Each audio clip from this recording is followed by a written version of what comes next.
Vice President.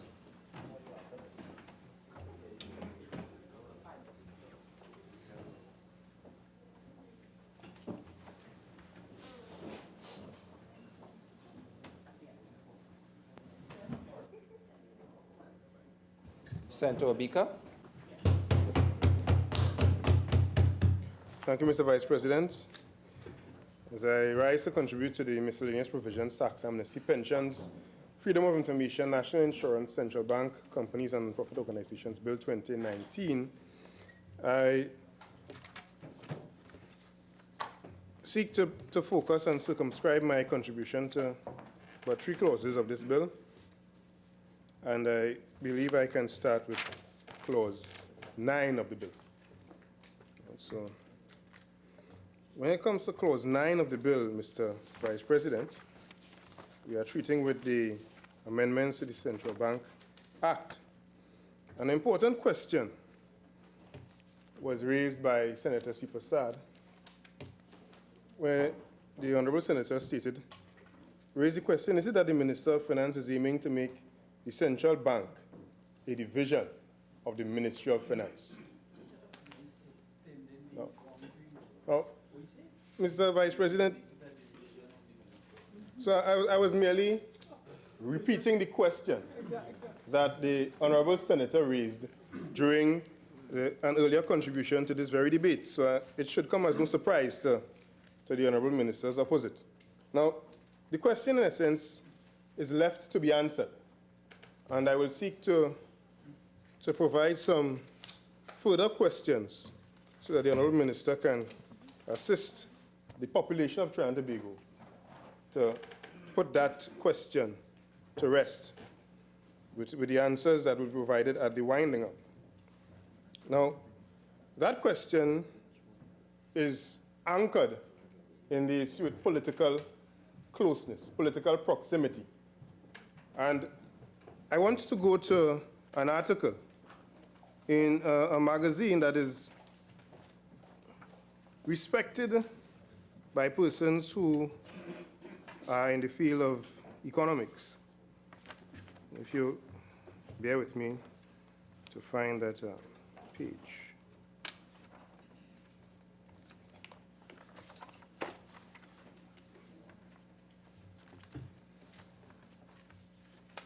Right. So that's The Economist. And The Economist of April 13, 2019, Mr. Vice President. The title of the article is Central Banks. The independence of central banks is under threat from politics. That is bad news for the world. And The Economist, a magazine that it's not a journal. Whilst it's not a journal, it takes from the peer-reviewed journals in economics and presents positions and perspectives that can provide some clarity to decision makers. And this is what they said here, and I'll just take some excerpts from it. And it says, in the 1970s, it was normal for politicians to manipulate interest rates to boost their own popularity, which led to a plague of inflation, and therefore rich countries and many poor ones shifted thereafter, Mr. Vice President, to a system which politicians, meaning ministers of finance, for instance, would set more broad policy directives such as constant prices or stable prices in the economy. And they left independent central bankers to operationalize it. Now, however, the Economist is observing that this success is threatened by modern populism. An easy reference to the President of the United States, for instance, and his battles with the Fed. Brexiteers. India's government replaced a capable central bank chief with a pliant insider who has cut rates ahead of an election. We also, Mr. Vice President, are facing a general election. And in this report, they also went to central bankers from Europe. And so that brings us back to the question that I raised at the very beginning of my presentation. The question raised by Senator C. Prasad, which is the Minister of Finance aiming to make the central bank a division of the Ministry of Finance? Now, Mr. Vice President, in this entire debate, one asks the question whether the central bank governor in all of this, I don't wish to personalize my contribution, so I'm speaking to the post of the central bank governor. Because when you turn to clause 9 of the bill, which seeks to amend the Central Bank Act, Chapter 7902, to require the Central Bank of Trinidad and Tobago to disclose to the Minister of Finance such information pertaining to HR, org structure, employment-related information as the Minister may request, we are sure that there will be many commentators on this issue.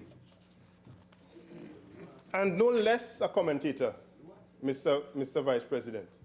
And I will get to the attempt to lead me down a particular line, as we say in Trinidad, to quench my fire by stating this is the Obika clause. Don't be distracted.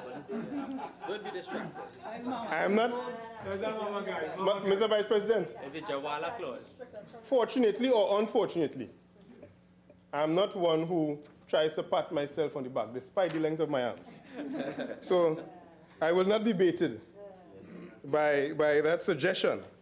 Because I will never, Mr. Vice President, I will never countenance a clause that only seeks to give information and access to one individual.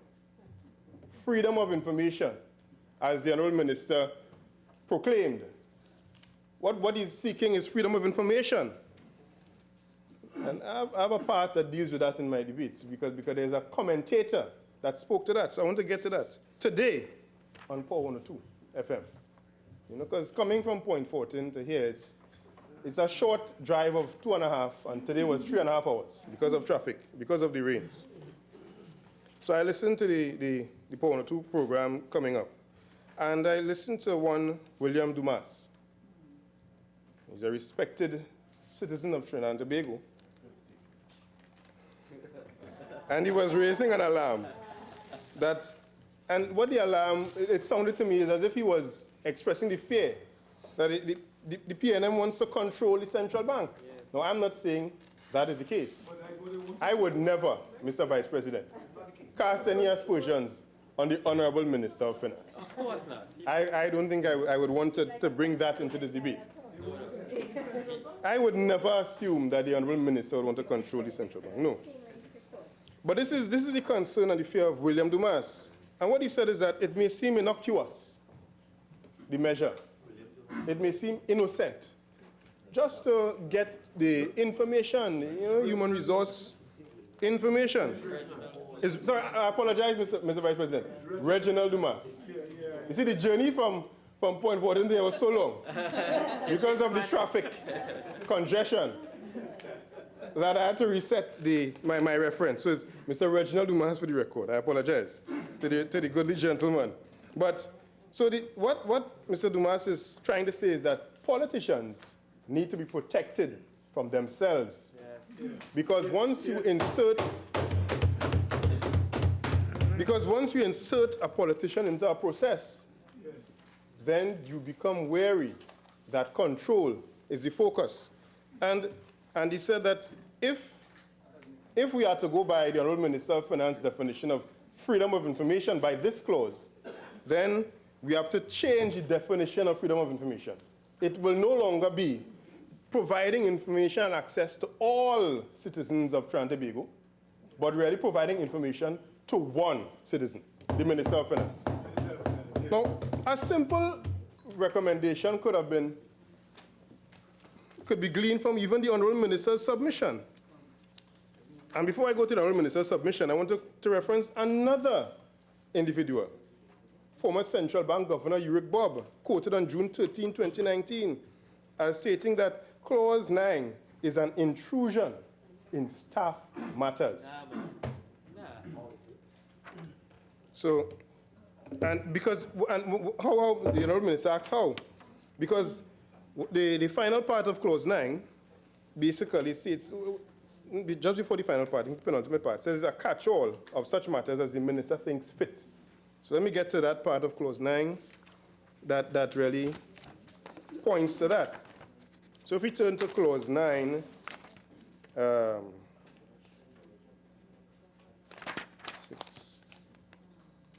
subsection E.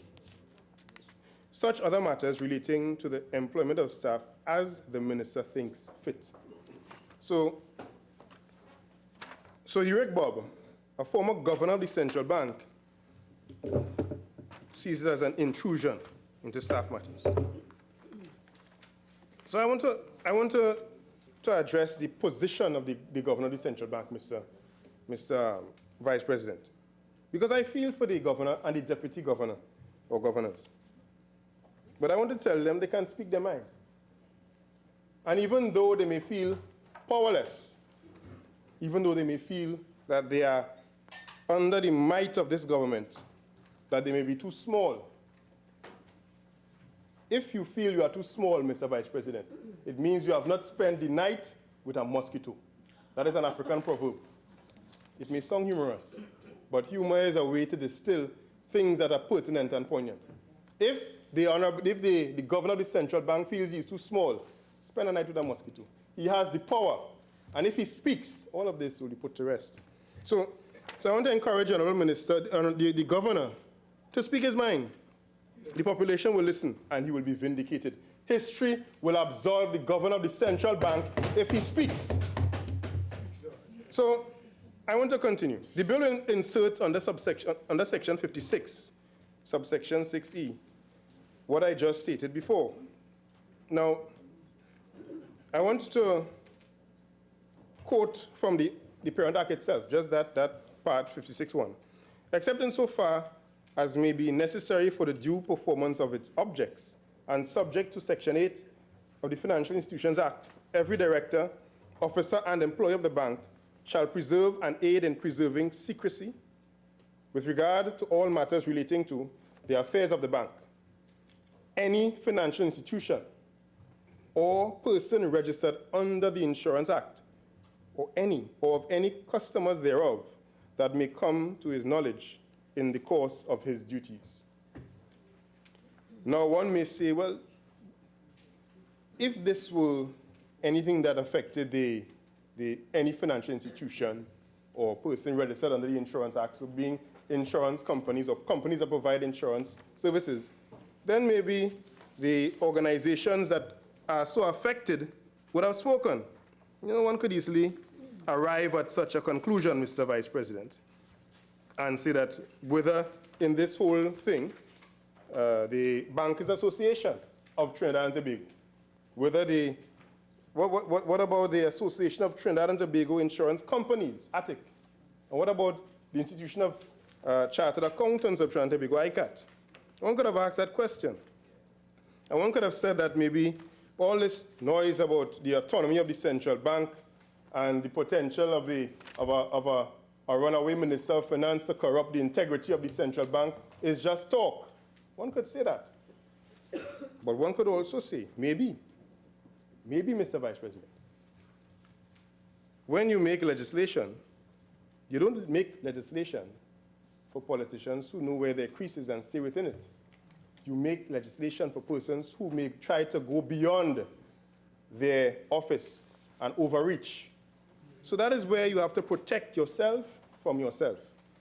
And let me just intervene here at this point in time.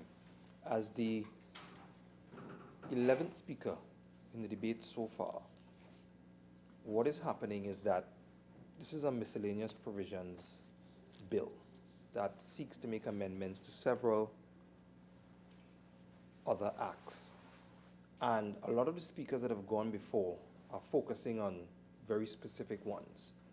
And you have started off by focusing on the one that deals with the Central Bank Act. And because a number of speakers have done that before, we are running into a situation where tedious repetition is coming into play. So unless you have something absolutely new at this point in time in relation to the parts of the bill that have been spoken about before, or unless you're going to speak about the parts of the bill that have not been spoken about, then you're going to run afoul of tedious repetition. So I'm going to ask you to stay within those boundaries that I've just outlined as you continue your contribution. Thank you, Mr. Vice President. But I want to assure you that what I have to say here was not dealt with materially by anyone in this debate. And you can count on me on that whenever you're dealing with central bank or these types of matters. Now, the Honourable Minister, and I want to respond to what the Honourable Minister said, and he stated that the Reserve Bank of Australia is required to disclose by law salary bands, Canada, USA, and Jamaica, and so on. But disclosing by law, to whom? Is it only to the Minister of Finance? And and if so, the Honourable Minister should point us to the relevant clauses in those legislations that he referenced. Otherwise, we dismiss it out of hand. Because what he said in his contribution was not that. What he said in his contribution is that it's available, right? Not to whom specifically. In addition to that, Mr. Vice President, the action that the minister could engage in was not said even by the Honourable Minister in his contribution. So I want to just reject that point there. There's an issue of moral suasion, Mr. Vice President, was not dealt with at all in this debate. All right? Moral suasion. What is moral suasion? When the governor of the central bank is trying to engage in, and I have to just lay the context, because for persons to understand where I'm coming from. The Honourable Minister may be very versed in the concept of moral suasion, but I'm sure the population would like to benefit. The central bank governor, in trying to engage in money market policies, may try to convince first, before bringing the heavy hand that he has based on his position, try to convince and coerce the chairman of the Bankers Association, of the banks in the Bankers Association, to follow his lead in terms of monetary policy, regards the repo rate and so on. When you have a central bank governor who, in the minds of the chairman of the commercial and merchant banks in Trinidad and Tobago, in their minds that he is subservient to, not independent from, a minister of finance because of the employment structure in the central bank, he may lose his ability to use moral suasion because they may feel that he is a political creature. And that's a very important point. Now, another point, Mr. Vice President, that was not raised in this debate is bona fide information. Bona fide information. Now, the data analysis of the central bank have been at odds with the Central Statistical Office lately. The 2018 annual economic survey of the central bank, which came out in 2019, uses a different metric to determine sectoral performance. The CSO has already shifted. This has nothing to do with disclosing. 46-1, I'm sorry, terribly sorry. This has nothing to do with disclosing information to the minister. I can address that, Mr. Vice President. Senator, in relation to the point of order, you have a very tight boundary. So I will allow you just to continue for a few seconds more, but tie it in specifically to the clause in the bill. Right, so bona fide information. The minister on the bill, clause 9, the organizational structure of the bank, request regarding the number of current and former officers and employees of the bank, the number of filled or vacant positions in the organizational structure of the bank.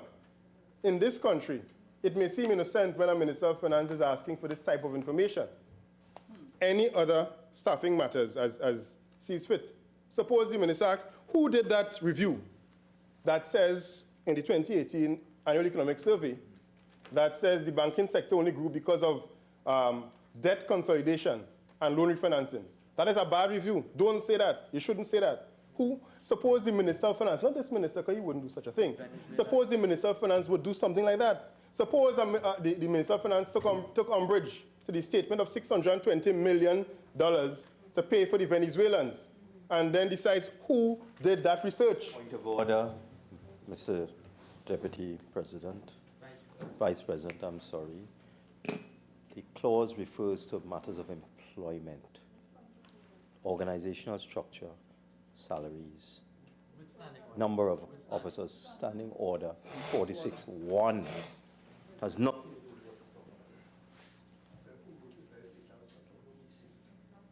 Members, Senator Obika, in relation to the point of order, two things are happening. One, you are stretching ideally one point that a lot of other senators have spoken to in various ways using various examples. And that major point is really the independence of the central bank in relation to the clause that is before us. And what you are doing is using other sub-points to bolster that one point. So I'm just going to ask you if you have any other novel point at this point in time, outside of the independence of the central bank and keeping it independent. I invite you to do so now. I'm guided, Mr. Vice President. So I will close my part on central bank on this point. What about the Central Bank Staff Association? This bill speaks to HR matters. The bill speaks to HR matters. What about the Staff Association? What about the recognized union, Banking, Insurance, and General Workers Union? Were they consulted? I guess by the minister's protest, they were not. Now I want to move on to the tax amnesty. Much to the pleasure of an echo coming from this part of the chamber. Not sure. Oh, Senator Cummings, I invite you to join the debate. Yes. Through you, Mr. Vice President. And not make noise in the public eye. Now, I want to turn to clause 2 of the bill, which speaks to the tax amnesty. And the last tax amnesty was conducted from July 1st, 2016 to September 16th, 2016. And the Honourable Minister will correct me if I am wrong in that regard. And the Honourable Minister indicated that a particular sum was raised during that time. But when you bring figures to the population, Mr. Vice President, for the population to determine if there is benefit to the tune that the minister ascribes, they would need supporting information. For example, this 500 million over 2.5 months is nothing to shout about, given the level of taxes that the government collects from companies, in terms of from goods and services. I guess international trade would not be captured under that, right? So taxes from energy companies alone was 10 billion in 2018 fiscal, 10.6 billion. So this is from the review of the economy, page 2018, page appendix 21, page 100. All right.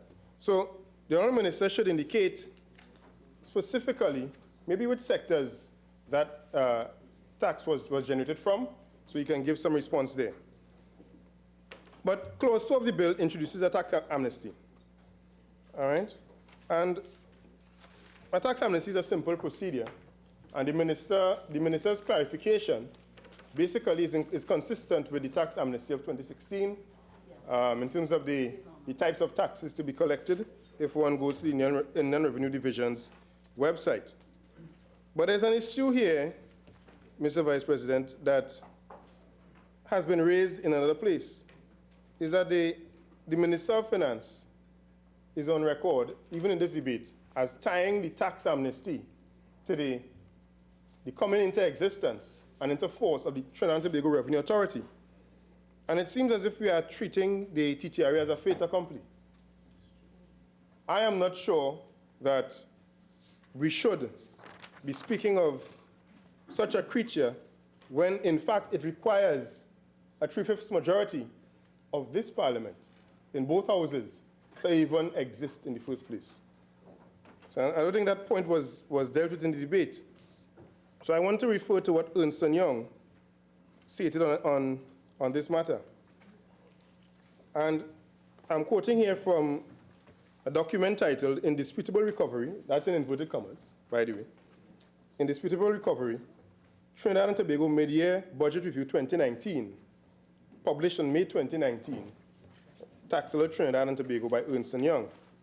Now, there is some critical issues, but I will circumscribe my reportage on that document to the tax amnesty and the TTRA. And what they said is, well, number one, indisputable recovery was in inverted commas. So they were not taking ownership of any recovery. They were simply quoting the Minister of Finance. It came across more as in jest than to be taken seriously, but that's just an opinion of someone. Now, on page 3, under macroeconomic review, Ernst & Young highlighted the discrepancy between IMF and Ministry of Finance estimates. But when it comes to the tax amnesty, Mr. Vice President, it stated that the Revenue Authority in particular, and I quote, the Honorable Minister announced that a Joint Select Committee on the TTRA legislation had concluded its meetings and the amended TTRA legislation would imminently be laid in Parliament for debate. The Honorable Minister of Finance did not clarify whether the amended legislation would still require a 3/5 majority for passage, as was the case with the original bill. So there you have it. Ernst & Young is raising an issue regarding the TTRA. And there's another issue regarding the tax amnesty, Mr. Vice President. The time period of the tax amnesty, mid-June to mid-September. And if there are some issues here, and one could understand why of all the institutions, the TTMA was asking for an extension of this period, saying that the period was a bit too short. And I'll say one reason why. One, the timing of the announcement of the tax amnesty, Mr. Vice President, was too close to the period of the tax amnesty. All right? Whilst the government may have been aware of its coming into existence, one needs to take into consideration the business cycle of companies, the annual sales cycle of companies, and the overall business cycle of companies. And the use of cash flows. Because, for example, companies in the distribution sector, for instance, their buying period begins now. Well, it started probably a month ago, all right? Because if you have to bring containers from China, Panama, for the school term, you have to do it now. So therefore, your business is highly leveraged because you borrow at this time to do that, to engage in such a transaction. You don't have access to the liquid funds to honor claims based on your tax obligations to the state at that time. Now is actually probably the worst time for many of those companies in the distribution sector because of the buying period, which does not happen now. Now is a slower period compared to September to February. So if a longer period was envisaged, companies who would have a positive net cash flow during the amnesty would be in a stronger position to pay the government. So that's one point I want the Honorable Minister to take into consideration, given the buying period, given the business cycle, the annual cycle for net cash flow for many businesses in Trinidad and Tobago, to look at an extension that comes after consultation, for instance, with the Supermarkets Association, with the Manufacturers Association. I understand that the Honorable Minister wants to collect funds in time for the budget.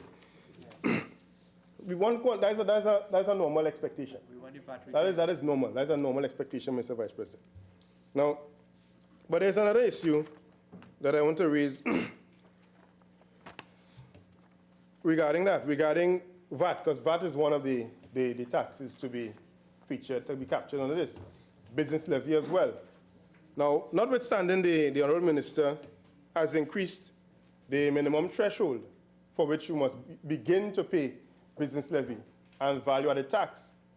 That does not affect the companies that are already captured by the existing threshold because their sales margins, the total sales is beyond the $500,000 anyway. So these companies are owed significant sums in terms of VAT returns to the extent where you have businesses accusing the government, rightfully or not rightfully, of riding the balance sheets of business to be able to meet their recurring expenditure. I cannot say that that is a position that I can endorse. But if one looks at the facts, it speaks to a concern that one must appreciate. And if you look to, there was a submission by KPMG regarding the VAT refunds and the tax amnesty. Mr. Vice President, can you tell me what time I should end? 6:15. Thank you. Okay. So you have to remember, and this is the environment we are faced with. An increase in the business levy, threefold. Increase in the green fund, threefold. Increase in corporation tax from 25% to 30% for companies and 35% for banks. And non-payment in terms of monies to contractors and so on, they may say that is a regular thing in this country.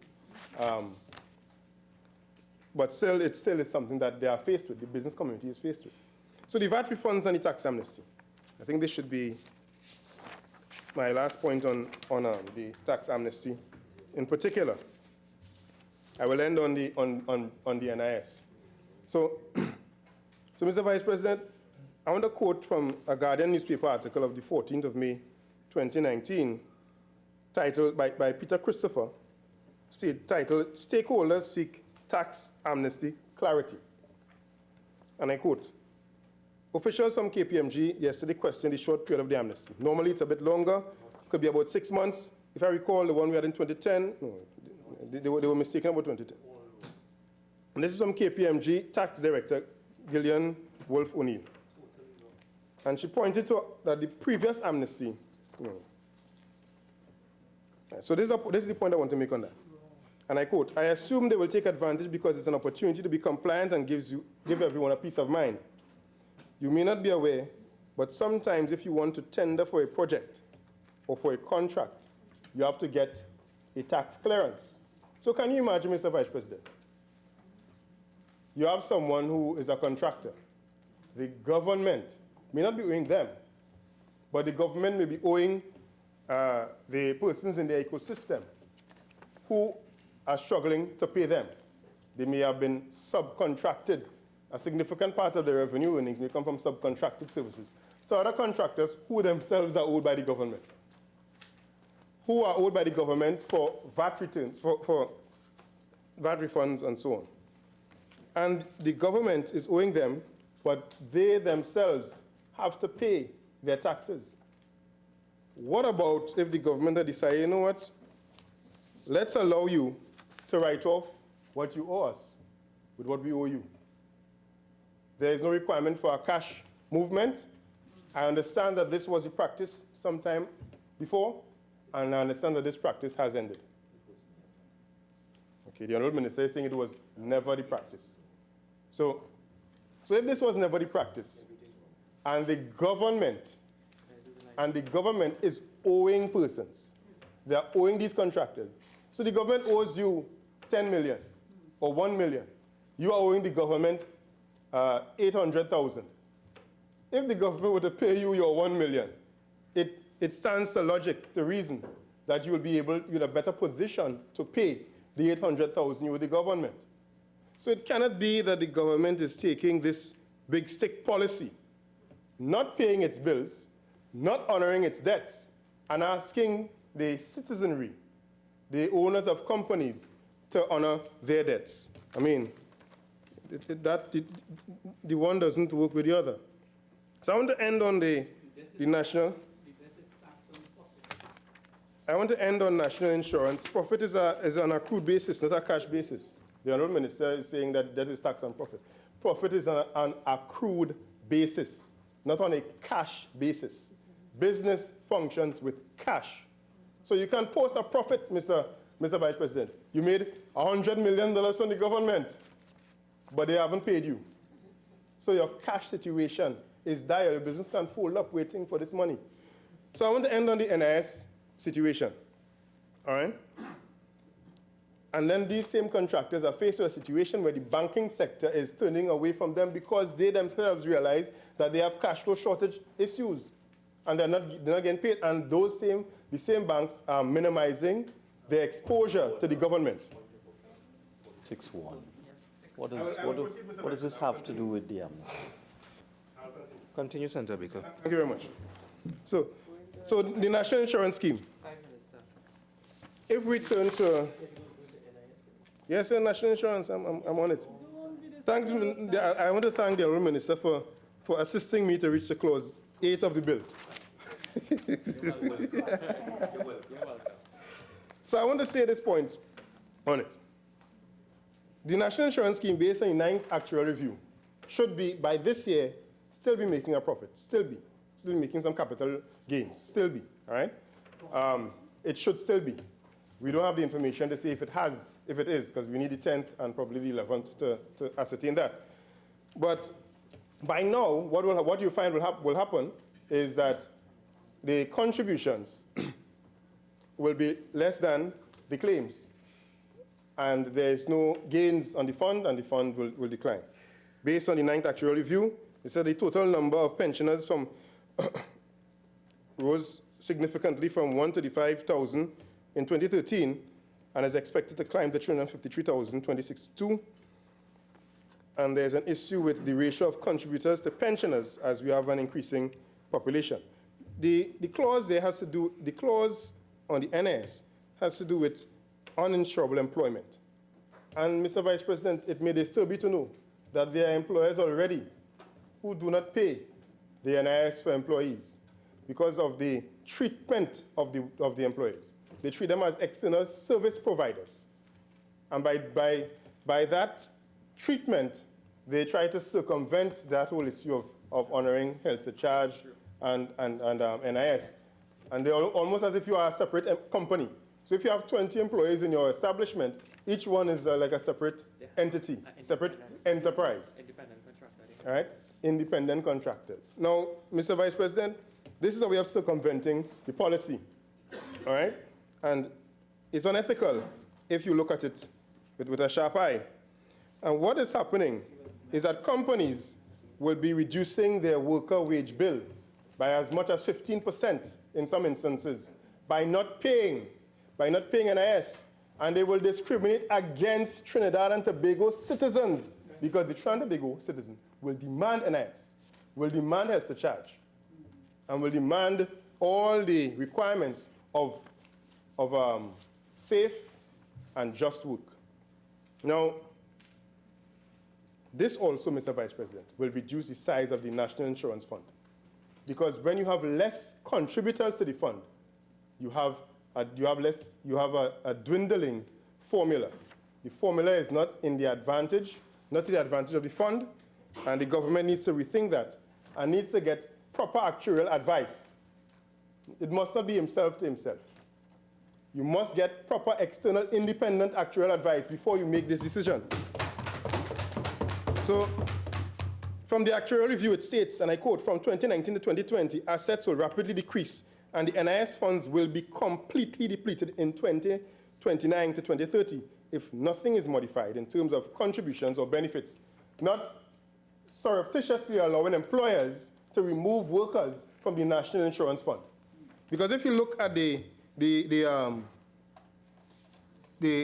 of the economy and you look at the health surcharge that the government collects, Mr. Vice President, you will see that it has declined from 264 million to 225 million, 218 million, 184 million.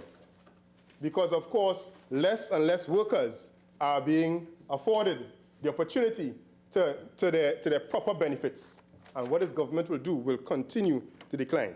I want to leave with the words of Walter Rodney.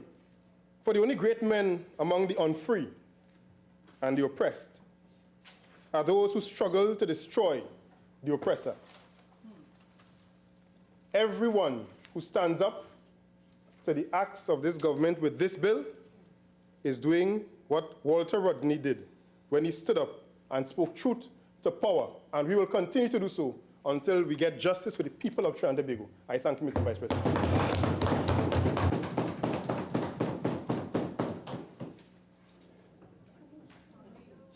Senator Deyalsingh. Thank you, Mr. Vice President, for allowing me to partake in this discussion of this bill. And as my fellow senator, Ms. Anita Haynes, suggested, it was a bill that, was a lot of controversy came, with the intention to debate this bill. So thank you for allowing me to partake in the debate on the miscellaneous provision, tax amnesty, pensions, freedom of information, national insurance, central bank companies, and non-profit organizations Bill 2019.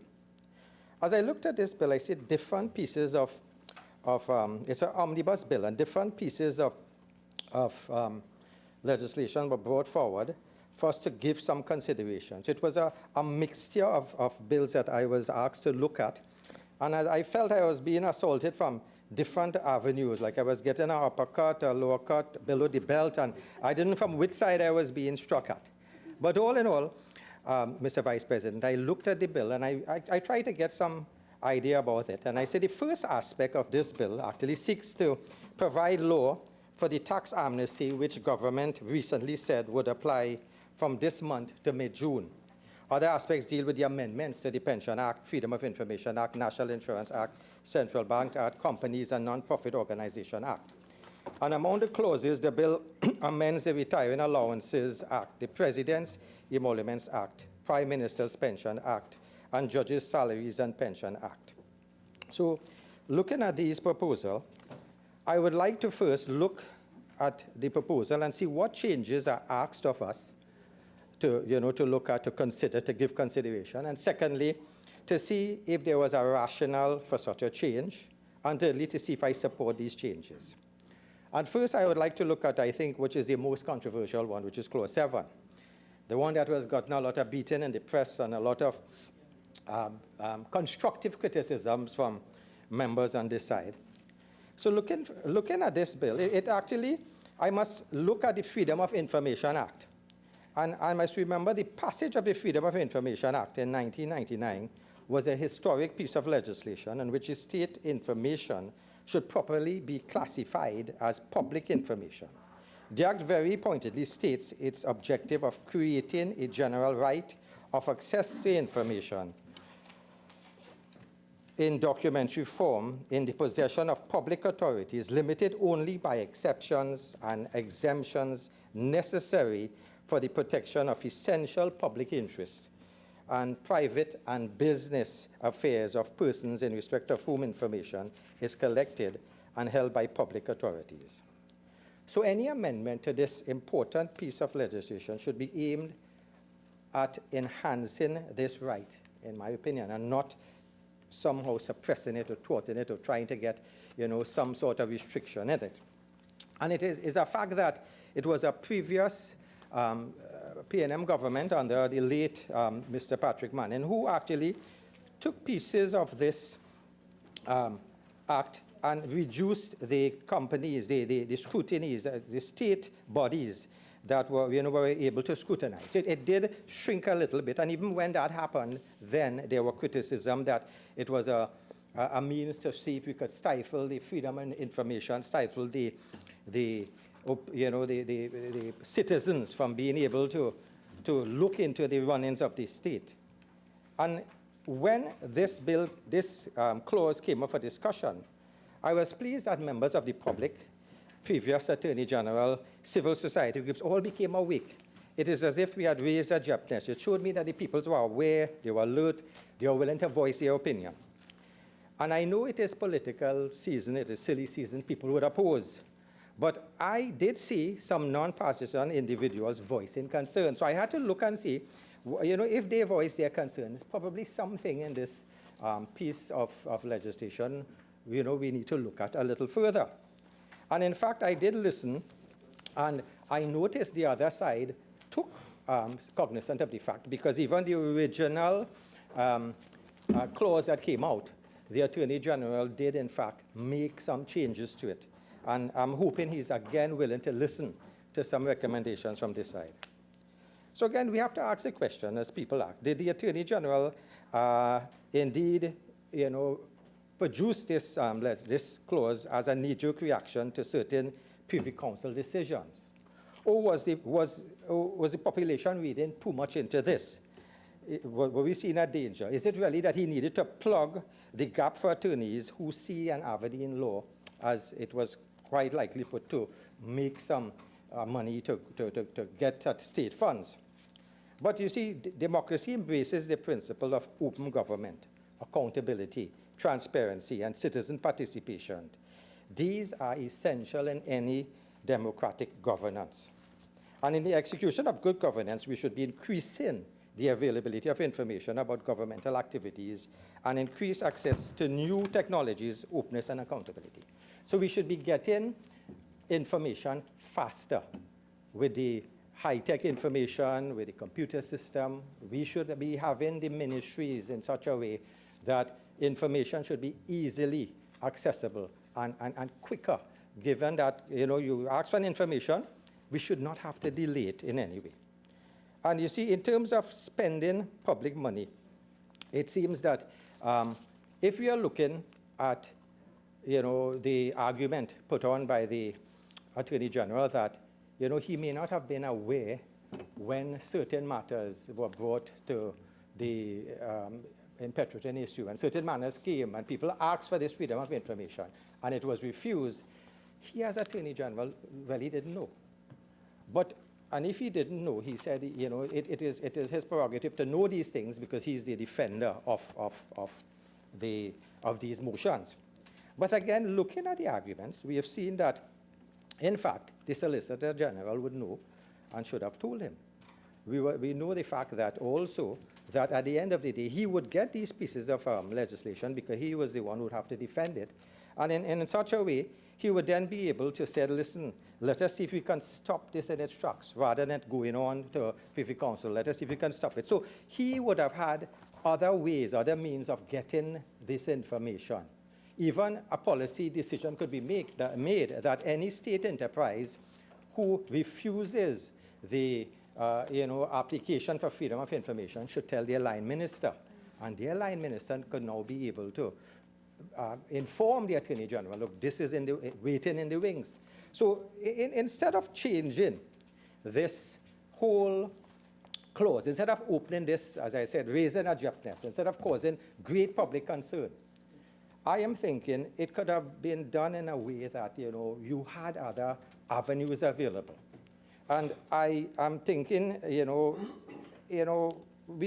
are looking at the new procurement legislation, openness, transparency, and I'm saying, and even as a nation, we were part of Open Government Partnership, which this country joined in 2013.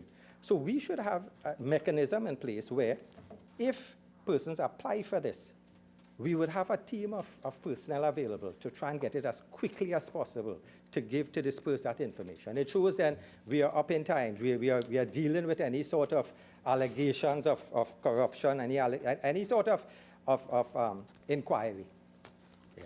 Even in the medical field, sometimes people will use this Freedom of Information Act to try and get files from medical files that, that they would use to go to court. And it's there. So we give it, and the idea is to give this information as quickly as possible, not to put another layer of bureaucracy to hold it down.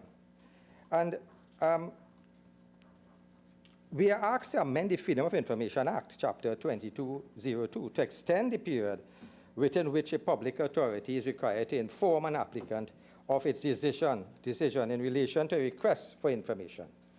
And a public authority would, however, be required to obtain the approval of the Attorney General before refusing a request, and the Attorney General would have 30 days to inform the public authority of his decision. So I looked at this piece of, at the clause, and I realized that there were other avenues in place, and I realized that, instead of disrupting society and letting persons come to the conclusion that it is some sinister plot, letting the conspiracy theorists come in and say that probably the Attorney Generals want to control. We have heard that the creation of czars here. I'm thinking it may be a simple thing, as Senator Sipasa suggested, to just withdraw the clause. Bring it out. Just withdraw the clause. and I too would like to agree to my fellow senator that this is a good idea, and I support you on that venture. So another reason, Madam President, that I was hesitant to support this clause is when I looked at a previous bill we looked at before, the bail amendment bill. And it was stated in the bail amendment bill by the Attorney General that sometimes he found that the granting of bail was not in sync with what the government would have had intended in the terms that certain people were on serious charges and they were out on bail. And the whole idea of trying to get the Bail Act amended is to try and put some restriction on that. And even at that debate I mentioned, we are now going into the role of judicial, we are looking at the judicial discretion. And again, when I looked at this same bill, I see a similar issue because similar rationale was proposed that it is because the attorneys are getting so much money. The attorneys who are applying for this, if they are not getting their benefit in time, they will now go and they are now getting millions of dollars from the state. It's like if they were milking the state. But these are issues I'm thinking that the attorneys, whatever benefits they get, it's really the masters of the court or the judges to decide that. And it's really the judicial discretion. And I'm thinking here again, we are looking at going after the fact that the judicial discretion there may be given monies that people may think that are too exorbitant. So this was another way I looked at the separation of powers, and I was a little bit skeptical to go after this. And I'm thinking probably the better way would have been as my senator suggested. And I must say, my previous senator who was here, Senator David Small, when he was on a joint select committee looking at the state enterprises, he actually made a statement that this is unbelievable. Somebody is trying to hide. We are not tolerating this. The parliament is the highest law of the country. And he said that in relation to the Petrotrin officials coming and not wanting to open up to him in his committee. And I'm saying it took an individual outside, Mr. Ravi Balgobin Maharaj, to actually get the law lords, to get the transparency, and to get the accountability that was needed in cases like this. So it actually, we in Parliament were not able to get that from the Joint Select Committee, but an individual outside was able to access it. So I'm saying, it's like we have a culture here within not just this government, other governments may try to stymie information, may try to hide information. And I think we need more transparency, accountability. We need to lift that veil of secrecy that exists. And I'm thinking that a time may have to come when all contracts, licenses, plus cabinet notes and minutes, unless classified, should be placed in the public domain. Madam President, I would now like to go on to clause 2, the tax amnesty. So dealing with clause 2, the tax amnesty would consist of a waiver of penalties with respect to tax payable under a revenue law specified in the schedule of bill if the tax owed is paid between the 15th of June 2019 and the 15th of September 2019. And I heard here that the majority of persons are in agreement with this tax amnesty. But you see, what I'm looking at is we are sending the wrong message to the population. We are sending a message that I could pay my taxes, I can hire somebody, pay my taxes, I can give whatever penalties and do that within the law as a civic-minded citizen. But the guy who's slacking there, the guy who's sitting back, the guy who's not even taking it on, he gets away with this. So it's like if we are having legislation that is bringing mediocrity or slackness to saying that if you don't pay your taxes on time, you're going to get a blight. And it happened before in 2016. And again, the minister of Finance suggests, also said it happened in 2015 and 2010. So why must we keep giving this message? Why could we keep telling persons, hey, don't pay your taxes, probably in the next 2 years we will give you another amnesty. So because the reason of this, Madam President, because I think we need to have a culture of change and a culture of persons saying your taxes are due, the country will suffer if we don't get the taxes, we have to pay it, or actually we will serve the full penalties that is due.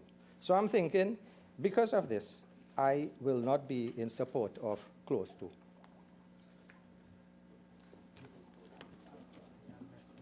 The amnesty of the taxes. Yeah, because you see, you have to get the culture. I mean, we have given an amnesty in 2016, when we given it in 2000. So every so often we're given this amnesty, so we're not getting that model of change in our citizens. You have to pay your taxes. If you don't get that model of, so it's every law-abiding citizen who pay their taxes will feel, what is the sense I'm doing it? You're letting other people get away. So I'm thinking, yes, it will help people. We're giving people, as I say, a blight. But what we are actually doing is not creating a model of change, a culture of change, of responsibility, of paying your taxes that we should be trying to achieve. Looking at clause 9, Madam President, this amends the Central Bank Act, Chapter 7902, to require the Central Bank to disclose to the Finance Minister such information pertaining to the human resources and organizational structure of the bank and such other employment-related information as the Minister may request. When I looked at the criticism that came about from this clause, I noticed it was independent persons out there. It was not politicians. I looked at the 13th of June Express article by Anna Ramdas, and the headline is Bob expresses concerns on the bill. And in this article, she mentioned that a past president of the Central Bank, Vice President, Mr. Terence Farrell, Mr. Winston Dukaran, all those persons had reservations about this piece of legislation that we are proposing here today. All of them said the independence of the central bank will certainly be compromised. And they didn't like, again, the intrusion of any ministers to pry into, to peep, to look, to be a voyeur into the aspects of the central bank run-ins. And again, this again, I think, may create a hazard, because a minister now may have a power. Deyalsingh, I really have to intervene at this stage and just remind you that several speakers before you have dealt with this point about the central bank, and you are now sort of rehashing what has been said by numerous speakers before you. So I'm going to ask you, please, I'm going to ask you, please, to tighten your contribution. If you want to make a point, make it, but move on, because I can't have everybody repeating the same arguments. Madam President, I just wanted to make the point that it should not be a minister now being able to tell a president of a central bank or the person in charge of the central bank that, listen, I will not look into your affairs, so you can hire who you want. That might be a kind of unholy sort of alliance we may be creating. You scratch my back, I will scratch your back, and I'm thinking we should not go there. But you see, when I looked at I'm not saying this Minister of Finance will do that, but what I'm saying is there's a possibility.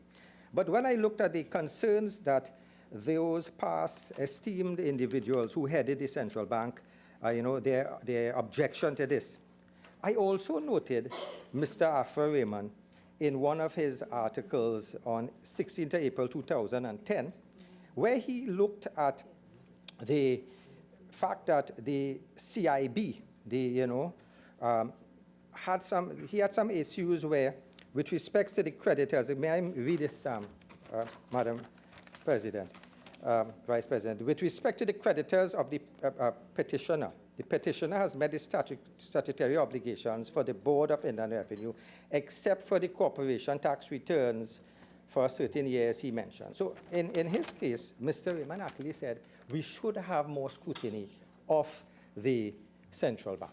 We should have more openness. And he was claiming for that. And in my opinion, I want to agree with Mr. Raymond. I want to agree that the run-ins of the central bank should be open to scrutiny. But again, what I'm saying is, as my senator here, Dana Rank, suggested next to me, that it should not be just for ministerial scrutiny. It should be open to all. So if you want to look at the run-ins of the central bank, just as how in a previous government we had taken the central bank away from scrutiny of the Freedom of Information Act and a few other state bodies, I am thinking, instead of having ministerial control, open it up a bit so at least we would be able to scrutinize it, the persons on the outside, the citizen on the outside, to see in this Clico fiasco, as Mr. Raymond suggested, we would have the opportunity to scrutinize this. So because of this,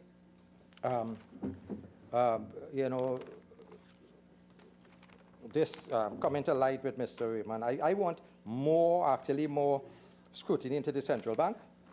I would rather not have the minister be the one solely looking into it. And because of that, I would not give support to Clause 9. I would like to look at Clause 8, which amends the National Insurance Act, Chapter 3202, to empower the minister to prescribe by order that certain persons are to be regarded as employed in uninsurable employment during periods specified in the order. Now, Madam President, this issue here, I looked at it and I realized there were arguments to and fro. One of the arguments were that the so-called business organizations would utilize probably ministerial control to say, listen, we are hiring a certain amount of persons, we are not going to pay NIS, so we'll be able to hire them, and that will be an unfair, a disadvantage to our normal Trinidad citizens waiting for jobs. That is one argument I heard. The other argument I heard was the fact that it would put a strain on the NIB and the NIS. But we have to appreciate that the director of the NIS fund did say that it is in trouble. We have to realize we have an aging population, and we have to realize that if we do not have young people coming in to sustain the fund, persons like myself, when we retire, would not get benefit from it. So we need a younger population, and probably the Venezuelans are the answer. If they come in here and they are able to pay and contribute to that fund, I am saying all well and good. I think they should.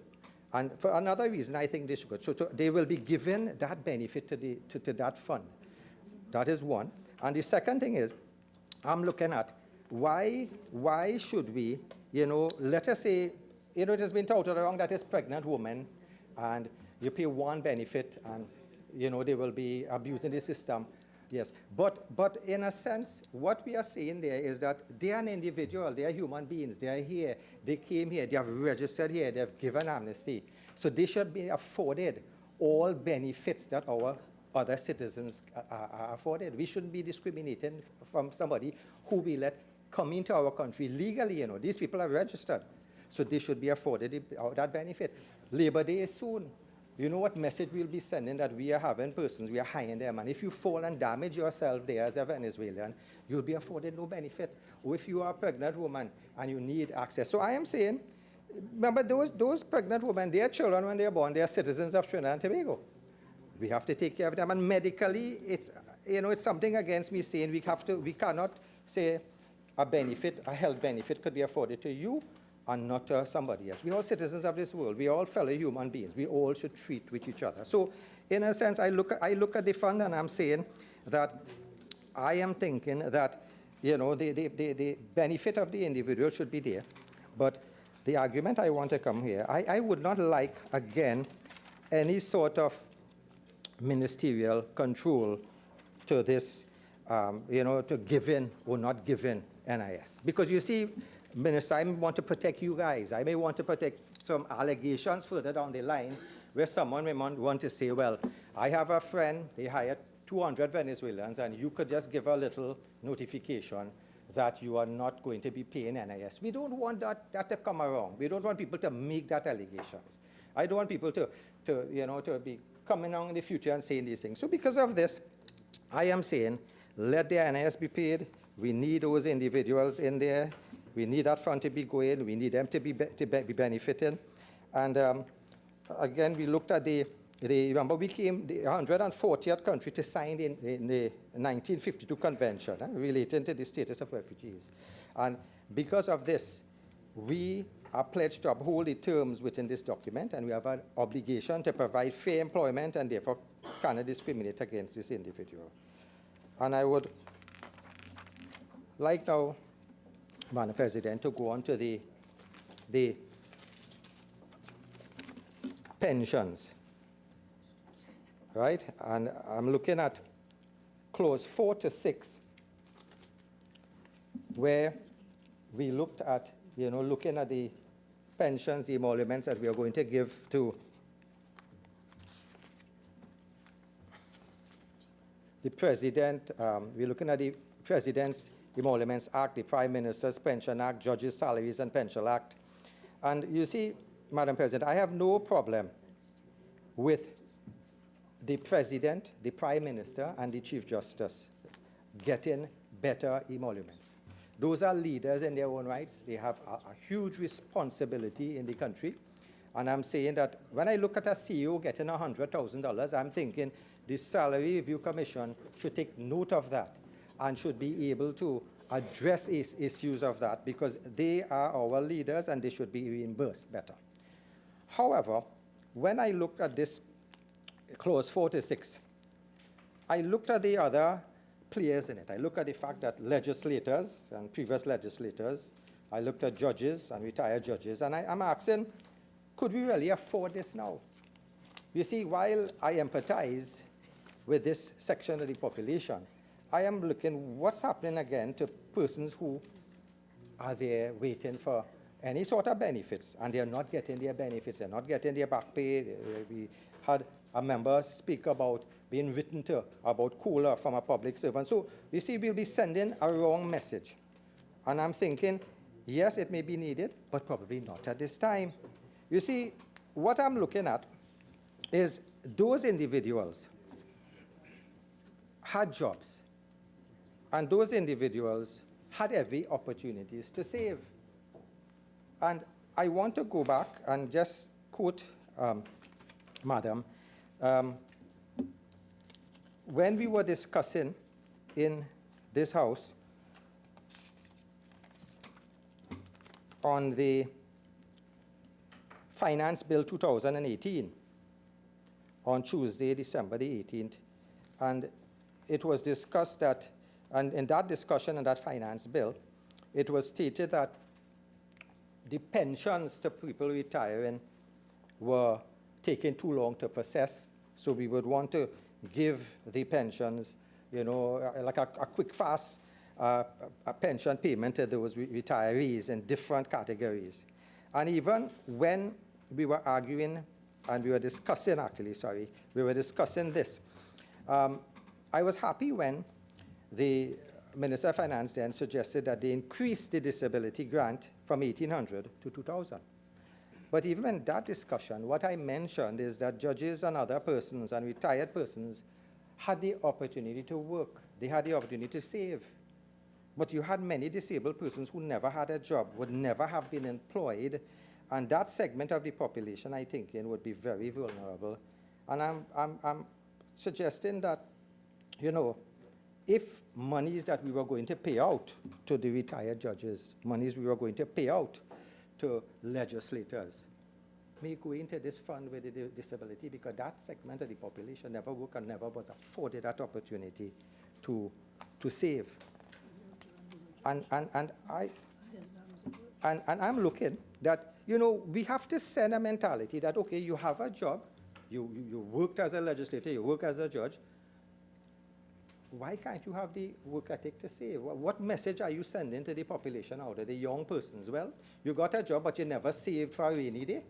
This is wrong. My mentality, madam, was when I started to work as a student, from then, a third of my salary went into banking and investing, a third went into paying bills, and a third went into living, going out, enjoying life. And this is a mentality. This is something, a message we should get out to the young people.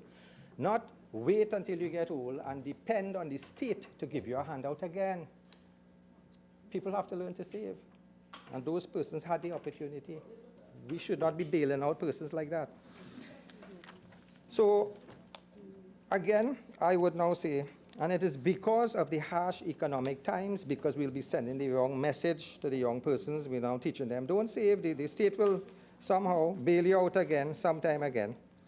I think I would not support this part of the clause, except for any sort of benefits that will be given to the President, the Prime Minister, and the Chief Justice in that role, because I think as leaders under the responsibilities that they have, they could be afforded something better.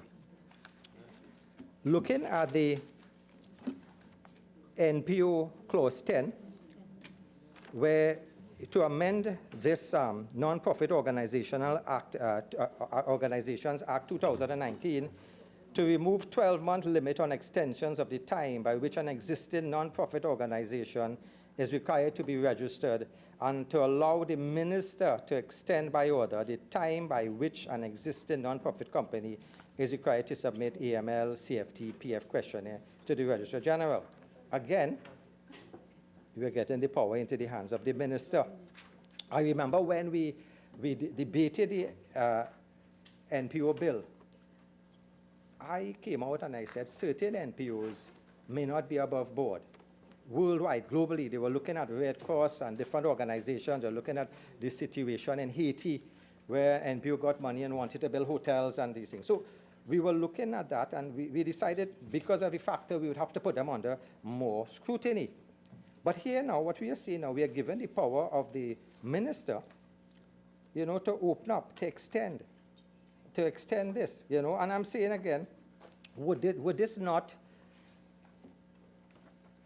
you know, let persons accuse the minister of, and again, I'm not saying anything about this minister, but I mean, if it's a power for a minister to say, hey, Mr. NGO, we will give you an extended time. Probably next time a bill like this come out, you wouldn't have 47 NGOs opposing it, because some of them may feel they are, you know, grateful to the minister. So to prevent something like this, I am saying we should not allow this possibility. We came here, we debated something, we decided it's 12 months. I'm saying if you're going to have any sort of a change, why are we having a change here now? And I'm saying that power to extend, I am saying I see the possibility of ministerial control. I see we are given again a culture of slackness where we say the NPOs, well, just be slack, don't do your books on time, just as in the Companies Act. You don't do your books on time, the minister will give you a bly again. So in closing, I see these bills are intended to probably give the powers to certain ministers, and I disagree. I see it to have certain emoluments to be given to legislators, judges, and I'm saying I disagree with the majority of that. And I see an attempt to look into the public bank, and I'm saying we need to open that more. I'm hoping we can open that more. And I'm looking at our watchwords, productivity, tolerance, and discipline. If we are to be more productive, we should have a department where any organization, if they are asked to give the freedom of information, you know, any sort of documents pertaining, you know, to someone inquiring into the runnings of that, we should have more productive state departments that could come up to mark and give these documents. We should have the Attorney General office running in such a way when he's made aware of it, he can give this thing quickly. So we need to be more productive. We need to be also more tolerant to our Venezuelan brothers and sisters who, you know, may be here legally, give them some benefit. And we need to have the discipline to put our taxes on time, the discipline for the NGOs to get their books to order. And again, I think we need to stop the culture of slackness and delay. Thank you, Madam President. Minister of Energy and Energy Industry. Thank you very much, Madam President. Madam President, I rise to join this debate on miscellaneous provisions. We will be amending today, hopefully, 8 pieces of legislation. I will restrict my contribution as it's coming to the end to the freedom of information and the retiring allowances for legislative services, among others. Madam President, last Friday, I watched the debate in the other place. And it was the UNC at its best. Or should I say the UNC at its worst? They flip-flop. There is no consistency of policy. They do things for political expediency only. They do not stand on one iota of principle. Just last week, we debated in this Senate the bail amendment bill. The very bill the then PNM opposition supported in 2014 when the UNC was in government. They came here and rejected it. And they will reject it in the House next week. Political expediency. My pet peeve is the CCJ. When Basti Pandey was Prime Minister, he agreed with Mr. Manning to make the CCJ the Appellate Court of Trinidad and Tobago. So much so that he agreed to place the headquarters in Port of Spain. Look how embarrassing we are as a country. We have cited the headquarters of the CCJ, and it's not our appellate court. Because when he lost power, and they went in the opposition, they say no CCJ. There's no consistency of policy. All of a sudden, they started to use the phrase, President Guaido. No, Lucas. President Guaido, you know. You have a United Nations, of which we are a member. United Nations, with all the challenges in Venezuela, recognizes President Maduro. They started to refer to President Guaido. Where is President Guaido today? He hasn't made an international press news for weeks. 1 minute they're supporting Venezuelans, 1 minute they say lock them out. Your leader said close the borders.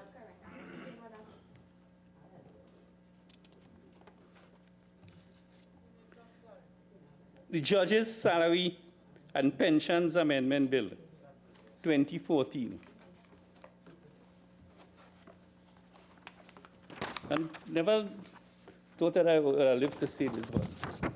I respect Ganga Singh a little bit now. I'm reading from the Hansard in 2014. Ganga said, piloted the bill in the Senate.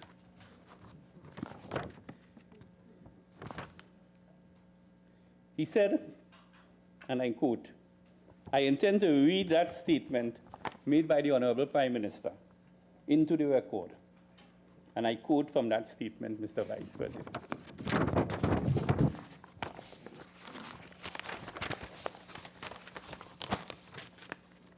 It is rare, quote, that government and opposition ever agree on anything.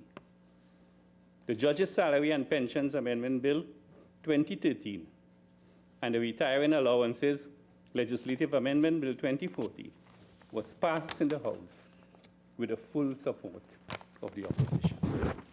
Vice Prime Minister Kamala Prasad says, the Hansard will say Ganga Singh supported this bill in its entirety. At least somebody in the UNC still has a conscience.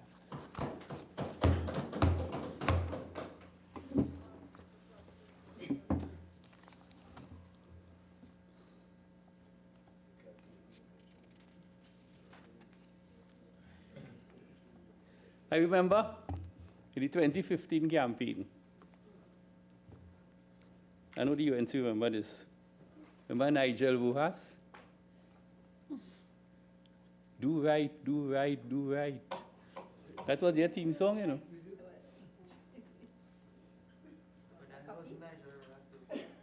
No, their philosophy is do wrong, do wrong, do wrong.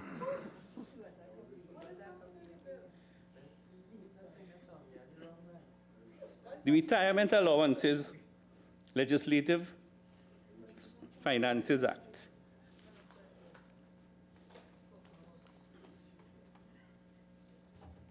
Madam President, politics in Trinidad and Tobago is a complex sociological issue. The society has a love-hate relationship with politicians. One minute they love you, the next minute they hate you. One minute they exalt you, the next minute they pull you down. It's something we have had to live with for those of us who have been in here, who have been in the politics for an extended period. My own personal high point in politics, I will tell you, is when in the 2002 PNM rally in Eddie Hart, said the candidate for Mayaro Franklin Khan, 30,000 people cheered. They said that is the man to put on the walk on gypsy and to break the 1880 deadlock. That I did. Yeah, man.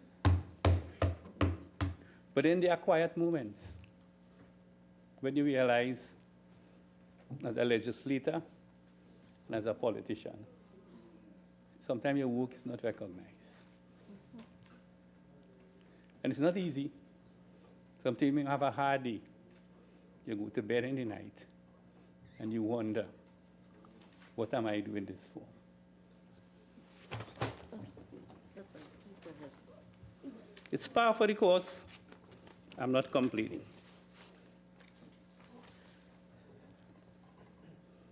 And it is the politicians and the people who make public policy, for better or for worse, that has this society where it is today. It is Williams and Capaldi in Marlborough House with Sukaran and Sinanan that got our independence. It is Robinson, Manning, and Pandey who together developed this country to the level where we had get into energy, to LNG, to manufacturing, George Chambers. They created public policy for this country. Today, our two current leaders, Prime Minister Rowley and leader of the opposition, Kamla Persad-Bissessar, will make their own marks.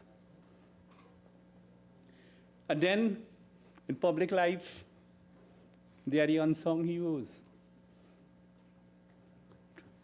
I know the PNM unsung heroes, and I'm sure the UNC has.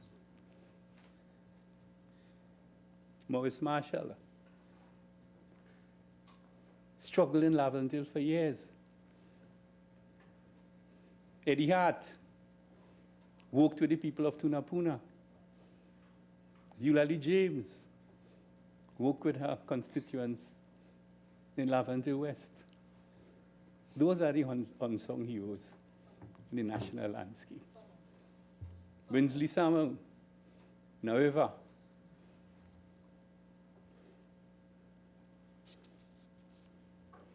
So what is so wrong in giving these people a proper pension? Senator Deonarine and Senator Deyalsingh said, probably now is not the right time. The economy is not doing well. But as Minister Haynes said, when will the right time ever be? We have to find the money. It's not much. There's not much people involved. But justice has to be done in Trinidad and Tobago. It isn't. And we're not serious as a country, you know, Madam President.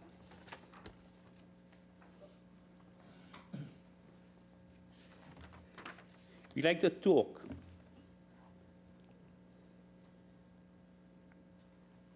Why can't we be like Singapore? Same small island, independent in 1964, 2 years after us. Lee Kuan Yew and Dr. Williams were good friends. Madam President, do you know who is the highest paid leader in the world? The Prime Minister of Singapore.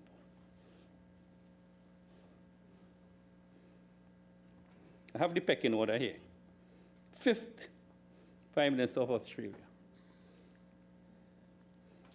4th President of the United States. 3rd President of the Swiss Confederation. 2nd, the Chief Executive of Hong Kong, lady who under pressure up to yesterday.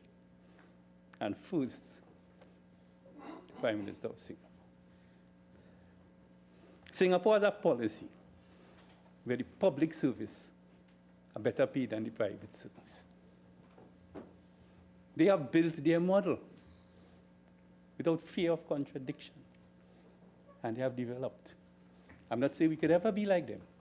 We may never be like them, and very likely we will never be like them. But at some point in time, we have to stand up and say, let's fight for the principle in which guides us all as public officers.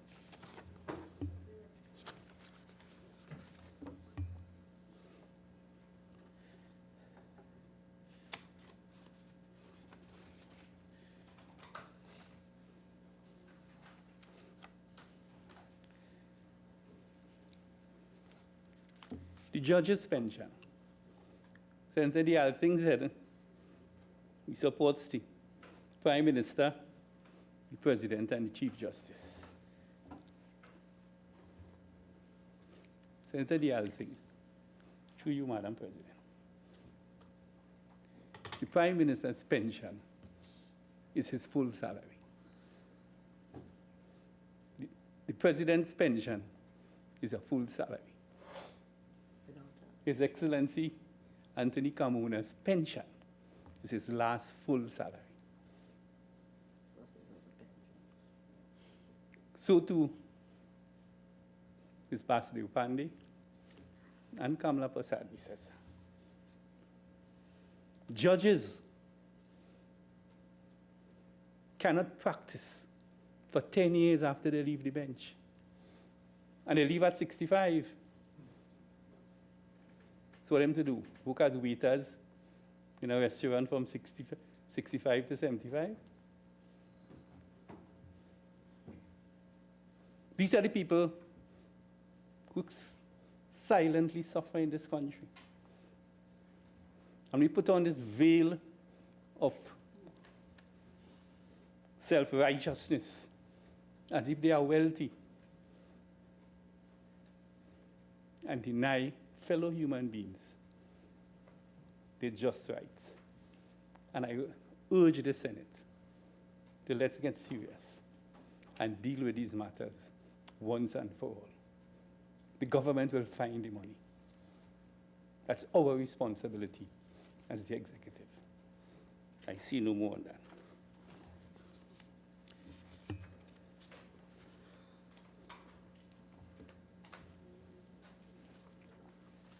Let's spend a couple minutes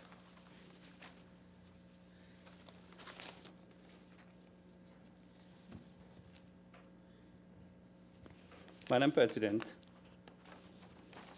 on the freedom of information.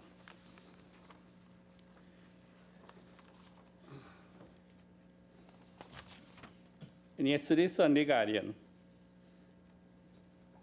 page 16. The article by Selwyn Kojo, very critical of the government, strangely.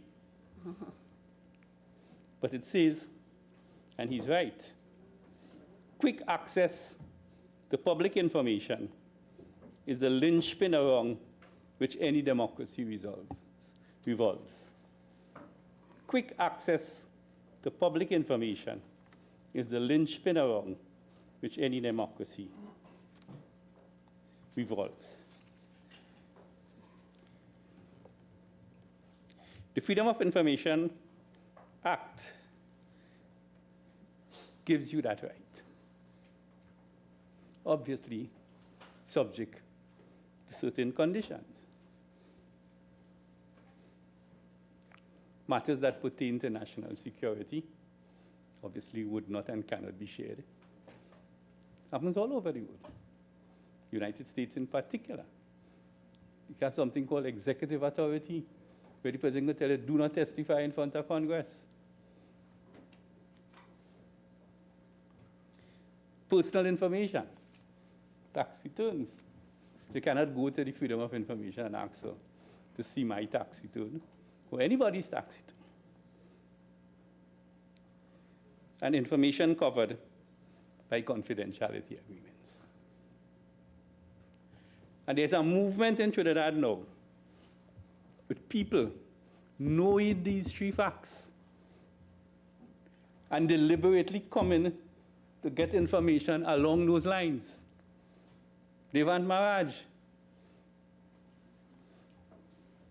Every day, Senator Mark asking me, I want the details on the Dragon deal. What is the gas price? What are paying BP? Coming out of the Houston meeting. And we have bent backwards in trying to be a transparent government, especially in the energy sector, which has had a cloud of secrecy for decades. This is the first administration that rolled out the entire energy sector to the national population. So much so, I read in the next article. Sunday Newsday, yesterday, June 16th, PM, oil company boofed me. Yeah. They didn't boof him, but they called him to order. Because after I give in the interest of transparency and accountability to the population, a fairly detailed account of our discussions in The Hague, London, and Houston. The company say, hey guys, watch how you're moving. Because these agreements are covered by strict confidentiality clauses. You walk a thin line, and there are miscreants in this country who want to take us down the wrong road. They want to destroy what is good. They want to destroy what has taken us decades to build. They're going to the Privy Council on Dragon, you know. They want to see the term sheet that PDVSA, Shell, and NGC signed on Dragon. They want to see the gas price that we negotiated with BP. They want to see all the agreements that are covered by confidentiality. Strategic commercial agreements, you know, that the lifeblood of Trinidad depends on, that pays all of our salaries, that gives the Minister of Finance most of his revenue. You're trying to jeopardize that and saying it is in the public interest. The public interest is to preserve our revenue stream in Trinidad and Tobago. That's the dilemma we face.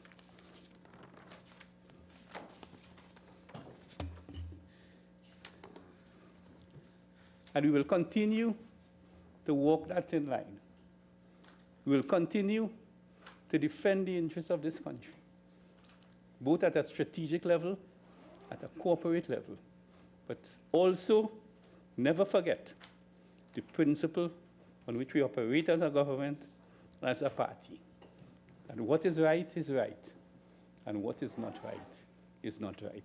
I thank you, Madam President. Senator Sobers. Good evening, Madam President. I'm very grateful for being given the opportunity to contribute this evening. I know that I come very late in the order of speakers, coming in at number 14, so that I will try my utmost best not to offend any standing orders with respect to repetition. I do intend to focus, just as the Minister of Energy did specifically with respect to pensions, as they are, and FOIAs.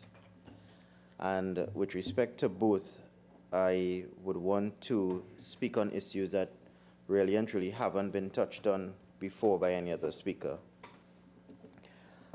Madam President, with respect to pensions, or as it is listed in Clause 3 of the amendments, Clause 3, Clause 4, Clause 5, Clause 6, I would want to set the stage of the discussion because, as have been said by many other speakers tonight, this particular omnibus piece of legislation has caused a flurry of debate, a flurry of conversation, a tidal storm of narratives by members of the public, which in my humble opinion demonstrates that the public is paying attention. They are aware as to what the government is doing, and many persons, many commentators have formed certain opinions of those activities and have thought it fit to voice them in various forms of media. In particular, an article in the Trinidad Guardian, Thursday, June 13, 2019, a letter to the editor, caught my eye, and it was written by one Linus F. Didier. And he begins by saying, in May of 1986, Ivan Boesky gave the commencement address at the School of Business Administration, University of California, Berkeley. In part of his speech, he said that greed is healthy. You can be greedy and still feel good about yourself. And then he went on to quote one of the most famous novels, I think, that we are all quite familiar with, having gone to secondary school, it being part of the compulsory literature syllabus, Animal Farm. He says, in the novel Animal Farm by George Orwell, the pigs who control the government stated that all animals are equal, but some animals are more equal than others. This is a statement on the hypocrisy of governments that proclaim the absolute equality of their citizens, but give power and privileges to a small elite. He said many other things in the article, Madam President, but in the interest of time, I won't go into them. I also considered another article, a letter to the editor, on the 16th of June 2019, entitled, Would Rowley Do Like the New Zealand Prime Minister? And the article began by saying, in light of the impending increase for our performing, in inverted commas, parliamentarians, it is worthwhile to know that the Prime Minister of New Zealand, Jacinda Ardern, has just turned down a recommended US $12,000 pay rise. She said it wasn't acceptable and has moved to freeze MPs' salaries for a year. The article went on to say many other things as well. Now, I know in particular it has been said by members of the government that somewhere along the lines this discussion about pension has been thwarted by some commentators speaking, trying to change it or reformat it to talk about salaries. And they wanted to make it abundantly clear that it was specifically an issue on pensions. Where I stand, I particularly don't have that difficulty. I appreciate that this is a discussion specifically to pensions. And it has been said by many other speakers tonight and today that there are concerns with respect to what the figures are, who would benefit really and truly, what it would cost, these type of commitments that the government is now asking the country to be binded to if and when the legislation is repealed. But I want to read into the record, Madam President, because it has not been done before during this debate, with respect to the type of figures we are likely to be paying. And it comes from the SRC 98 report. At page 15 of that report, it dealt with the president's salary, a salary of $64,722, and a housing allowance of $28,000, giving a grand total of $92,270. At pages 18 to 23, it went on to speak about the judiciary and the CJ's salary being that of $50,350, with housing of $28,000, a total of $78,350 per month. Justices of Appeal, $42,020, with housing of $24,000, a grand total of $66,020 per month. Puisne judges of the High Court, $37,300, housing at $24,000, a grand total of $61,000 per month. And the Prime Minister's salary, $59,680, at page 199 of the very said report. And the reason I read that into the record, Madam President, is because I think when persons watch the debate, if there's any confusion with respect to what we are discussing when it comes to pension, these are the types of figures that the government is binding this country to pay for persons who would hold these positions. And as distinguished as most, if not all, of those persons who hold these offices may be, we have to wonder if, based upon the narrative and the rhetoric being spewed by the government as it pertains to belt tightening, are we in a position to really and truly pay these emoluments out to these office holders when that time comes? Madam President, moving on, in terms of the pensions, many things as well too during the course of the debate would have been said. I could recall, I believe it would have been the Minister Fitzgerald Haynes would have made some comments with respect to persons being in, really terrible situations, and this was a move by the government to try to fix or to change and those afflicted. But we have to remember, Madam President, when we're considering dealing with pensions, in other parts of the world, if one looks at the United States, many of the office holders who were once presidents or even vice presidents, subsequent to demitting office, they still have functions that they have to do with respect to the state functions, state organizations that they are involved in. And in those cases, those individuals are paid pensions requisite to the amount of money that they were making whilst they were holding particular offices.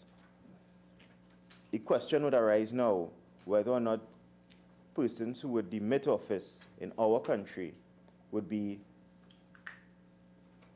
delegated duties just as if when they were in office to justify the type of pensions that they would be getting. And the answer to that is no. When we consider housing and personal allowances and making statements that they should be pensionable as opposed to them not being, we wonder what was the real true intention of a pension. And it hasn't been discussed before today, and I wanted to bring it up. When one considers a person reaching a pensionable age, it is expected, humbly in my considered view, that that person would have gone through certain cycles in life. You would have already taken a mortgage, possibly paid off for your home at the age of 65. You would have been expected to rear children, put them through education, possibly paying off a second mortgage and whatnot. But these duties that you would have had, or expenses that you would have had during the course of your lifetime, it is expected when you reach your pensionable age, those would be expenses that you wouldn't be responsible for. So the question really and truly is asked, why this amount of money at that particular age? I could in fact understand an argument being made for persons who may have certain medical expenses. But should it really and truly be equivalent to persons who are involved in normal day-to-day activities, who have to treat with normal day-to-day expenses at a time in your life when those expenses may be non-existent, to be receiving the same amount of money as someone going through their prime in their life? We also consider, when we talk about pensions, the clause 3B with respect to the pension indexation, allowing for a protection against inflation, which is not usually a key feature in public or private sector pensions in Trinidad and Tobago, and could in fact be considered arbitrary and discriminatory. The knock-on effect on private and public sectors could trickle down to trade unions, as this indexation method could be considered very high as it pertains to the needs of retired persons, and those needs are assumed to be different from those still employed. There's the absence of consideration being given to other key personnel, such as masters, registrars, magistrates. The DPP is not going to be brought into this equation. The Solicitor General, CPCs, PSs, industrial court judges, So all of these. Senator Yes, Subas, while I am appreciating your contribution, I just need to point out to you that you're now moving on to what the bill is not about. And I would ask you to focus a little more on what the bill is about, okay? I was just making the point to speak that these persons are left out. I appreciate your guidance. So that in considering the persons who are going to be affected, there's a lot of consideration that should have been contemplated when drafting this piece of legislation. And it harkens back onto what many other speakers would have spoken about earlier today with respect to the lack of consultation on this issue.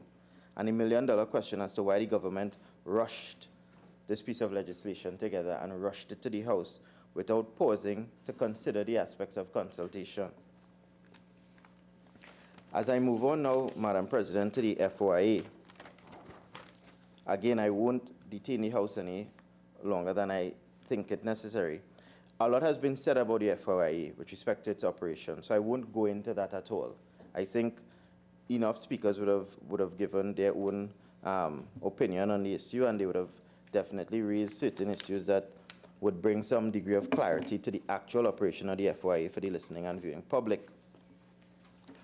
But again, considering the flurry of discussion on the issue, to set the stage with respect to the FOIA, which hasn't been mentioned by other speakers tonight, I also looked at the Sunday Express, yesterday's Express, where Ralph Maraj, in his letter to the editor, said, "The suffocating authoritarian intent of the government therefore remains confirming its untrustworthiness." Senior Counsel Martin Daly, also in the Sunday Express. Yes, please. Sorry, but you may be quoting different articles about the issue, but in essence, you're saying the same thing that several speakers have dealt with before. Okay? So I would ask you to please, really, I'd like you to come to your points a little faster, and when you have made a point that others have made, move on to different points. Yes, please, Madam President. It was just trying to set the stage with respect to the freedom of information. Other speakers would have spoken to the true intent of the initial legislation by then Attorney General Ramesh Lawrence Maraj as well too, and what the FOIA would have meant back then and how true it holds now. I only intend to just touch on with respect to responses based upon certain information that would have been put out. The first is with respect to Minister Fitzgerald Haynes, wherein in his contribution, he proffered a juxtaposition between the court and public authorities. He indicated that in terms of extensions being gathered, the court extensions could simply be addressed by virtue of writing the court for an extension, and it should have been done the same way with respect to public authorities. But respectfully, Madam President, with respect to an extension of court, as you may very well know, being a practicing attorney yourself, in terms of relief from sanctions, there's a lot more that has to go into it, such as an affidavit with respect to supporting the application for extension of time. And because it's not so easy with respect to the court, one could understand and appreciate with respect to a public authority, an extension of time for public authority to respond to an application made by an applicant shouldn't be so flippantly done. As a matter of fact, Madam President, in other jurisdictions that we would have checked and research would have been conducted, when a public authority requires an extension, they actually write within a particular prescribed time frame to the applicant, indicating that only in circumstances where the information is lodged at another public authority that they would require some degree of an extension of time to facilitate the procuring of that information for the applicant. Both Minister Haynes and Mr. Rembrandt as well too spoke to the insertion. President, 46.5.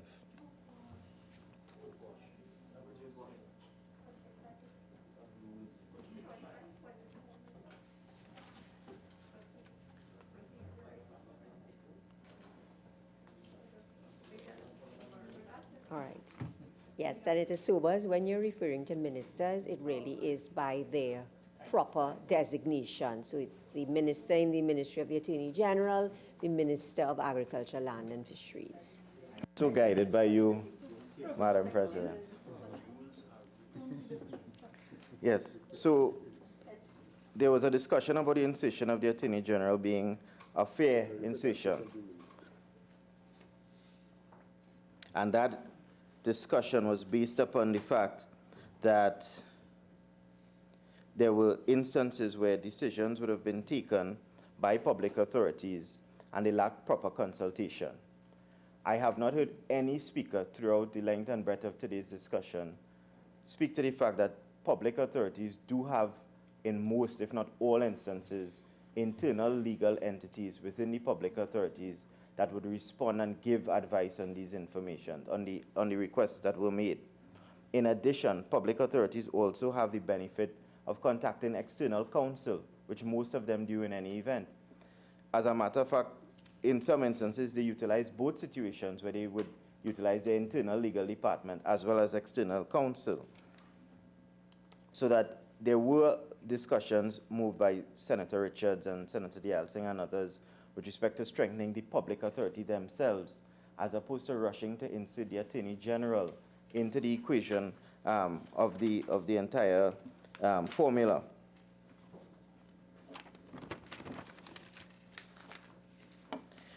There was also discussion, I can't recall if I heard it earlier, that there's no casting of aspersions upon the Attorney General or his office.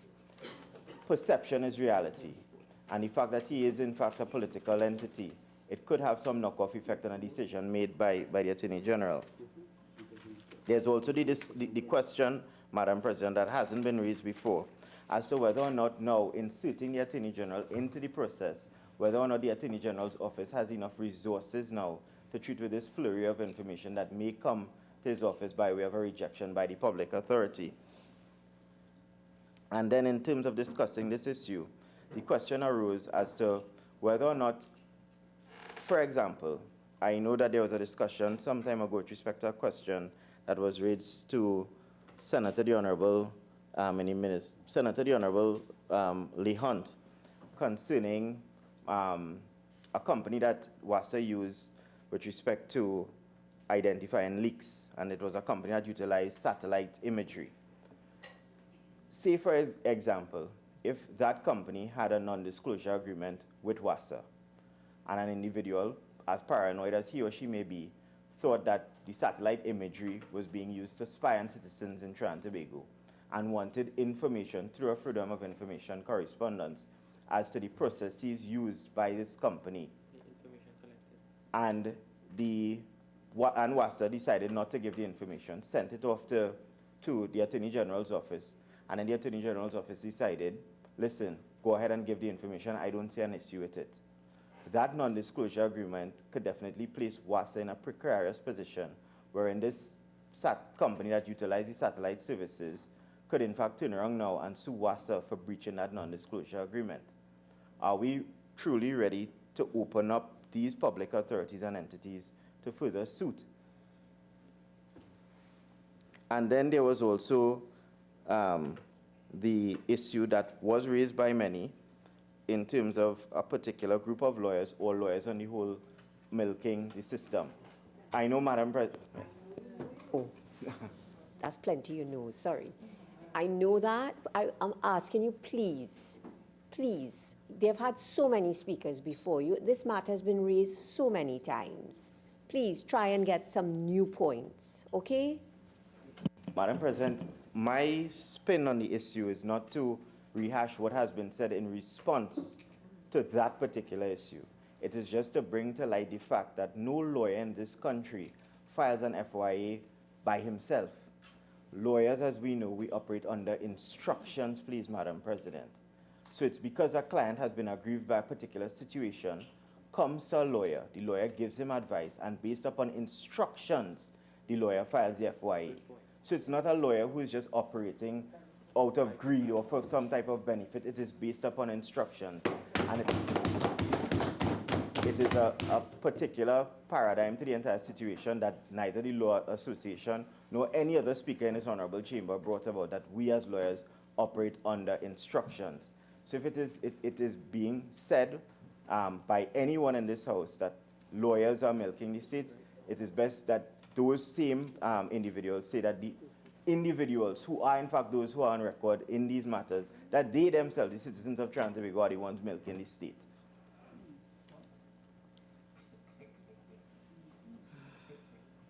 And also, Madam President, Senator the Honorable Alison West raised the issue of an uptick in GR, and this was in 2015 and 2016. And humbly, Madam President, I would just want to say that I think when there is in fact an uptick in GR, it actually is a good thing. It shows that democracy is well and alive and that our citizens are taking advantage of our rights that they have to them. As I said before at the beginning of my contribution, I really didn't intend to offend any standing order. I do apologize if I have. Oh, come on. But those are my thoughts on the issue.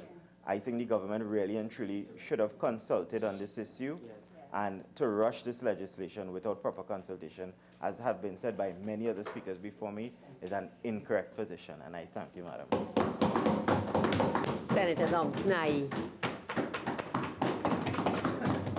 Thank you, Madam President. Senator Diona said that this bill's long title was quite a mouthful. I agree with her.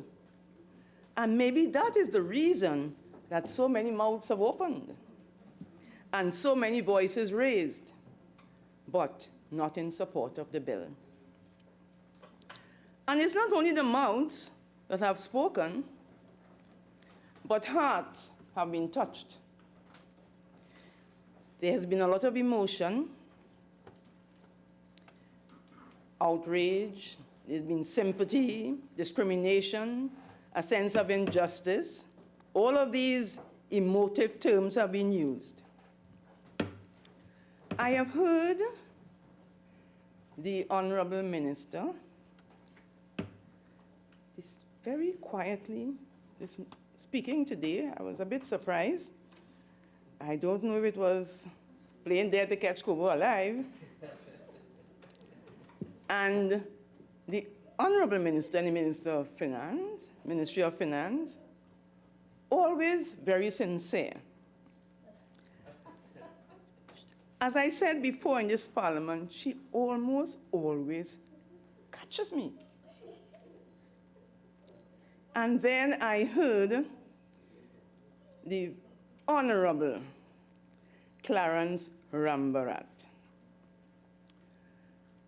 Now, I think it's very important the names that we give our children.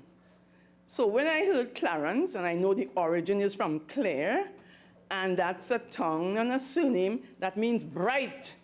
And Claire, I said, yes, he's going to bring clarity. Still waiting, you know. Still waiting.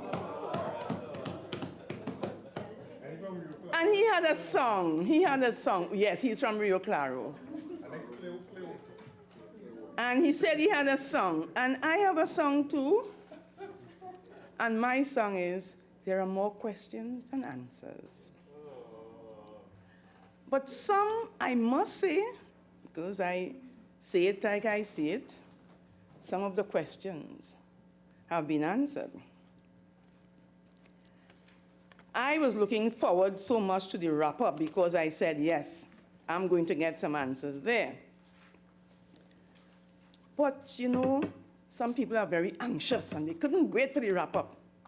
So I got a note. I don't keep secrets. I have to tell them. I got a note. And, you know, yes, it's disclosed. Don't interrupt me, madam. Time is running. And, Madam President, I remember the first note I got. I was in common entrance class. And this guy sent me a note. And I didn't answer the note. I passed common entrance and he failed. And the note was to invite me to a magic show. And I said to myself, you know, maybe the Minister of Finance is going to work some magic this evening. Now, in respect of Clause 1, the amnesty, I think, is welcome for everybody except one. So, well, we leave that there. I have asked in another bill for some assistance for persons who want that assistance, but the minister has said, well, they don't interfere with the operations of Inland Revenue. But for some reason, the taxpayer assistance is very much depleted, that department. So everybody is happy, even those people who were the bane of the Commissioner of Inland Revenue's existence, successive ones, because they have a way of fleecing people, saying they're helping them, and a lot of distress. So we need perhaps to get some of them before the fraud squad. So Clause 1 is not a problem. Clause 3, retiring allowances legislative service, Act been amended, and the trend of most of the arguments on the opposite side to the ministers is that those things should be retired. But I heard some names this afternoon, and really and truly, people like Eddie Hart and so on, there are many people who have been in this House, who have served the government, who have served us very well, and who today are suffering. Now, you can never please everybody, and everybody is not equal in terms of service, but we can differentiate. And I clearly remember the irrepressible and unique Prime Minister saying that there are some members of his government who sat in Parliament and never opened their mouths, not even to yawn. But that was Mr. Pandey's style in criticizing his people. But it is no doubt that there are many people who are in need, and but the difficulty is that there are so many others. So many, we got letters from public servants, and I can think of so many who have served and who are living on pensions that are extremely small. What do we do? We've heard now is not the time. We've heard now is the time. And perhaps the time is coming. We've had some good words, and they said the proof of the pudding is in the eating, that people have come back with goodies. And billions are to come from good deals struck. Maybe that is the time. We don't know. Clause 5. The issue of the pension and the issue clause 6, judges' salaries and pension. And I've spoken in this House before about the particular Chief Justice and what he was undergoing when we were talking about the advance of the payments for people who have to wait so long for their gratuity and pension. And that is such a sad story. Senator, if you could just give us 1 minute. Leader of Government Business. Thank you very much, Madam President. Madam President, in accordance with Standing Order 14.5, I beg to move that the Senate continue to sit until the completion of the business at hand, inclusive of the matters on the adjournment. Honourable Senators, the question is that the Senate continue to sit until the completion of the business at hand, which includes the matters on the adjournment. Those in favour say aye. Those against say no.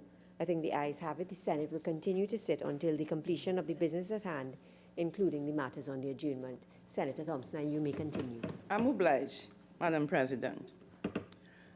I was wondering, though, if there could be a halfway house, because there are some judges and so who have retired a long time ago. And I'm wondering if we could look at their situation and see if we can cull their situation out from the rest who have more recently retired.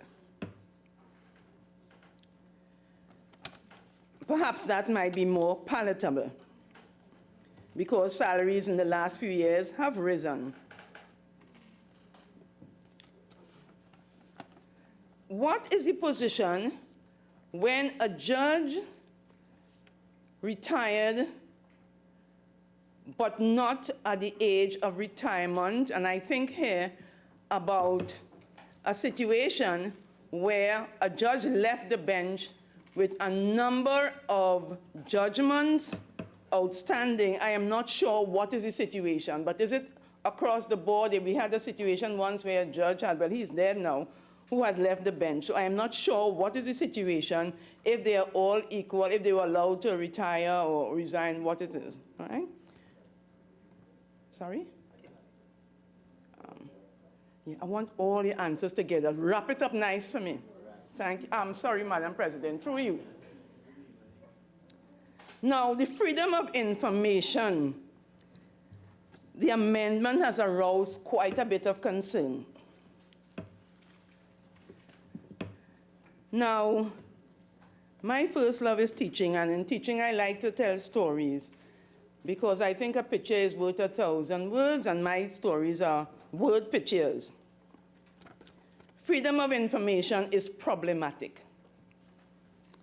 In this particular bill, it is problematic, especially because of the wide category of agencies that come under public authority.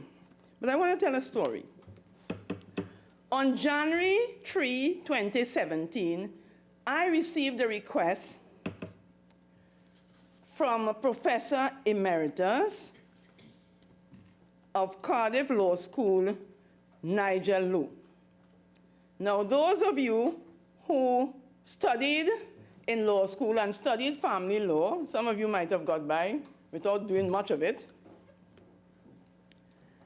will remember Bromley's family law.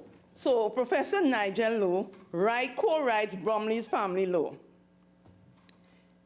He is a consultant for the Permanent Bureau of the Hague Conference, and he made a simple request. He wrote to me asking me for statistics from the central authority. We ratified, and then we, in fact, enacted legislation called the International Child Abduction Act. We did it in 2008. And that was to bring into force the Hague Convention on the civil aspects of international child abduction. What he asked for was statistics. 3rd of January, I wrote asking for it. I had to go through a 3rd degree. Why? What? Where? What? I was amazed. And this is not the first time I've had to grapple with a public agency to get information which I thought was no secret. What is the secret about how many people, how many cases we have? So then I heard, okay, we will get it, but you can't give it to me. They have to give it straight to him. I don't understand why. Now, in the interim, I had contacted other, because of the Caribbean education, I'm in touch with people all around the Caribbean. So I could get it from Bahamas in one day, get it from other countries around the Caribbean. He was so grateful. He said, I put you in the global report, you know. He wrote me and said, Hazel, I still don't have that information. I was absolutely amazed. And he said, you know what? Please tell him I'm not asking for the moon. What is it? I want to say that there is a culture of secrecy in this country. And to deal with it, we must try to educate our people, our officials, our employees, that a lot of what you think is secret is not at all secret. There is information that can be shared without the country falling. The sky is not going to fall, but we are afraid. So perhaps, again, I make a cry for education and training. When money is short, the first thing we cut is training and education. And that is what is going to see us through. The more we train people is the more they will perform efficiently and the more our country will be able to move forward. Yeah. So months passed and he could not get that information. And I felt so ashamed because a number of countries reporting, and Trinidad, it was like it's a state secret.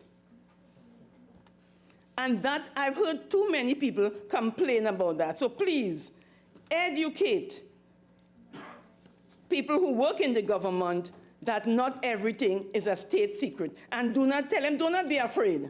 The sky will not fall.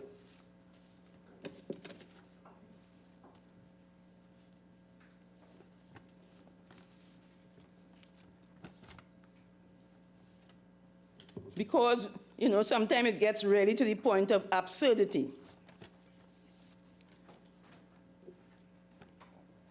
Now, in terms of the freedom of information, as I said before, there are so many authorities, so many components. I counted 11, 12 of them, starting from Parliament right on to even agencies that just receive money from the state. You have to be so, they feel they have to be so very careful.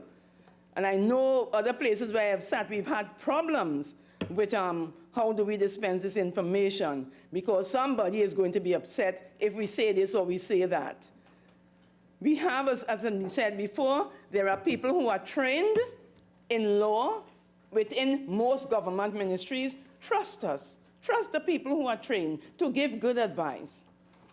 Creating the question is not only a question of separation of powers as far as the Attorney General is concerned, but it may just be creating a bottleneck that the Attorney General won't be able to handle. It's even difficult now to handle what is on the Attorney General's plate. To add that on to him, it's going to create even more problems.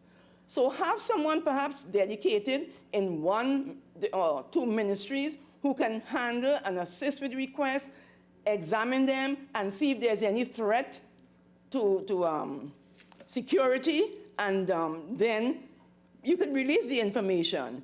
If it is that there is a threat, or if it is that there is some kind of reservation, let it be resolved as far as possible with the legal advisors in the ministry, because we don't want a situation where it may be thought that the Attorney General is being partisan in terms of when he approves and when he does not approve.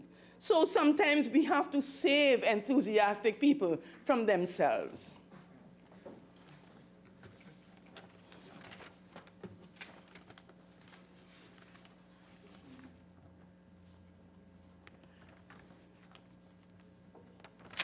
Now, in terms of the central bank, I recall that when there was the introduction of the bill, there was discussion or there was mention of the lawsuit brought for salaries owed.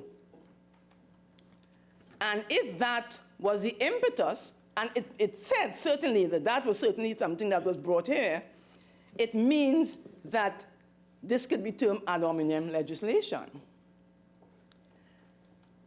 So when we look at how do you get the information to answer the lawsuit?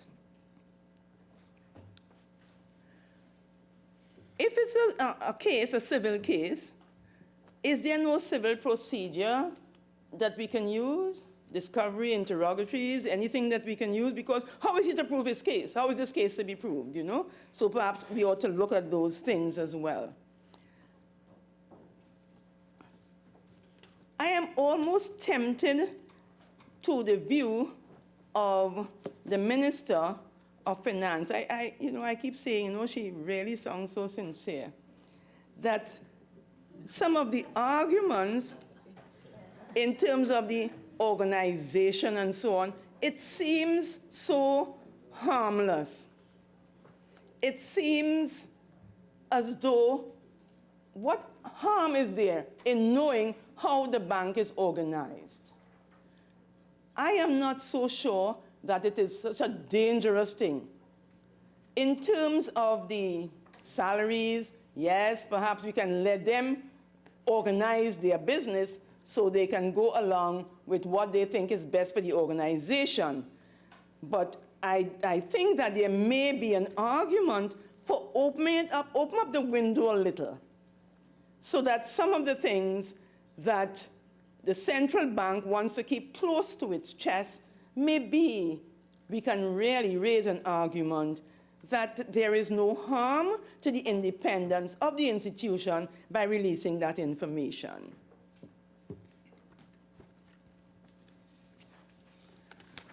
This has been a very difficult piece of legislation. And part of the difficulty is because we have amalgamated so many strange bedfellows. And when you bring all of these bedfellows that are strangers to one another, we create a situation where we might have to get a divorce. So we have the defaulters in taxes, we have the judges, we have the prime minister, we have the president, we have central bank officials. We have so many people coming together that perhaps we ought to consider that there should be a judicial or legal separation so that we can deal with the parts that are palatable and the parts that will really bring the divorce that we may just have to, we've gone through the counseling. That's what we've been doing all day, counseling. Because before you have a divorce, it's very serious. You must have some counseling. So we have been trying to counsel you, all of you, in the hope, not that there will be a reconciliation, but that there may be a very peaceful, amicable separation. I thank you, Madam President. Senator Chote. Madam President, thank you for the opportunity for speaking at 7:53 tonight.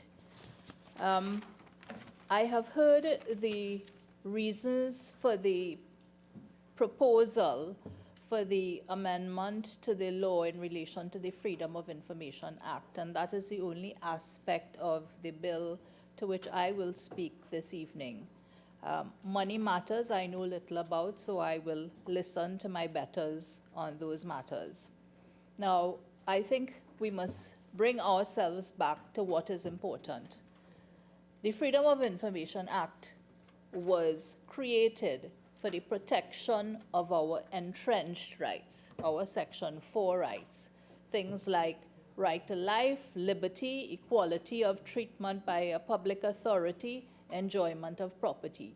A lot of the debate which we have heard in this honorable chamber has been about freedom of press and how it applies to freedom of speech and so on.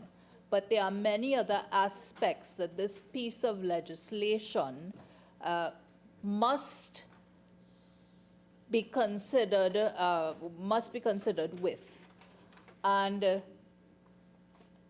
the rights in our Constitution, they're entrenched by other pieces of law and protections by the creation of particular institutions. So, for example, Equal Opportunities Commission is one of the ways in which we protect our entrenched rights.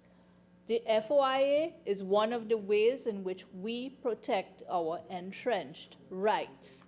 What was important about this piece of legislation when it came into effect is that the legislators made a clear cut of the legislation and the requests for this kind of information away from political interference. They said, if you don't like the decision which is coming to you from the government department, you can either go to the court, which is not part of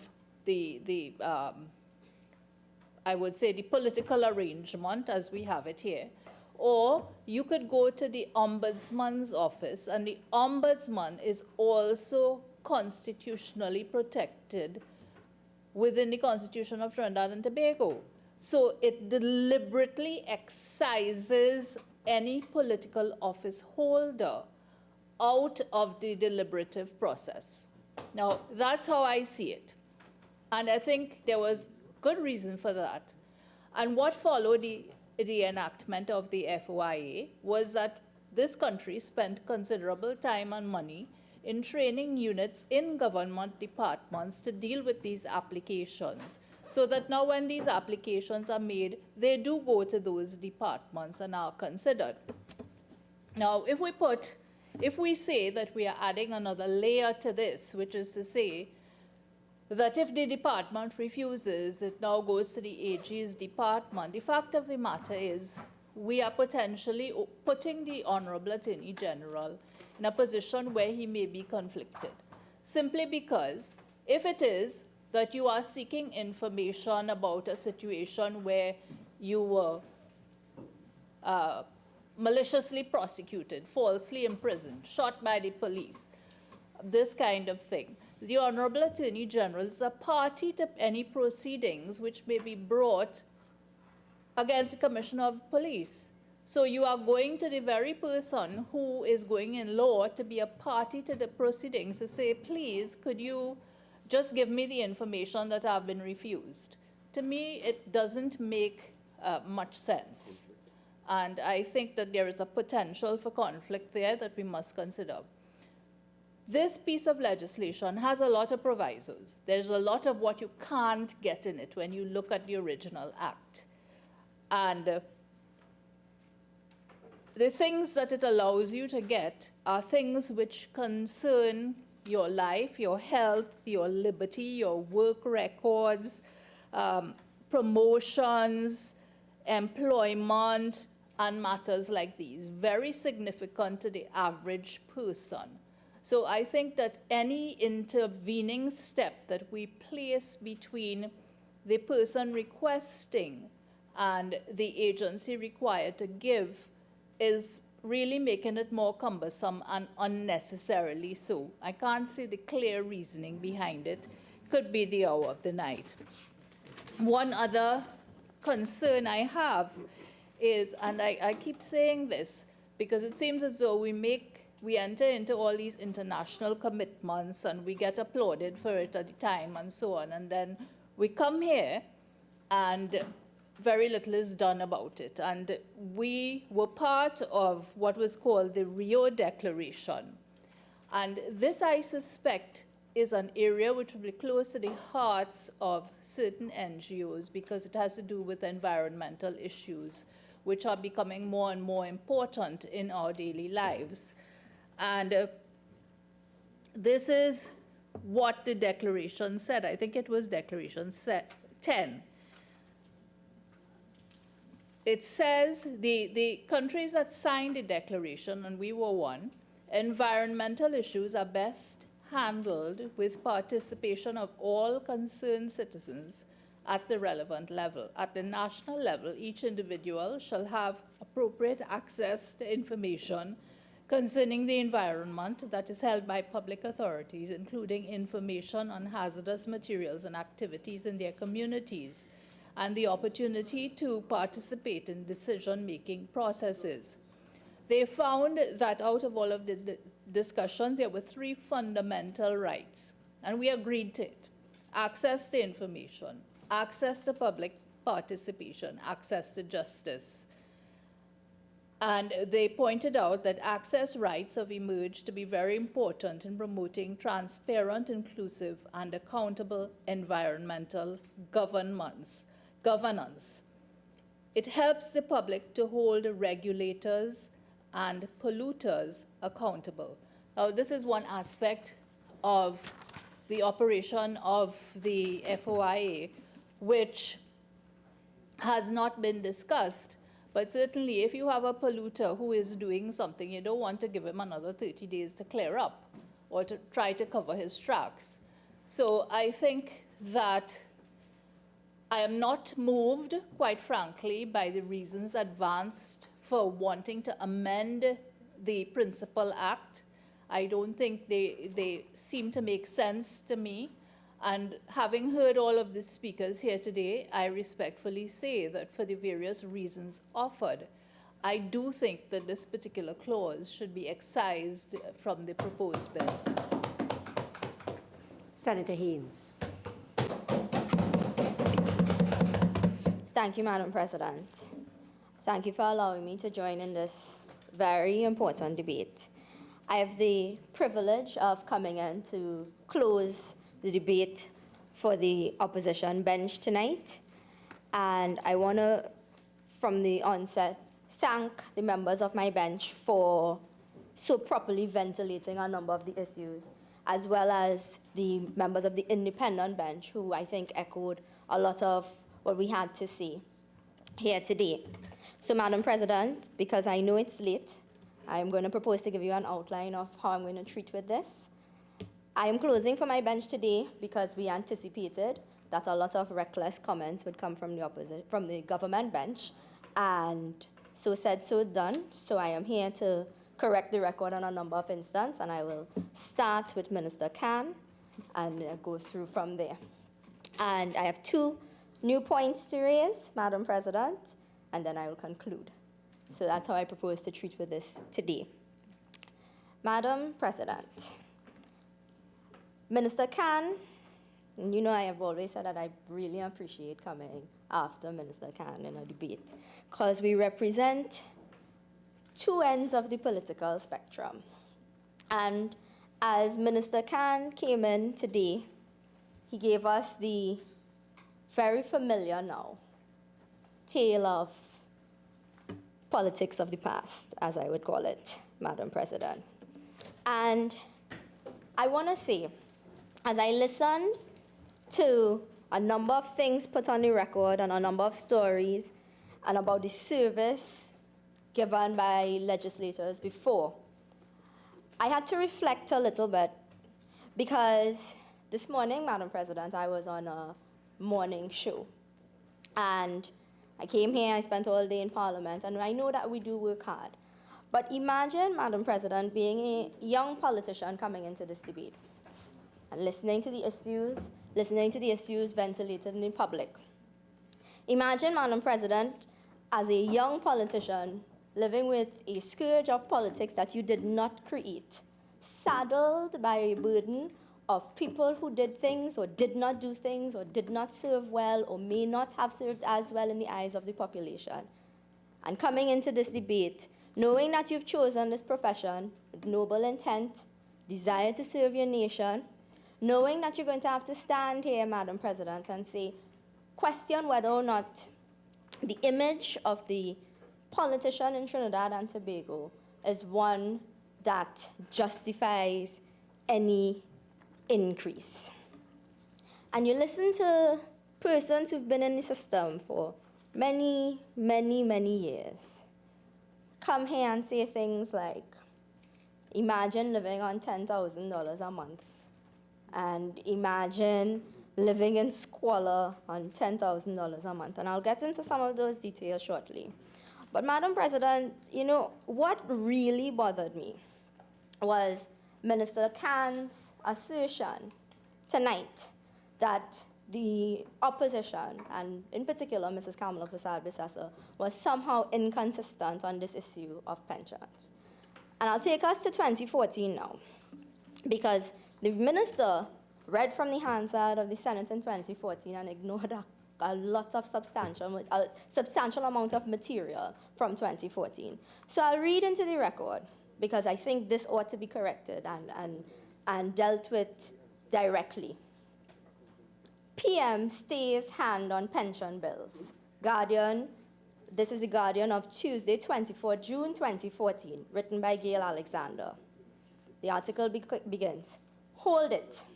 Controversial legislation to increase retirement benefits for parliamentarians and retired judges will not be approved until this issue is fully ventilated, including deeper scrutiny by a parliamentary committee if necessary," says Prime Minister Kamala Persad-Bissessar.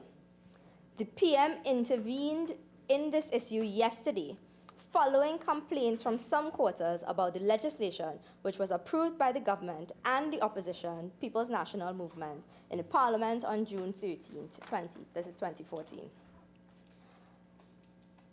Madam President, so to come here and say that the opposition is somehow inconsistent on this issue and trying to score political points, and that we would reject this now because in some ways what we're saying is not something that we've said before, is so grossly and wildly inaccurate. I cannot believe that the government could hold their heads up and say that. I really cannot believe it, because, Madam President, time and time again, we come here and we highlight the plights of citizens. We talk about the unemployment figures. We talk about persons who've been retrenched. We talk about that the government of the day remains remarkably disconnected from the plight of the average citizen. And we, in no way, Madam President, when they were putting together this bill, could they have ever thought that in 2019, anybody from the opposition was going to come here and say, yeah, good time for this pension hike, real good time for this increase. And, you know, and then to try to create anything else is a manipulation of the fact and then the basis of spreading the actual misinformation in this debate, Madam President. Madam President, I listened as my colleagues from the government bench suggested that Mrs. Persad-Bissessar was in some way trying to sort out herself. Imagine that. Imagine after calling for the clause to be deleted, you would still have the gall to stand here and suggest that. Madam President, I mean, we've been as clear as day on this issue from the beginning. And if you don't like our position, that is your problem. But the fact is, Madam President, the leader of the government bench in the House of Representatives in 2018 stood up and said in Parliament, that is, the Minister Robinson Regis said, and this is a direct quote from the article of Thursday, December 18th, published in the Trinidad and Tobago Newsday by Carla Bridgelal. Camille, only 41% earn below $6,000 a month. You see, when we say they're disconnected with the reality of citizens, Madam President, this is what we mean.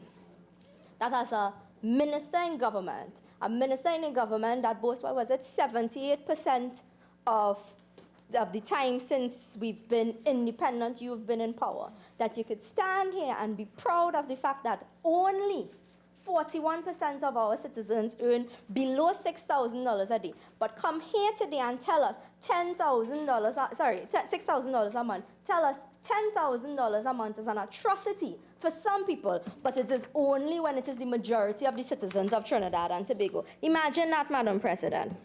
41.4% earn less than $6,000 a month.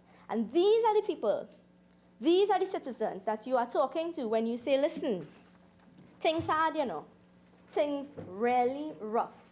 If you're not getting $10,000 or more a month, you cannot survive in Trinidad. Imagine that, Madam President.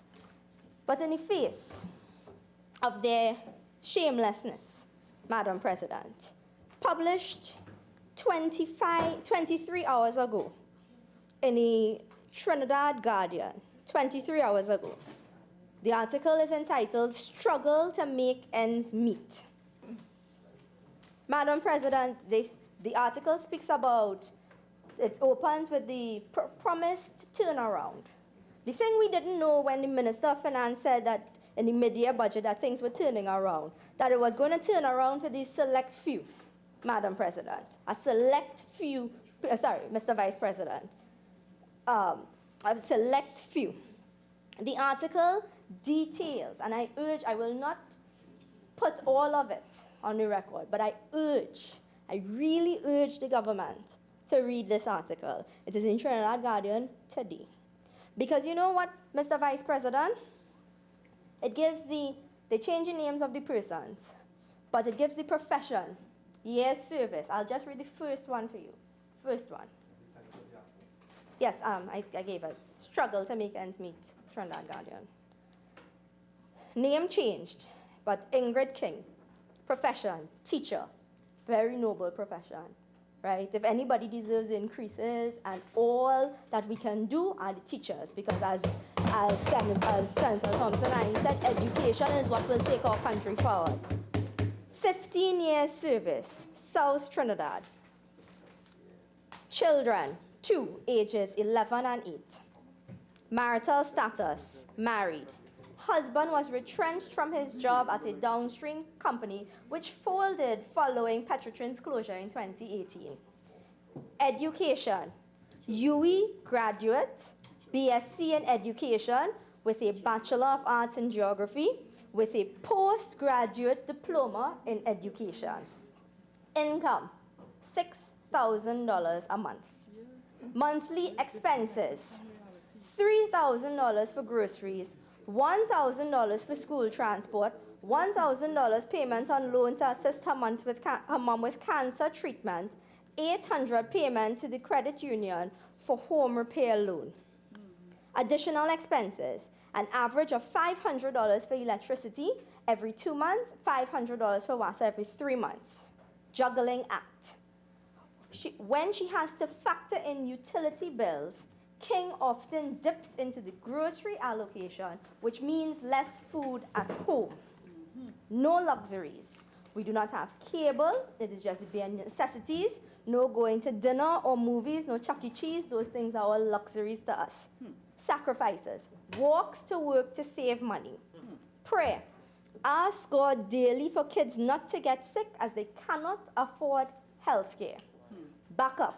Credit union account, but tries to leave that for when there is an emergency, like in September when she had to buy books, bags, and uniforms.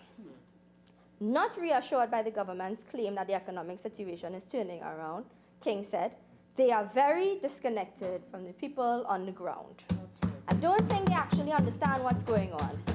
I remember when the minister said gas increase was not going to affect the average man, but our taxi fares went up. And I'll stop there, but there's more. And there are a number of people detailed here, real people, Mr. Vice President. And you know why I brought this up?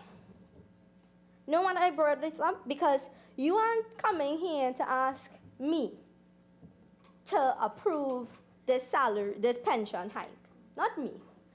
You're talking to Ingrid King and all the people detailed in this article who are struggling to make ends meet. And you are telling them that after you said from 2015 till the beginning of this year at the very least, let us be responsible, let us be mature, let us tighten our belt, we could avoid austerity measures, let us do all of these things. You're telling them now is the right time, because if we don't do it now, when would really be the right time? I'm going to tell you when would be the right time. When Ingrid doesn't have to worry about how she's sending her children to school or have to swap food for transport for these things. That could probably be when, Mr. Vice President. Mr. Vice President, when we speak here in Parliament, it goes on the record forever. So students would look at what we're saying here, and and you would understand who stood for what. And the Minister of Finance, very early on in his contribution, stated that they stand for principle, and then proceeded to say their principled stance was that they appointed a commissioner of police that was once a UNC minister and gypsy on NCC. That's not principles, eh? That's just basic, normal decency. If you know somebody could do a job, let them do the job. That's not a principled stance. You see, this patting yourself on the back for basic common decency, amazing. But that is not acting on principle. Acting on principle, Mr. Vice President, is what the leader of the opposition did. Where you looked at it in 2014, you still look at the situation now in 2019, and you say, listen, until the majority of citizens can benefit from the wealth of this country, a small percentage ought not to benefit more than everybody else. That is a principled stance, Mr. Vice President. On top of this, Mr. Vice President, there was an article in the Newsday with the Attorney General putting on the record, was stating that he will not apologize for the pension increase because at this time, he was stating that even though it affects just a handful of people, that now was not the time for us to think about the majority of the population. Attorney General, Attorney General who sits in the seat of San Fernando West, which was most affected by the closure of Petrotrin, or one of the most affected by the closure of Petrotrin. And so we know clearly that he's not thinking about the majority of people. We know that clearly. I wanted to just go back very quickly to the article on where Prime Minister, as she was then, Mrs. Kamala Persad-Bissessar, rejected the same pension hike in 2014, because the article ends with PNMites upset too. The source had been previously quoted. The People's National Movement's move to approve the increase has not sat well within some PNM quarters. PNM activists, PNM Abroad blog, P.S. Robinson, yesterday said that Dr. Keith Rowley and Colm Imbert's move, and that of the government also, lack judgment in seeking a massive pension increase via legislation. I'm assuming they're still vexed now, at this point. Robinson's comment was made yesterday in reply to moves by the House, as stated before, and he stood outside the Parliament trying to persuade senators not to approve the increases. No one was outside today, but I assume he feels the same way. I just want to assume that. And in this article, one of the few times Senator Alwari, as he then was, refused to comment, because I think he knew then it was not a good idea. But today, he'll say, now is a good time.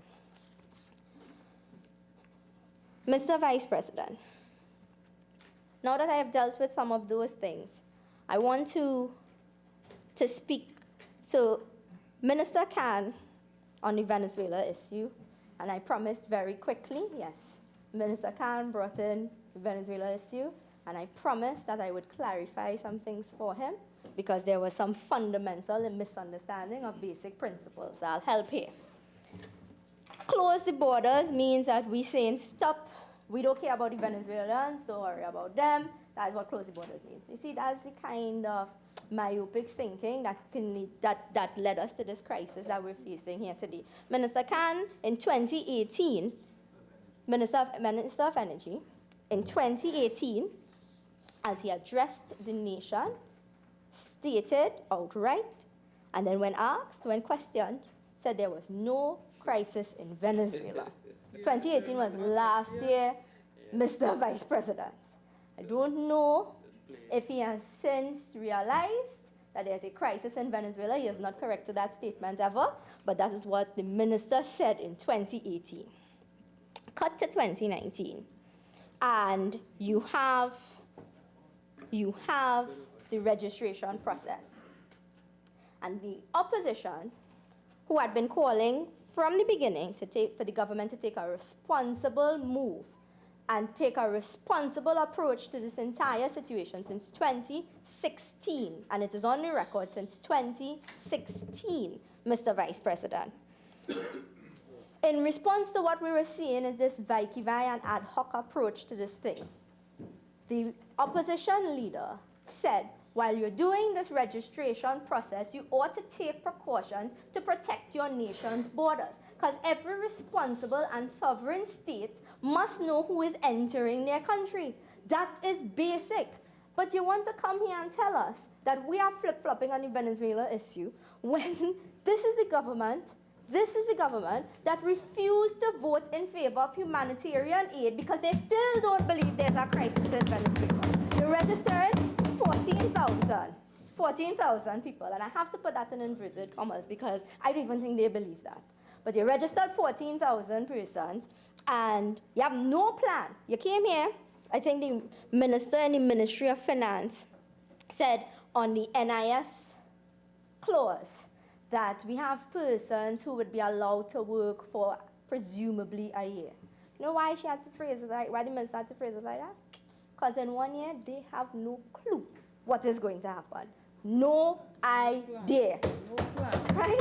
So it has to be that we have people, and so we're bringing this clause, and they're presumably going to work here for a year, so we're going to make this provision so they won't have to pay NIS. Mind you, the NIS announcement was made on a VAPS in a post-cabinet by the Prime Minister, who got up and said, hey, the Venezuelans will not pay any NIS because they will, and then you come after with the legislation, still no plan, because they don't understand that a policy requires details. It is important that it is cogent, it is consistent with the things that you have said, and that it makes sense. So you get up one morning, visa, you know the details for the visa, one day it will come, one day it won't come, and then you want to tell us that we are flip-flopping on Venezuela. We have been clear and consistent, Mr. Vice President. Clear and consistent.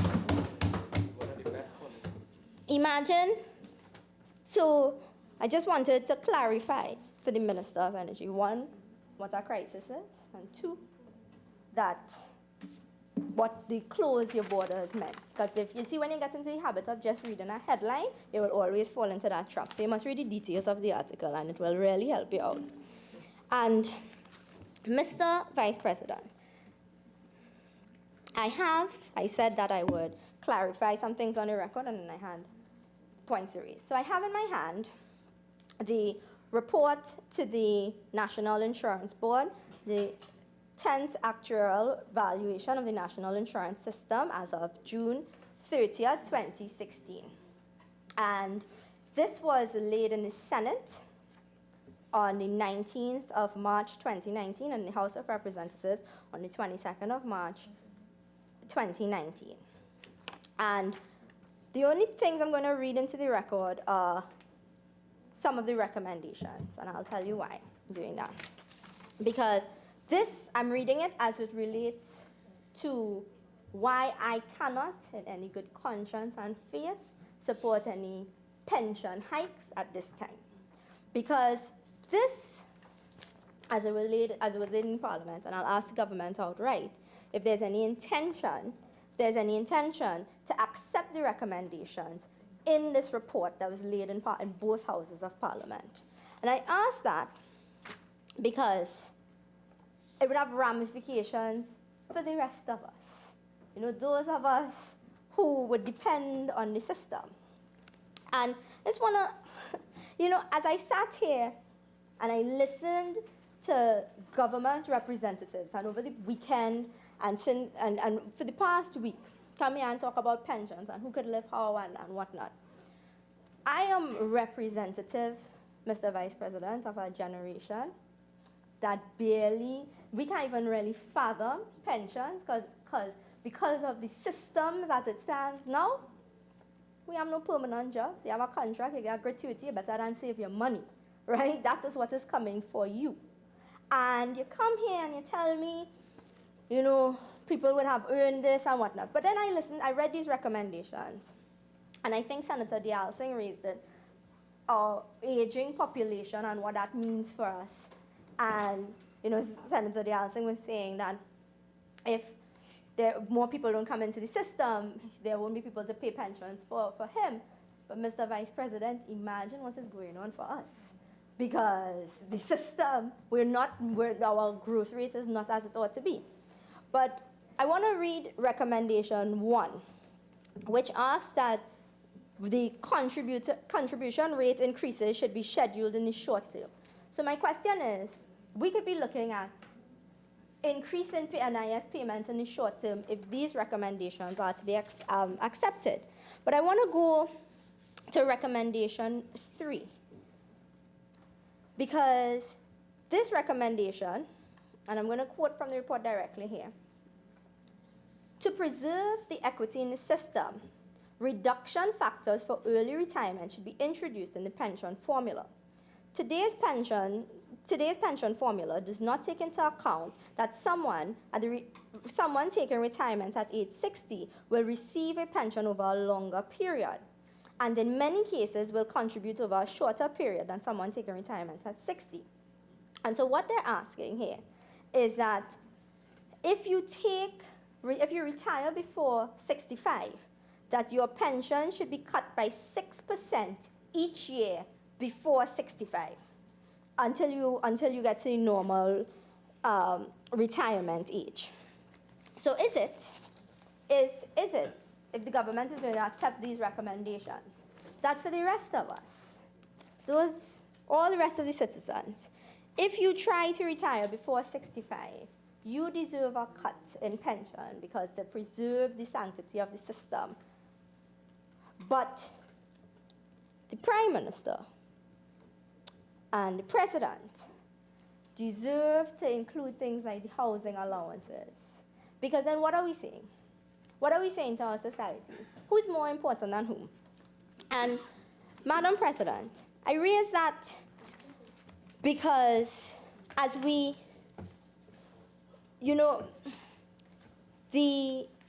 a number of sections in this bill, a number of the clauses in this bill, persons have called for wider consultation. We've called for the outright removal of some of the sections.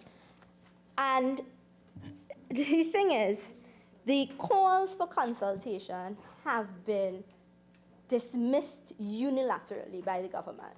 They don't want to hear that because the time for consultation, in their opinion, on this is over. I wanted to why I read out the first paragraph of what Mrs. Prasad-Bissessar said, is that she said that before we were to even touch this issue, that there ought to be consultation and the issues ought to be properly ventilated. So, Madam President, as I conclude, I just want to read into the record a quote from an address to the nation on Tuesday, December 29th, 2015. This administration will not take our country back into any kind of situation that may lead us to the IMF. But success will require sacrifice and adjustment on the part of all in the national community. The adjustment in spending that is required can be nullified by increases in wages and profits. We need to approach a situation with a level of maturity and openness, and a willingness to compromise in the best interest of the nation as a whole. The Prime Minister, as he is, went on to appeal to the labor movement and the business community to approach all discussions with the national interest at the uppermost part of all of our minds. And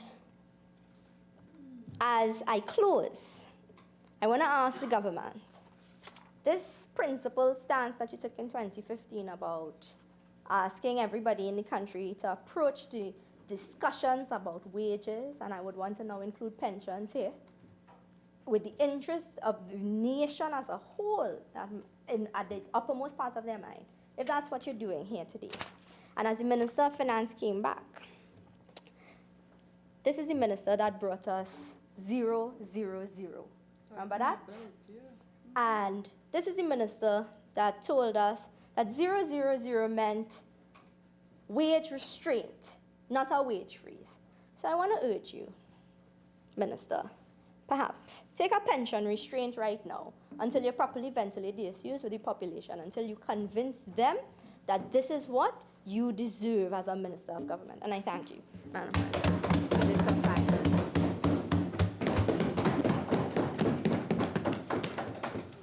Thank you, Madam President. Madam President, let me start off with in response to the contribution of Senator Mark. As the Minister and the Office of the Attorney General pointed out, when Senator Mark made the statement that nowhere in the Commonwealth is there a provision where the housing allowance is added to the salary for pension purposes, that was incorrect. And I wish to reiterate that this Retiring Allowances Legislative Service Act in Jamaica is not a colonial relic. The specific amendment made to the Retiring Allowances Legislative Service of Jamaica was made by way of Act number 38 of 1995 in Jamaica, which would have been, from my knowledge of Jamaica, I would think more than 30 years after Jamaica gained independence from the Queen. So that this particular provision, which is in the interpretation section of the Retiring Allowances Legislative Service Act of Jamaica, which defines the term salary for the purpose of pension, reads as follows. For the purposes of this definition, basic salary means the emoluments, including house allowance, provided in the estimates of revenue and expenditure of the island. Jamaica is in the Commonwealth, and as I said, this was done in 1995, some 30 years after Jamaica escaped from the colonial master. So that is not a colonial relic. Let me also point out that it's easy to talk about what should or should not be counted for a pension. But if we go around the world, for example, in Australia, the salary of a minister is 29,000 Australian dollars per month, or 135,000 Trinidad and Tobago dollars per month. The basic pension for a member of parliament in Australia can get up to 75% of their salary after 18 years of service. We in Trinidad and Tobago, we are fixed at 66 2/3 after any amount of service, Madam President. But in Australia, you can get up to 75% of your salary after 18 years of service. And a minister, they have an interesting way of dealing with emoluments for parliamentarians, and they don't discriminate between appointed and elected. A member of parliament, by whatever means the person arrives in the Parliament of Australia, gets a basic package of 200,000 Australian dollars per year, which is in the vicinity of 40,000 Trinidad and Tobago dollars per year. And we're talking about a backbencher or a person without portfolio. A minister, 40,000 Trinidad and Tobago dollars per month is what a backbencher gets in the Australian Parliament, or an opposition senator, for example, or independent senator. But they have an interesting way of dealing with pensions.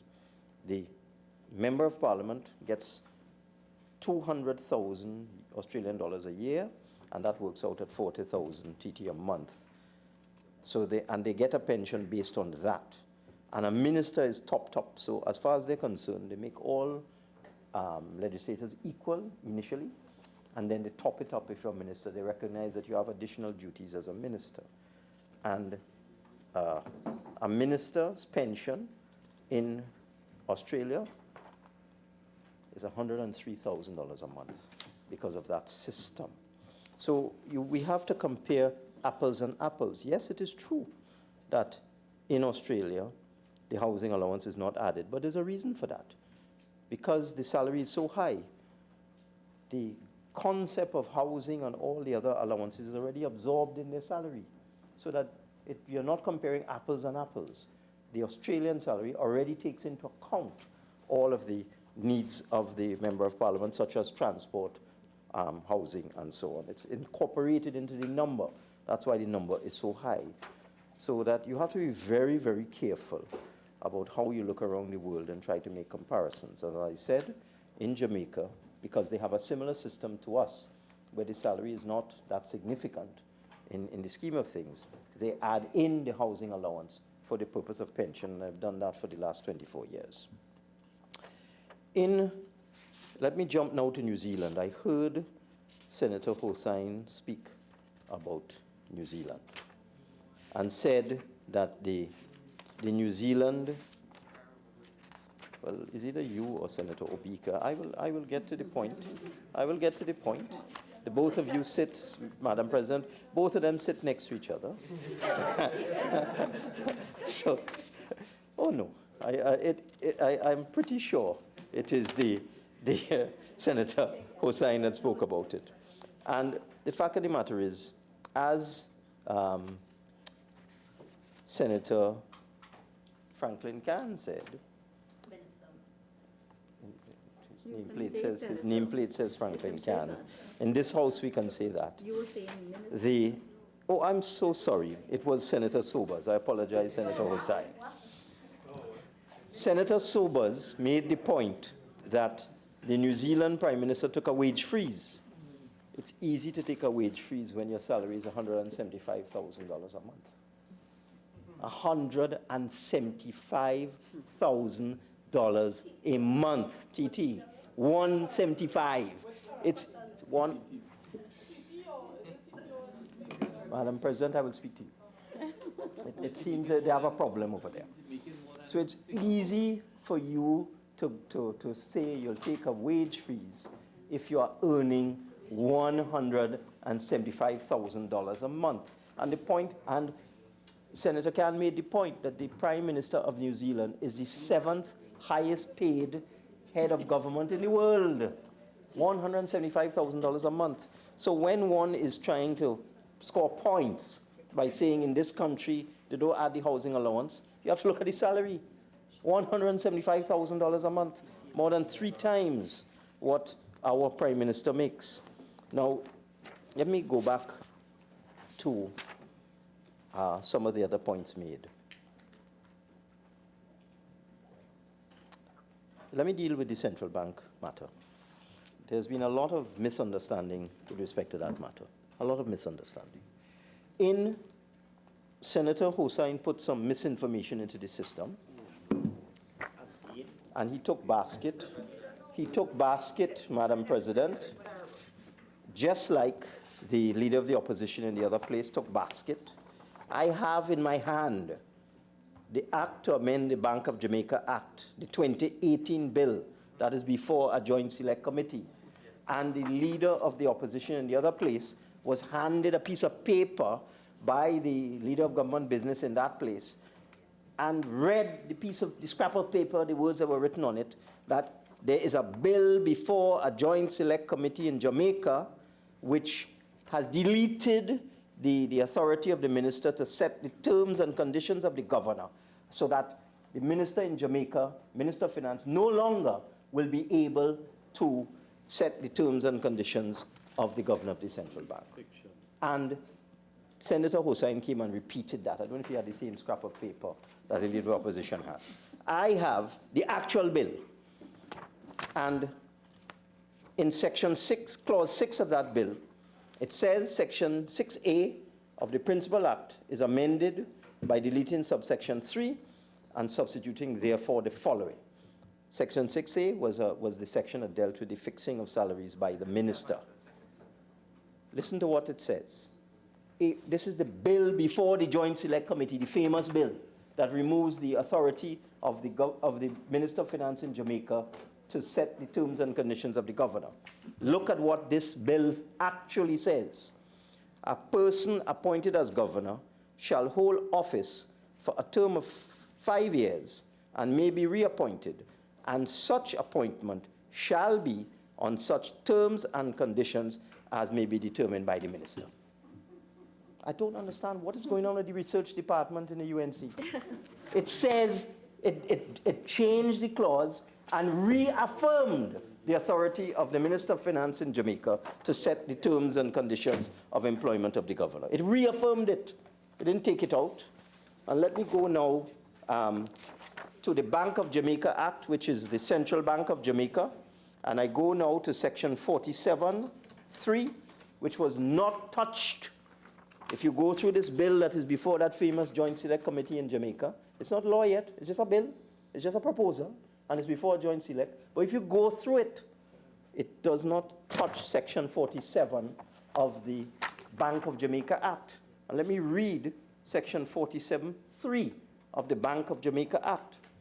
Every officer and servant of the bank and every auditor of the bank shall preserve and aid in preserving secrecy with regard to all matters, and this is very similar language to our legislation, relating to the affairs of the bank that may come to his knowledge in the course of his duties, and shall not communicate any such matter, this is what we don't have, to any person other than a person authorized in that behalf by the Minister of Finance. So in Jamaica, Madam President, in the Central Bank Act in Jamaica, Bank of Jamaica Act, every officer of that bank cannot communicate anything with respect to the affairs of the bank, except if they are authorized to do so by the Minister of Finance. So in Jamaica, it is not just to the Minister of Finance that the governor has to provide information. It is to anyone that the minister directs that the governor should provide information to. And Madam Speaker, when you look at what we are seeking to do, what are we seeking to do? We are simply saying that it is taxpayers' money that fund the central bank, and that's a point that the opposition is missing. The central bank earns its income in two ways. One, from charging interest on the overdraft in the government account at the bank. That requires no work. What they do every month, they will work out what was the overdraft for every day. They will apply the repo rate, because that's the rate they use. It's currently 5%. They will apply that rate, and they will just deduct that sum from the government's account at the central bank.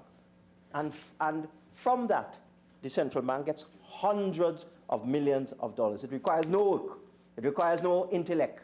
It requires no organization. You just work out what the overdraft interest is for the month, and you take it out of the government account and you put it in the central bank account. And that is the primary source. The other source of income of the central bank is investing the government's foreign reserves. The government's holdings in foreign currency are invested in equities and other instruments overseas. Those are the two ways the central bank earns money. So it takes taxpayers' money, because the overdraft is funded by the appropriation every year that we come in the annual budget exercise, and we appropriate a sum of money for the service of Trinidad and Tobago. And that is what funds the overdraft in the central bank.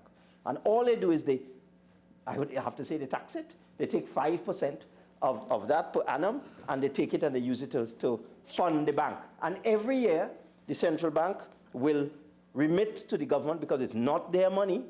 So by law, what they have to do is, after they've paid all of their expenses, which would include the maintenance of their facilities, their building, and so on, the salaries and wages and allowances of their staff, etc., and any other expenses the central bank may have, after they pay that, they have to remit what remains to the government for the benefit of taxpayers of this country.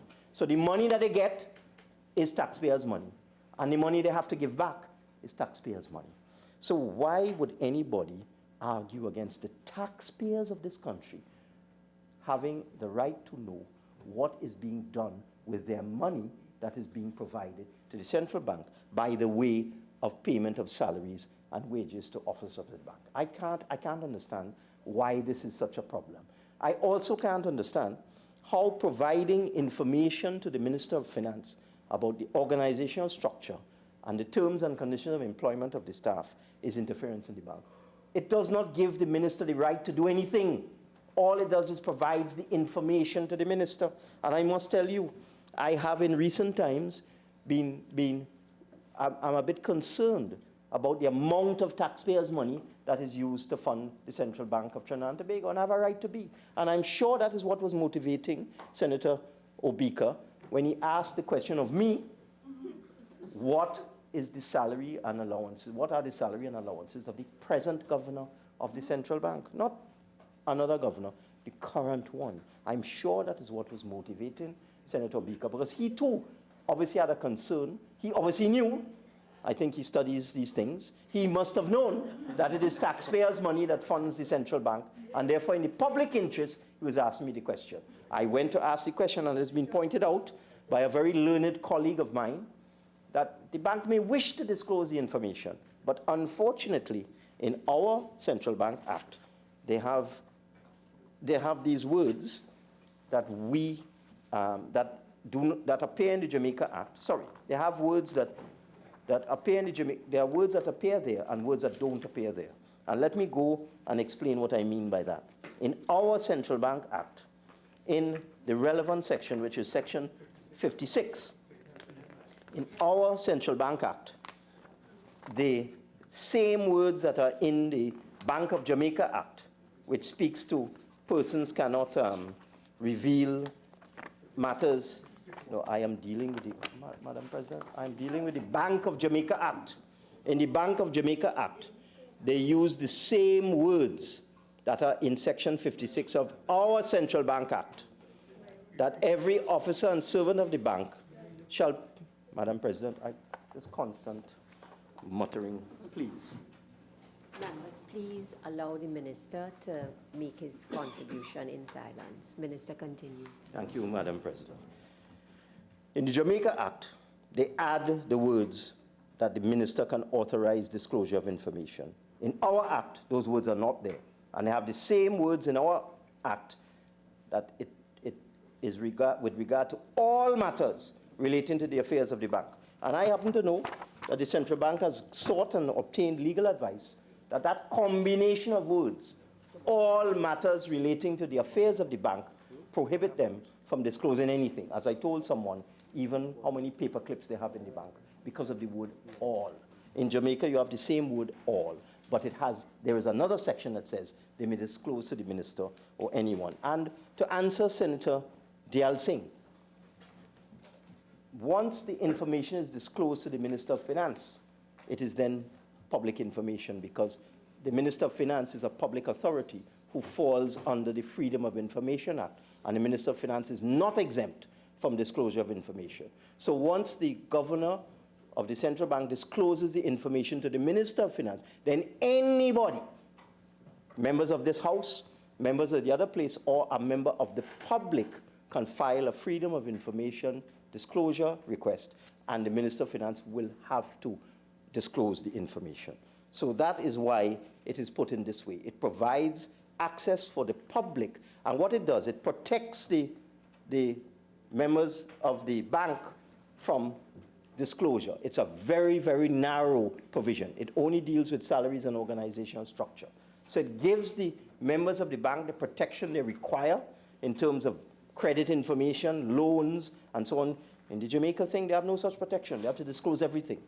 We are not asking the central bank to disclose matters relating to banking or matters relating to loan financing and so on. Just employment, and then the public can get it from me. They simply make a request of me, and it's not exempt information. Now, Madam President, let me just go to this freedom of information matter. I think I need to explain exactly what motivated the government in bringing this amendment. And there's a lot of misinformation in the system, a lot of misinformation. Let me give an example of a matter, a case Vijay Singh versus the Ombudsman, a 2016 matter. Mr. Singh was employed at the Ministry of the Environment. He alleged he was bypassed for promotion. In March 2015, he wrote to the Office of the Ombudsman, outlining in his complaint and requesting an investigation. He failed to receive a response. So in January 2016, he submitted a formal request for information from the Ombudsman pursuant to the Freedom of Information Act. He wanted his personal file and correspondence between agencies. In February, the Ombudsman refused the request and told Mr. Singh that the Office of the Ombudsman was not a public authority, and therefore the Ombudsman was not obliged to provide the information. As a result, a couple months later, Mr. Singh applied for judicial review to challenge the refusal to provide documents and the assertion that the Office of the Ombudsman was not a public authority. The documents were subsequently given to Mr. Singh by the Office of the Ombudsman in November 2016. By then, however, the matter was already in court, and the Ombudsman had a case to respond to. In July 2018, the judge held that the Ombudsman is a public authority for the purposes of the Freedom of Information Act, and ordered the Ombudsman to pay Mr. Singh's costs. Mr. Singh's attorneys, Ram Logan et al., have submitted a statement of cost for assessment for the period December 2015 to January 2018 in the amount of $1.7 million, Madam President. So this is a matter where the documents were actually disclosed, and the matter still continued, and the judge awarded costs to the complainant, and the complainant's attorneys have submitted a bill of $1.7 million, Madam President. Madam President, the senior counsel who represented the Ombudsman charged $10,000. So this is one of the problems that we in the, Madam President, I told you they're muttering, I'm asking you for your protection.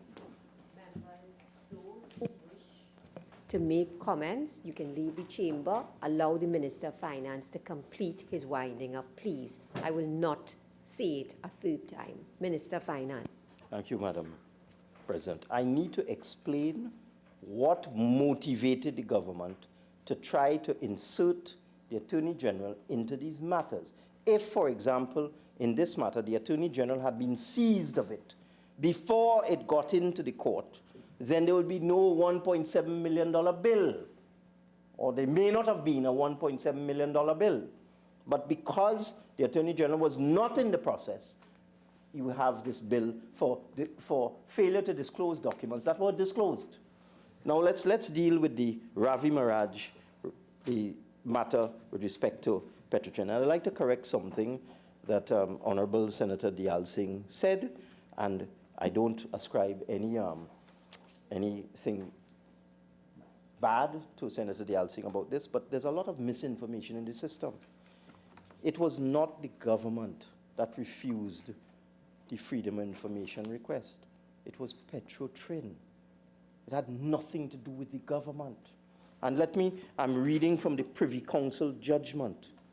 What happened was that there were certain witness statements that Mr. Maharaj wanted certain witness statements that were disclosed in an arbitration proceeding, and Mr. Maharaj asked Petrotrin for them. In the arbitration rules of the London Court of Arbitration, there is this statement: unless the parties expressly agree in writing to the contrary, the parties undertake as a general principle to keep confidential all awards in the arbitration, together with all materials in the proceedings created for the purpose of the arbitration, and all other documents produced by another party in the proceedings not otherwise in the public domain, save unto the extent that the disclosure may be required of a party by legal duty to protect or pursue a legal right, or to enforce or challenge an award in bona fide legal proceedings before a state court or other judicial authority. So Petrotrin, not the government, the Attorney General wasn't involved, took advice, and Petrotrin chose to not disclose the information because of the confidentiality clause in the London Court of International Arbitration rules. Mr. Maharaj was not happy, so he applied for judicial review, and it went before a judge of the High Court. the High Court judge in Trinidad and Tobago refused Mr. Maraj's JR action on the grounds that Petrotrin had not acted unreasonably and irrationally. It then went to the Court of Appeal in Trinidad and Tobago. The Court of Appeal upheld the High Court judge's decision that Mr. Maraj's claim should be dismissed. So here you have a situation, a state enterprise acting on a confidentiality clause in an arbitration proceedings decides on legal advice not to disclose certain documents. The complainant goes to court, applies for judicial review. The judge at first instance says, no, I do not think that these documents should be disclosed. He appeals to the appeal court. The appeal court says, no, I agree with the judge at first instance. These documents should not be disclosed. It then goes to the Privy Council. And what the Privy Council ruled is that the matter should be returned to the Trinidad and Tobago court because the confidentiality proceedings in the London Court of International Arbitration rules are not absolute. That's what the Privy Council said. But you had the High Court of Trinidad and Tobago, the Appeal Court of Trinidad and Tobago, agreeing with Petrotrin in its refusal to disclose the information based on the confidentiality of the arbitral proceedings. The Privy Council thought otherwise. They said you have to balance public interest considerations against the confidentiality rules. And in that case, they have returned the matter to Trinidad and Tobago for it to be heard by a judge to determine whether the document should be disclosed or not. They never said the document should be disclosed. They said Mr. Maraj has an arguable case for judicial review. That's all they said. So the cost of all of this is millions, but it's a state enterprise operating on legal advice based on a confidentiality clause and an arbitration provision, which was upheld by both the High Court and the Court of Appeal in Trinidad and Tobago. So those are the facts inside of there. Now, if the matter had been referred by Petrotrin to the Attorney General, the Attorney General may have received different advice from other attorneys who may have told Petrotrin that you should disclose, Madam President, at it again. Continue, Minister.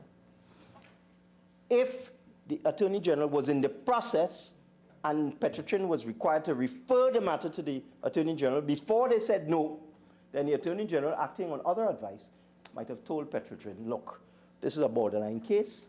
You have to balance the public interest against the confidentiality rule, and on balance, you should disclose. We don't know, but this thing went all the way through the system. High Court, Appeal Court, Privy Council, and it's now come back to Trinidad. And it was Petrotrin that was the actor in all of this, not the government. It's a fallacy that it was the government, Madam Speaker. And I thought it was necessary for me to put those things on the record. So these are two cases. You have the Ombudsman refusing to provide information because as far as the Ombudsman was concerned, he was not a public authority. A judge subsequently found that he was. There's a bill for $1.7 million. The Petrotrin, a state enterprise, decides it won't disclose based on confidentiality rules in arbitration. High Court agree, Appeal Court agree, Privy Council do agree. Millions of dollars in legal costs, Madam Speaker. And it is the taxpayer that has to foot this bill. And what is happening in Trinidad and Tobago, there's a certain group of lawyers who are filing complex freedom of information claims, not simple matters, complex freedom of information claims, very difficult claims. And as a result of that, on the 31st day, as other speakers have said, on the 31st day, the application for JR, for leave to have a JR proceedings is filed. Already made up. They know it's difficult for the statutory authority or the state enterprise. They know it's difficult because it's a very complex thing, the voluminous nature of the request. Madam Speaker, and this is what motivated the government. It had nothing to do with secrecy, because at the end of the day, the insertion of the Attorney General was to disclose information, not to refuse information, and to save the taxpayers millions of dollars, Madam Speaker. Sorry, millions of dollars. So I thought it was necessary to say these things. I have listened very carefully to what honorable senators opposite have had to say, and Senator Chote in particular. I was listening to Senator Chote's contribution, And she raised the point about potential conflict of interest and the fact that if the Attorney General is in the process, there may be a possible conflict of interest situation where certain documents may come into the knowledge of the Attorney General, and he may find himself conflicted because it may be matters of a criminal nature, which he may have to defend, a case for wrongful imprisonment or something in the future, and therefore he would have advanced knowledge of certain personal matters of a person who may be either prosecuted or may be taking action against the state. I listened very, very carefully. And another senator also mentioned to me the possibility of environmental impact assessment documentation, that somebody may have submitted documents to the EMA, for example, and in it there are a number of trade secrets. And the EMA may say, and someone may ask for disclosure, the EMA may say no, and then the Attorney General comes in, and the Attorney General may get sight of all of these trade secrets and so on, and it may be to the disadvantage of the particular company.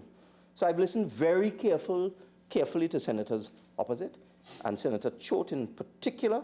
I was moved by her contribution, and therefore the government will be deleting Clause 7 from the bill. And the reason why we're deleting it is that we are coming back with a standalone review of the Freedom of Information Act. Over the years, as Senator Richards has pointed out, exemptions have crept in. There's a particular one, the Central Bank Amendment, which has caused all this kankatang here about this requirement of the minister to try and get very simple information. That was done for a particular individual. That was done for Mr. Kodjo. Mr. Kodjo was appointed to the central bank. The Mahasabha decided that he wasn't a fit and proper person to be appointed to the central bank. They sued the government. The government responded at the time by making the central bank exempt from freedom of information, and that went through all the court system, costing millions of dollars, Madam Speaker. And now today I have the irony of reading Mr. Kodjo saying that freedom of information is sacrosanct. But we made an amendment to the central bank, made an amendment to the Freedom of Information Act to exempt from disclosure the central bank precisely for the said Honorable Mr. Kodjo. So, I mean, this is the irony of the whole thing. So that we need to review these exemptions.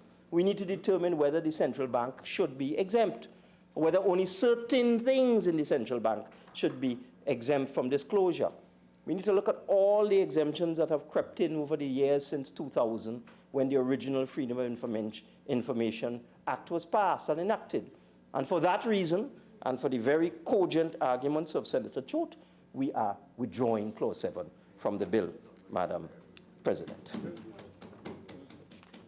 Now, let me look at some of the other points made. I want to go back to the amendment to the Central Bank Act, and I will come to Senator Thompson-Ahye in a short while. The Minister of Finance appears 69 times in the Central Bank Act. 69 times.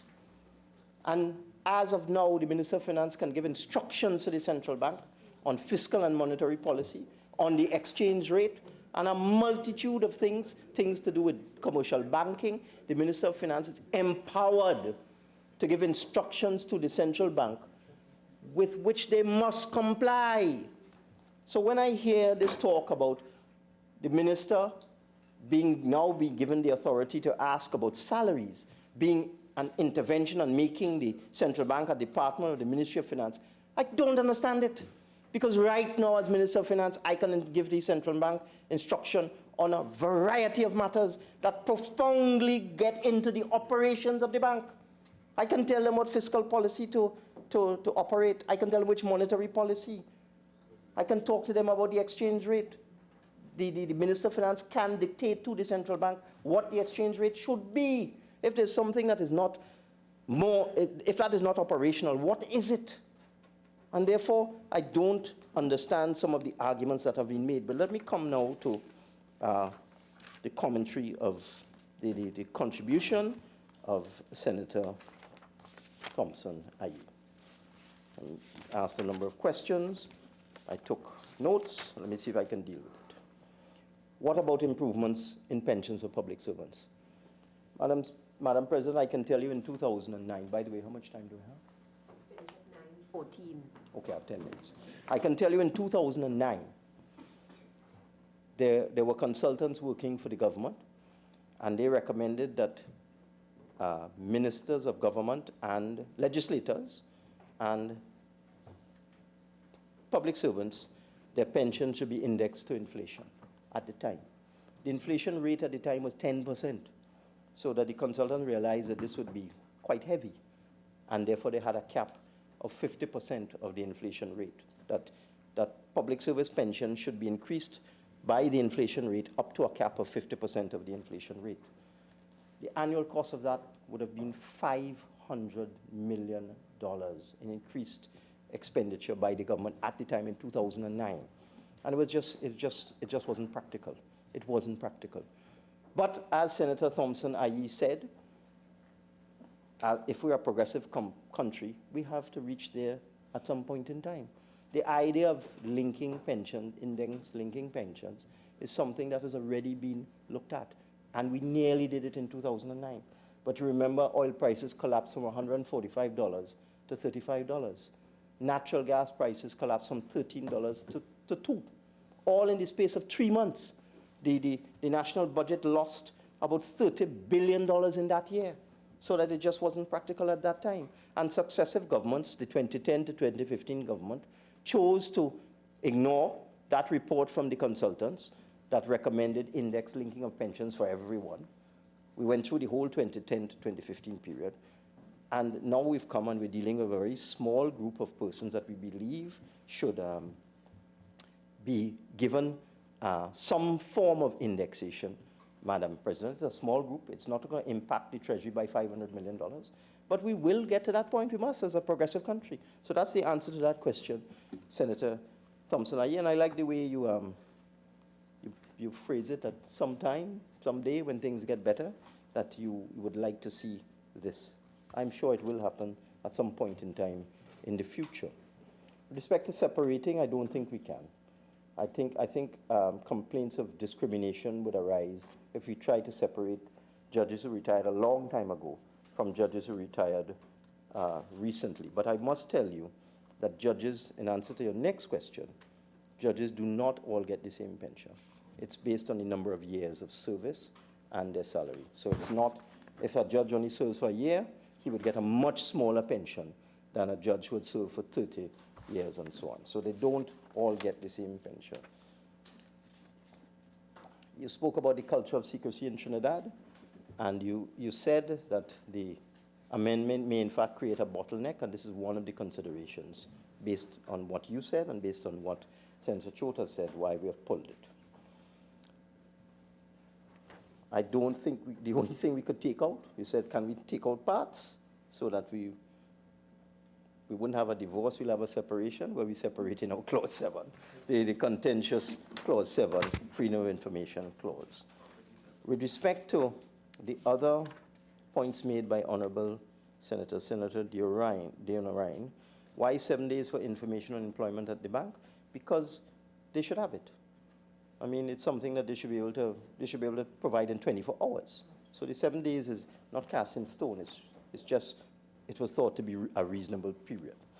That's something we can discuss at committee stage. What is the information to be used for? To determine what component of expenditure at the bank is salaries and wages. Simply, if the total expenditure at the bank is, say, $500 million, I think everybody has a right to know, of that $500 million, how much of it goes to salaries and wages. We do it for everything else. We do it for WASA. You hear about wages and salaries at WASA being 70% or 75% of the wage bill. At Petrotrin, it was over 50%, of the total expenditure. At Petrotrin, wages and salaries are over 50% of the total expenditure, way above industry standards in all these industries. And you could say central banking is an industry. There are standards. And I think the public has a right to know whether the expenditure on wages and salaries at the central bank is within international norms. We should know. Why shouldn't we know? Because it's taxpayers' money they're using to pay their salaries. So I certainly would not use the influence to determine salaries at the bank. I don't have that power. And you know, I heard someone say in another place, well, the minister has appointees on the board, so just ask them. I can't, because if I ask them, they will be in breach of Section 56 because they are officers of the bank. So that's a sort of a trite suggestion. Nobody here made it, but it was made in another place. Go and ask your people on the board. I can't, because it's a criminal offense to disclose information. And I think I need to make that point. If you disclose under Section 56, if you breach it, it's a criminal offense. And certainly, that is why the staff at the central bank got advice. Minister, you have 5 more minutes. Sure. Staff at the central bank got advice that they should not. Senator DeRine, I think you also asked if ministers get involved in freedom of information requests. We do. The file comes to us. It's too important that if a freedom of information request is asked of the Ministry of Energy, for example, it's going to arrive on the minister's desk with recommendations and advice, disclose or not disclose as the case may be.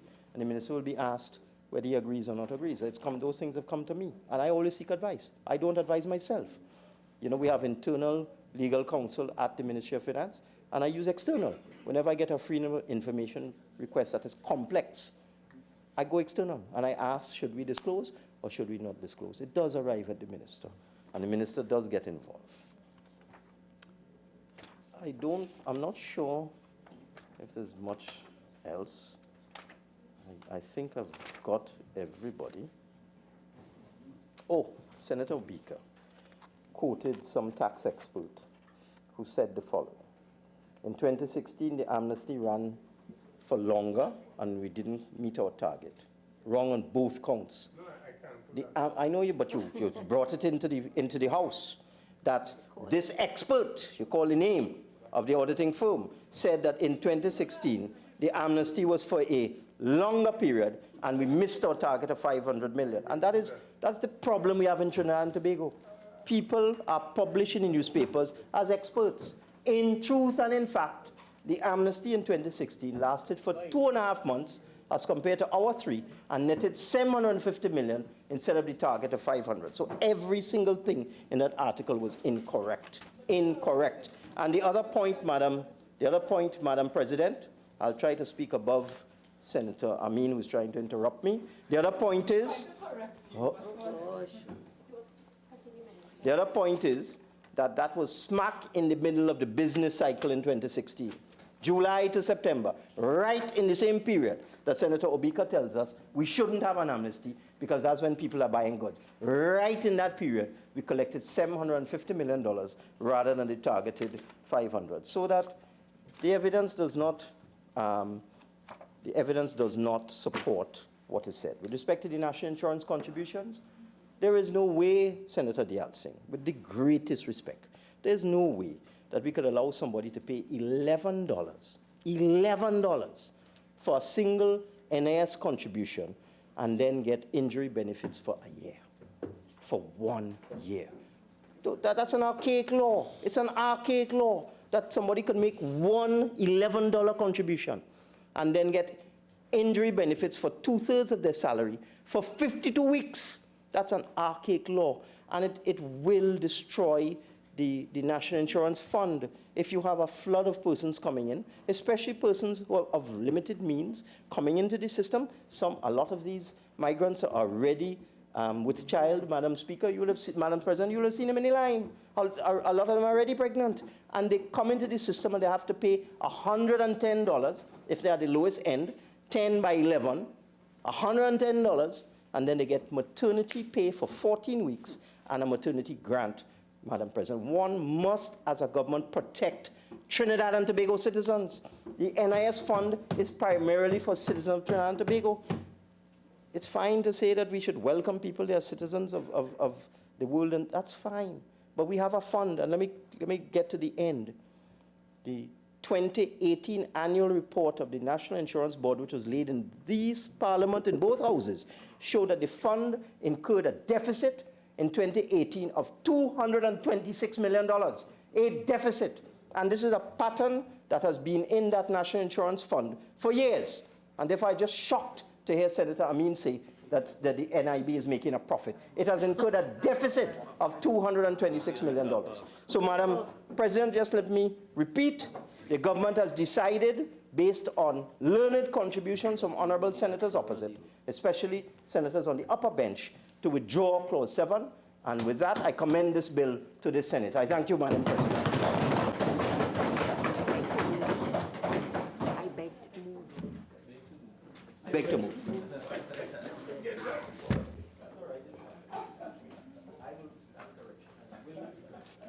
Honorable Senators,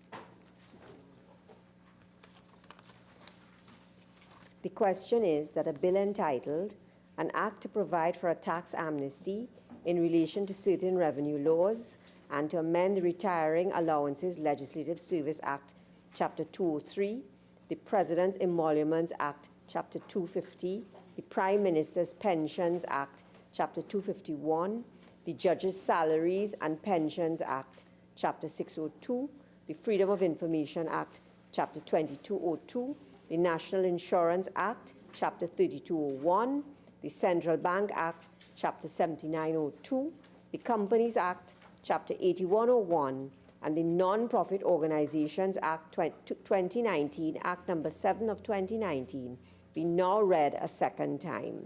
Those in favor say aye. Aye. Those against say no. I think the ayes have it. A bill entitled, An Act to Provide for a Tax Amnesty in relation to certain revenue laws and to amend the Retiring Allowances Legislative Services Act, Chapter 203, the President's Emoluments Act, Chapter 250, the President's Pensions Act, Chapter 251, the Judges' Salaries and Pensions Act, Chapter 602, the Freedom of Information Act, Chapter 2202, the National Insurance Act, Chapter 3201, the Central Bank Act, Chapter 7902, the Companies Act, Chapter 8101, and the Non-Profit Organizations Act, Chapter 2019, Act 2019, Act Number 7 of 2019. Minister of Finance. Thank you, Madam President. In accordance with Standing Order 66-1, I beg to move that a bill entitled the Miscellaneous Provisions, Tax Amnesty, Pensions, Freedom of Information, National Insurance, Central Bank, Companies and Non-Profit Organizations Bill 2019 be committed to a committee of the Senate, of the whole Senate, forthwith to be considered clause by clause. Honorable Senators, the question is that a bill entitled the Miscellaneous Provisions, Tax Amnesty, Pensions, Freedom of Information, National Insurance, Central Bank, Companies and Non-Profit Organizations Bill 2019 be committed to a committee of the whole Senate forthwith to be considered clause by clause. Those in favor say aye. Aye. Those against say no. I think the ayes have it. The Senate shall now go into committee of the whole to consider the bill clause by clause. Senate Order 42-9 to correct the material part of my speech. No, Senator Obika. As the Honourable Minister, misrepresented. Senator Obika, please take your seat. You've lost any opportunity to do that. The Senate will now go into committee.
Honorable Senators, if I may have your attention at this stage, we have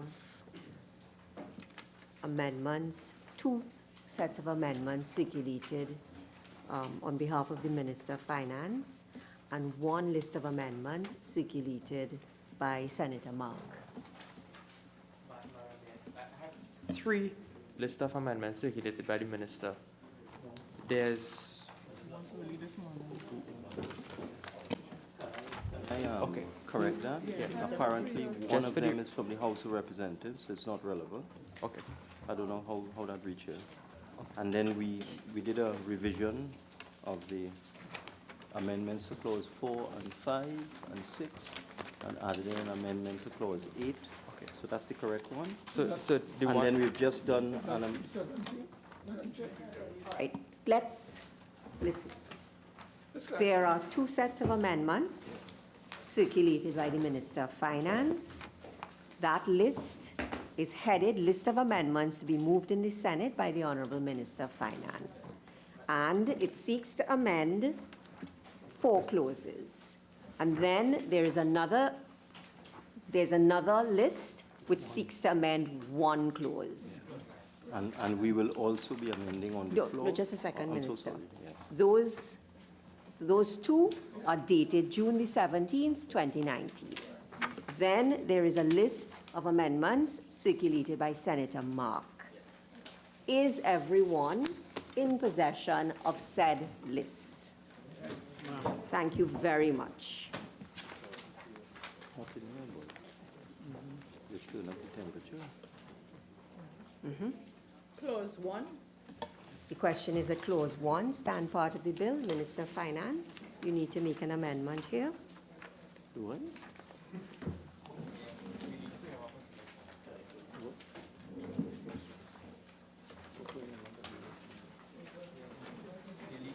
What amendment do I? Oh, yes. Yeah, you Need mean freedom of information. But that is done at the end, not so, Madam President. No, we're doing clause 1. Is this clause 1? It's not up here. It's clause 1, Hold up, which has here. hold up. I see. Hold up.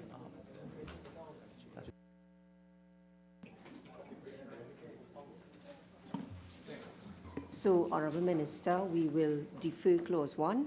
To the end. Yes. All right.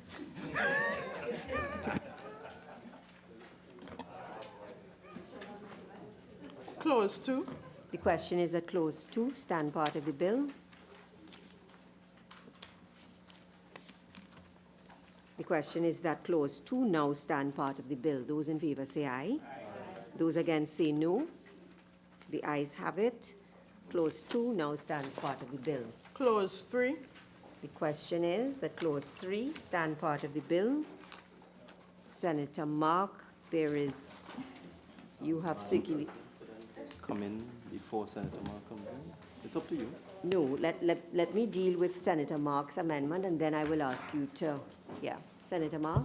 Yeah, Madam Chair, this particular clause, we have made some suggestions on the floor. We have made it very clear that this is not based on equity. It is very discriminatory. We believe also, Madam President, that this is a matter for the SRC to address and not us here in the Senate. And on that basis, we cannot associate ourselves with this particular clause. Senator Hussain? Thank you very much, Madam President. I just want to reiterate the point that Senator Mark made. No, that there's we are no not- need to reiterate But the I would point. also want to raise a new issue. Yes, because what Senator Mark is seeking, Is to delete. by virtue of his amendment, is to delete clause 3. Yes. He has now presented his argument. Is there something else you wish to Yes, see? please, Madam Yes? President. If the government does not accept Senator Mark's amendment, I want to ask the minister whether or not the retired legislators currently at what date will they be receiving the revised pension? Is it at the 5-year anniversary from today when the bill is passed, or is it that the pension would accrue retroactively? Wouldn't that apply to my amendment? Yes. Your- So what Yes, happens, yes, I do. we are working said I had on, one. we are dealing with the amendment as proposed by Senator Mark. I will ask the minister to respond, and then that amendment is put to the vote of the committee. And if and when however that amendment is dealt with, the minister will then proceed with the substantive clause. Okay? All right. You will guide me, Madam President. I do have an amendment to Clause 3, which is not circulated. It's a simple amendment. Should I explain it now or wait until we deal with Senator Mark's? Does it help to clarify anything with respect to Senator Mark's deletion? Is it for I the will- interest of the other members? I'll try my best. Okay? One of the points made in the debate by Senator Mark, and he referred to what he said, was that the inclusion of some of these allowances was a colonial relic. And therefore, there are some particular words in here which have caused some unnecessary confusion, because very few people, if any, get them, and that's personal allowance. So I'm going to delete that. I'm going to propose that personal allowance and come out, because nobody really gets it. And there was a allegation in the other place that we knew what was in this SRC report, and we knew that certain persons like Prime Minister and so on might be getting personal allowances, and that's why we were doing this. So I'm taking that out. With respect to the other points made by Senator Mark, we don't think this is a colonial relic at all. I've made the point that in other jurisdictions, in other parts of the Commonwealth, and he spoke about that as well, they look at things differently. They combine a whole series of allowances into the salary. So you'll find in other jurisdictions the salaries are much higher, and they don't have allowances. If you go to Jamaica, for example, you're not going to see a housing allowance. It doesn't exist. It's blank. When you look at I pulled it up. I pulled up what the emoluments of Jamaican MPs, Prime Minister are. There's no housing allowance because it's absorbed into the salary. Other people get entertainment allowance, for example. Our MPs and so on don't get that. So that you can't compare apples and apples. And we just thought, since it's a practice in this part of the world, have a fairly low salary, and you add on the housing allowance. We don't have the practice as is in New Zealand and Australia and Canada. Canada is also extremely high salary, where they enhance the basic salary by assuming that they just simplify it, let's put it that way. They simplify the basic salary paid to a legislator by making it much higher, and then they don't give him any allowances. But his pension is based on this much higher salary. So we thought that we want to keep the housing allowance because of that fact. Those are my arguments in response to what Senator Mark said. Senator Vera. Thank you, Chair.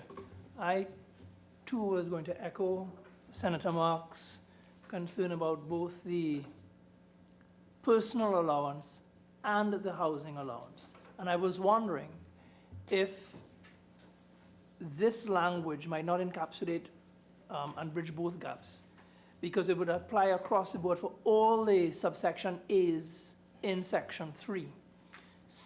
In the definition of salary, by inserting after the word Tobago the words and other allowances which count for pension. Now that could be whatever it is.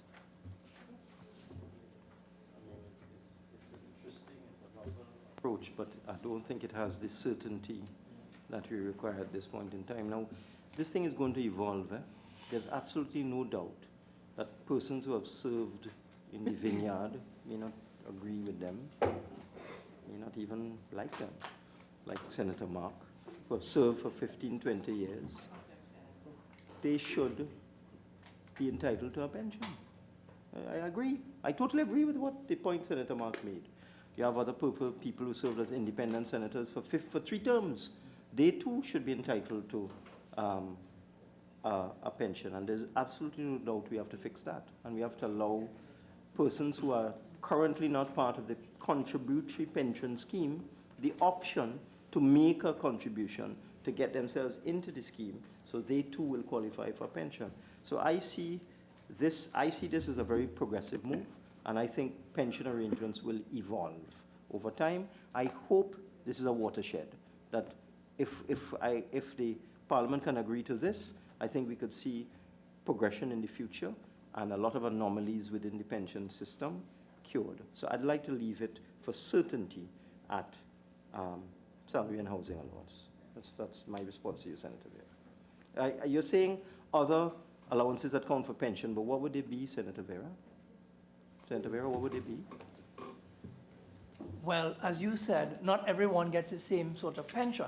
Yeah. I think fundamentally we agree that we're looking at a salary-related scheme fundamentally, but in some instances it might be housing, in others it might be entertainment, but it would be for the particular I understand. emolument. I understand what you're saying, but I don't think we have enough certainty at this point in time. That's just my respectful response to you, Senator Vera. It's just that I know that there's some very strong feelings in certain quarters about the housing allowance. I know, but you have to understand that some salaries are very low. I mean, not very. I mean, it's all relative, okay? But the salary of a judge is significantly lower than the salary of a cabinet minister. It's much lower, okay? So you have to understand the balance of these things. They could pay a judge $60,000 a month and give him no allowances whatsoever. And then if you apply the rule as a percentage of salary, he would get a much higher pension. This is what is done in other countries. So this is the thinking, and I would seek your acquiescence, because we'll see in due course whether I have persuaded you. Senator Diana Ryan. Thank you, Madam Chair. Honorable Minister of Finance, I just have one question. What is the estimated annual cost of this? We haven't done an exact cost. We haven't, because I was asked a question by, I think it was Senator Hussain. Somebody asked me. Also, I did. I know, Yeah. but I'm coming to that. I'm not avoiding your question. I was asked a question as whether this thing would be retroactive. Who would it apply to? Would persons get it immediately? The way it's worded, they are eligible for it on every 5th anniversary of the date that they retired, but it's going forward. It's not going backward. So if someone retired 4 years ago, they won't get the upgrade until next year. If they retired 3 years ago, similarly, they won't get it 2 years from now. If they retired more than 5 years ago, they will get it immediately. So it's different for different categories of legislator, and therefore it's difficult to quantify. But what I can tell you, it's nowhere close to the hundreds of millions of dollars that we were facing when we were looking at index linking for everyone.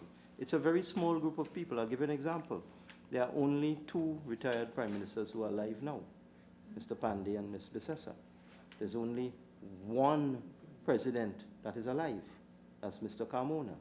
So that, how many chief justices do we have that are alive?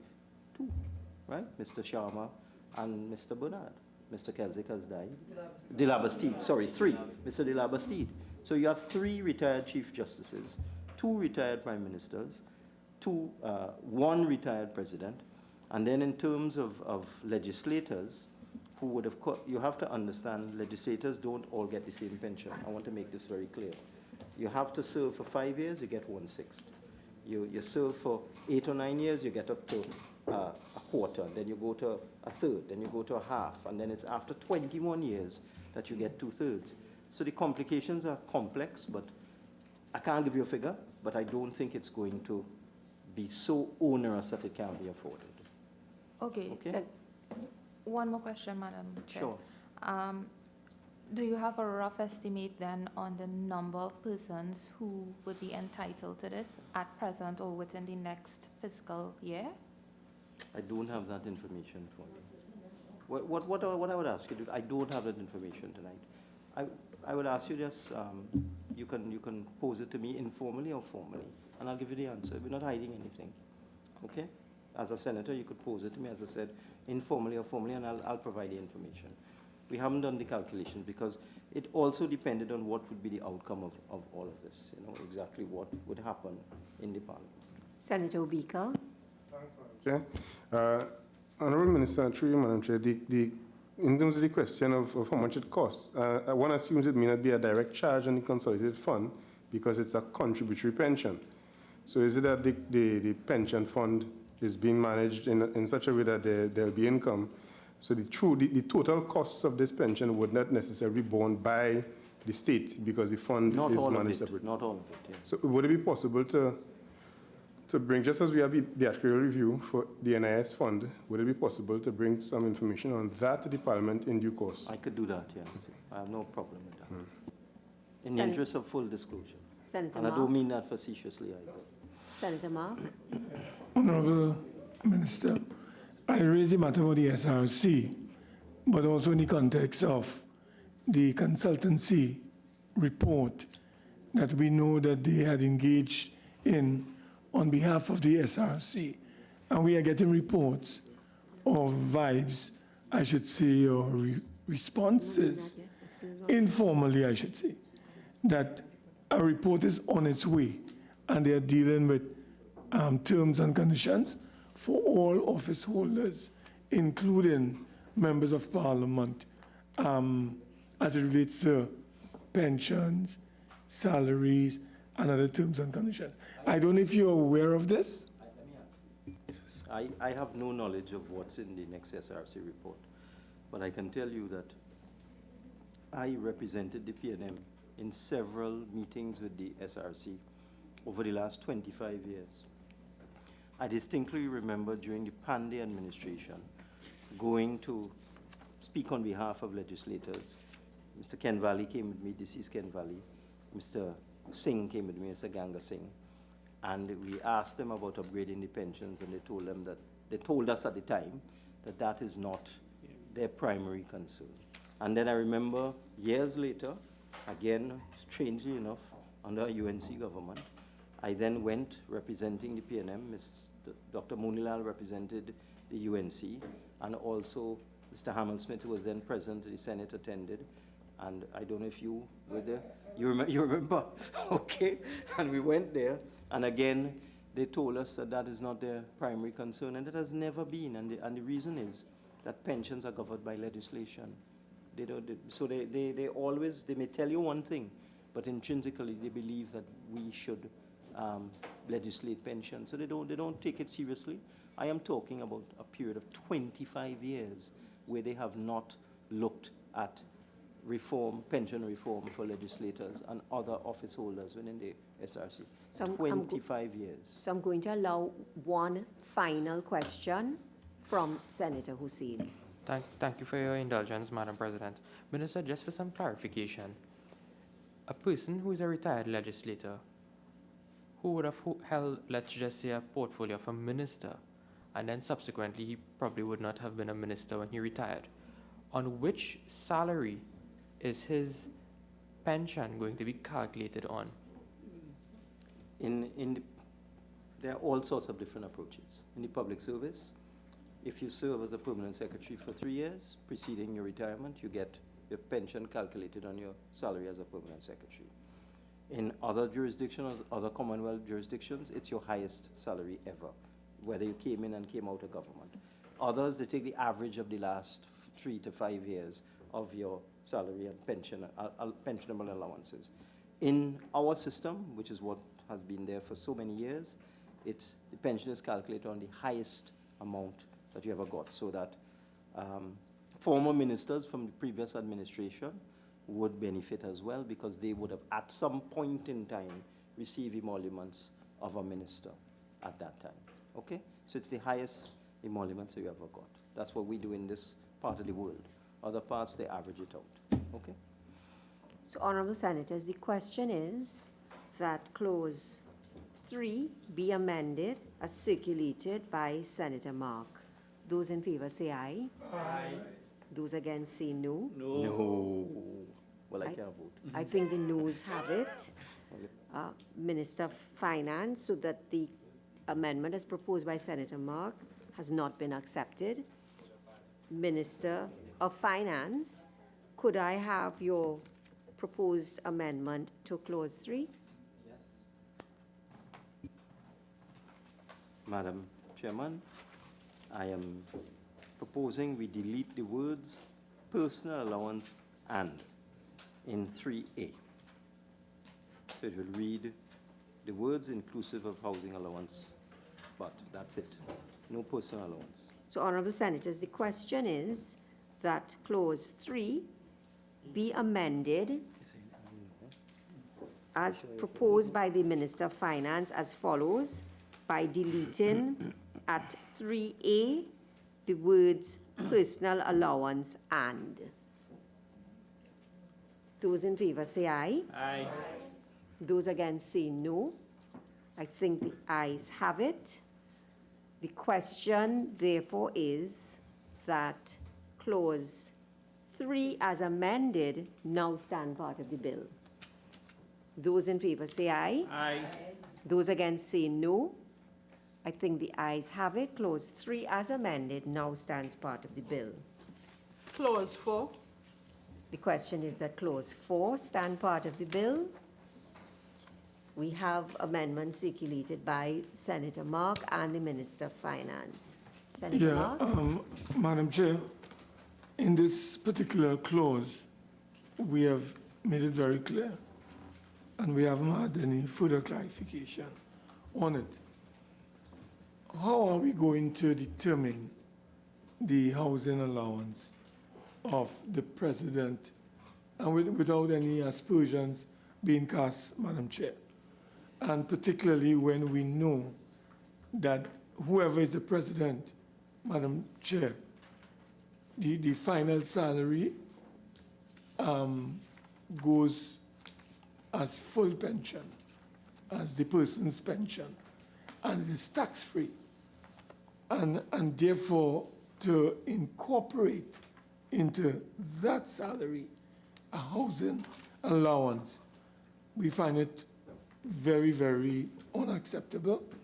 And more importantly, again, even though the minister has indicated that the SRC does not deal with these matters of pension, and over the years, I believe something like what we are talking about here in Clause 4, these are matters that ought to be put to the SRC as it relates to the president of this country. We cannot support this proposal. Minister of Finance. I would just say, with respect to the Prime Minister, President, and Chief Justice, none of the incumbents get a housing allowance. I'm just making the point. So we were simply seeking to harmonize. They won't benefit from this, as far as I can see, because they don't get one. So we were just seeking to harmonize the words. I wouldn't want to complicate it now and say that we won't use the new definition of salary for President, Prime Minister, and Chief Justice. They just can't get it. And in the case of the Prime Minister, although we're not dealing with that clause, I'm just talking generally, the SRC does not award a housing allowance to the Prime Minister. So he can't get it. Okay? Madam Chair, should we the Honorable Minister? Because the former president, who has now retired and is the only one alive, you remember when the president did not have proper housing, he approached the CPO or the SRC through the CPO. And the CPO, apparently, Madam Chair, was able to make a determination. And at that material point in time, I think it was about 28 or 29,000 was proposed. So what I'm concerned about here... Well, let me help you. Yeah. The upgrade is to the salary of the incumbent. Are you seeing that, Yeah. Senator Mark? If you look at Clause 4, Yeah. which we are amending, the upgrade, if you read it carefully, Yes. a person referred to in Section 3.1 is eligible on every 5th anniversary of the date he ceased to be a president, equivalent to the salary payable to the incumbent on that date. Mm-hmm. Incumbent does not get a housing allowance, so that a person can't go backwards in time to a time when they are not eligible for the upgrade. You follow what I'm saying? So it would have to be, Senator Vera, you want to say something? No, Yeah, Minister, yes, I will call Oh, on I'm sorry. Senator No, Vera. it's all right. Sorry for that. So it have to be a very strange situation where another president sometime in the future decides to claim a housing allowance. Because you're going up to the salary of the incumbent, and if the salary of the incumbent does not include a housing allowance, then you can't get it. Okay? So in that particular case, person can't get it unless the incumbent also is claiming a housing allowance. Madam An Chair, unlikely one final situation. clarification. Honorable Minister, why are we including personal? Well, we have excised that, so I know that is coming out here. But why are we leaving housing allowance when we know that individual will not be entitled? I want to put a question, Madam Chairman, through you. Your amendment is to delete the whole clause. Yeah, I'm calling it completely out. So, I mean, if you want to take it all out, why are we having this conversation at this point in time? No, I'm seeking clarification. Well, let's have it when we come with my amendment, please. Okay. All right? Senator Vera. Yeah. Thank you, Chair. There's a maxim that when Parliament writes laws, every word has meaning. We don't use words willy-nilly or we don't really mean what we say. Now, if it is that we're not having personal allowance, and the Honorable Minister is on record as saying that there is no housing allowance, then really there is no need for 4A. What 4A is seeking to amend is the President's Emoluments Act, Section 3(1). And what does that say? Every person who, having been elected president, ceases at any time after the election to be president, other than under his removal from office, shall be paid an annual pension equivalent to the full amount of the annual salary received by him at the date he ceased to be president. That's what we are all happy with. There's no personal allowance, there's no housing allowance. I agree with Senator Mark, this is otious. Yes, but you see, can we discuss that when we come to my amendment? Because Senator Mark's amendment is delete the whole thing, and that's what we're discussing. He's proposing we take out everything, so there's no point in discussing it. We should be discussing it for a matter of process in my amendment, because I'm trying to resolve an anomaly that arose, and we can deal with that anomaly as well. So, Honourable Senators, the question is that Clause 4 be amended as circulated by Senator Mark. Those in favour say aye. Aye. It's not in, I'm not, oh. That Clause 4 be amended as circulated by Senator Mark. Those in favour say aye. Aye. Those against say no. No. The noes have it, I think. Therefore, the amendment of Senator Mark has not been accepted. Minister of Finance, you have circulated an amendment to Clause 4. So, members, Minister of Finance, would you like to address the... And I'd like to also make a request that when I'm finished. In 2009, we amended the President's Emoluments Act, and that was for a then living president, Mr. Ellis Clark, who had a very small pension at the time, because he was a victim of the existing pension arrangements. And with bipartisan support, unanimous, we inserted this concept of a reset or a revised pension every 6th anniversary. At that time, a clause was inserted to make it not allowable for a person having exercised an option for a reduced pension being 3/4 of the full pension and a gratuity, when they got the reset, to revert to the 100%. So that was the mischief we were trying to cure in 2009. Because if you left it alone, somebody who opted for a reduced pension prior to 2009, when they got the benefit of the revised pension, could then say, I want 100%. But they would be different to many other people because they took a gratuity and the 75. So that the mischief we were seeking to cure then was that the person would simply get 75% or 3/4 of the revised pension. And it worked. That's what happened with Ellis Clark. That's happened with Mr. Hallett, with Mr.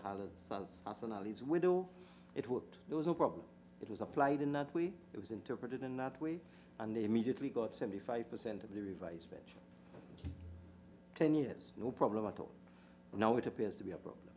So we don't want to have any acrimony and contention about this because there have been allegations that a number of retired judges who took the reduced pension and retired prime ministers who took the reduced pension will not benefit from the provision because it disqualifies them, because it has words in it that could be interpreted two ways. So we've decided, for the avoidance of doubt, to make it crystal clear what we plan to do. So if you look in the amendment, it says take out the paragraph B that's in the existing bill and replace it with the following.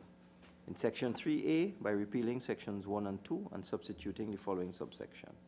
A person referred to in section 3.1, and this would be a retired president, is eligible on every 5th anniversary of the date he ceased to be president for a revised pension equivalent to the salary payable to the incumbent on that date, which is the full pension, or 3/4 of the salary payable to the incumbent on that date where he has exercised the option under section 3.2. So we're making it crystal clear that if you exercise your option for 3/4, you will get 3/4 of the revised pension.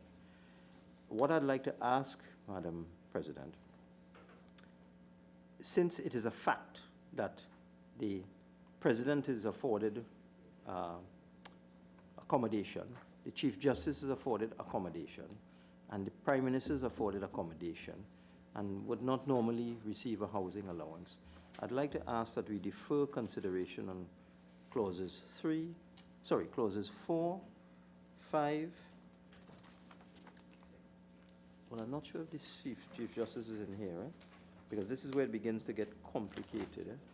It gets complicated because the Chief Justice seems to be co-mingled with all the other judges. So it becomes very complicated. And I'd just like to seek some advice. I'm tending towards leaving it as is because they're not going to get it. And then we can always fix it later on to make it clear that the housing allowance improvement cannot possibly apply to the CJ, cannot possibly apply to the Prime Minister, cannot possibly apply to the President, but not now. It's just too complicated, especially with respect to the judges' salary and pensions. So I've thought about it, and I'd like to go with it as is for now, but I give an assurance to this Senate that we will cure that anomaly in the future. Okay? Senator Hussain. Senator Hussain, then Senator Chote. Thank you very much, Madam President. I don't understand why we are leaving it, the personal allowance and the housing allowance. We deleted personal allowance. We're deleting personal. So housing, one, why are we legislating something that we don't know whether the person will be entitled to first to begin with? Secondly, you don't know the amounts that if, let's just say they are now and they become entitled in the future, what that amount will be. And I think it's not responsible for us as a parliament to legislate something that is not in existence. So what are you recommending? That we delete housing allowance also. Senator Chote. I was about to suggest the same thing. I can't see any point in keeping it. For the President? Yes. No, And Prime Minister. But the judges one will get complicated. That's right. But we, Yeah, so you're saying for 4 and 5, take out housing and leave it with the judges for now? Yeah. All right, but I would like to defer consideration then. I need to receive instructions. So you want to stand down? Stand down 4 and 5. 4 and 5? Yeah.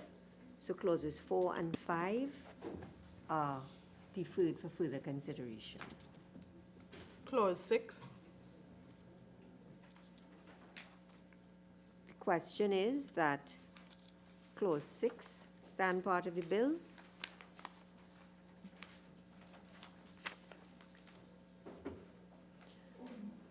Senator Mark? Yeah, Madam Chair. Yes. Again, on the, well, I know that we have maintained our position, Madam Chair, as it relates to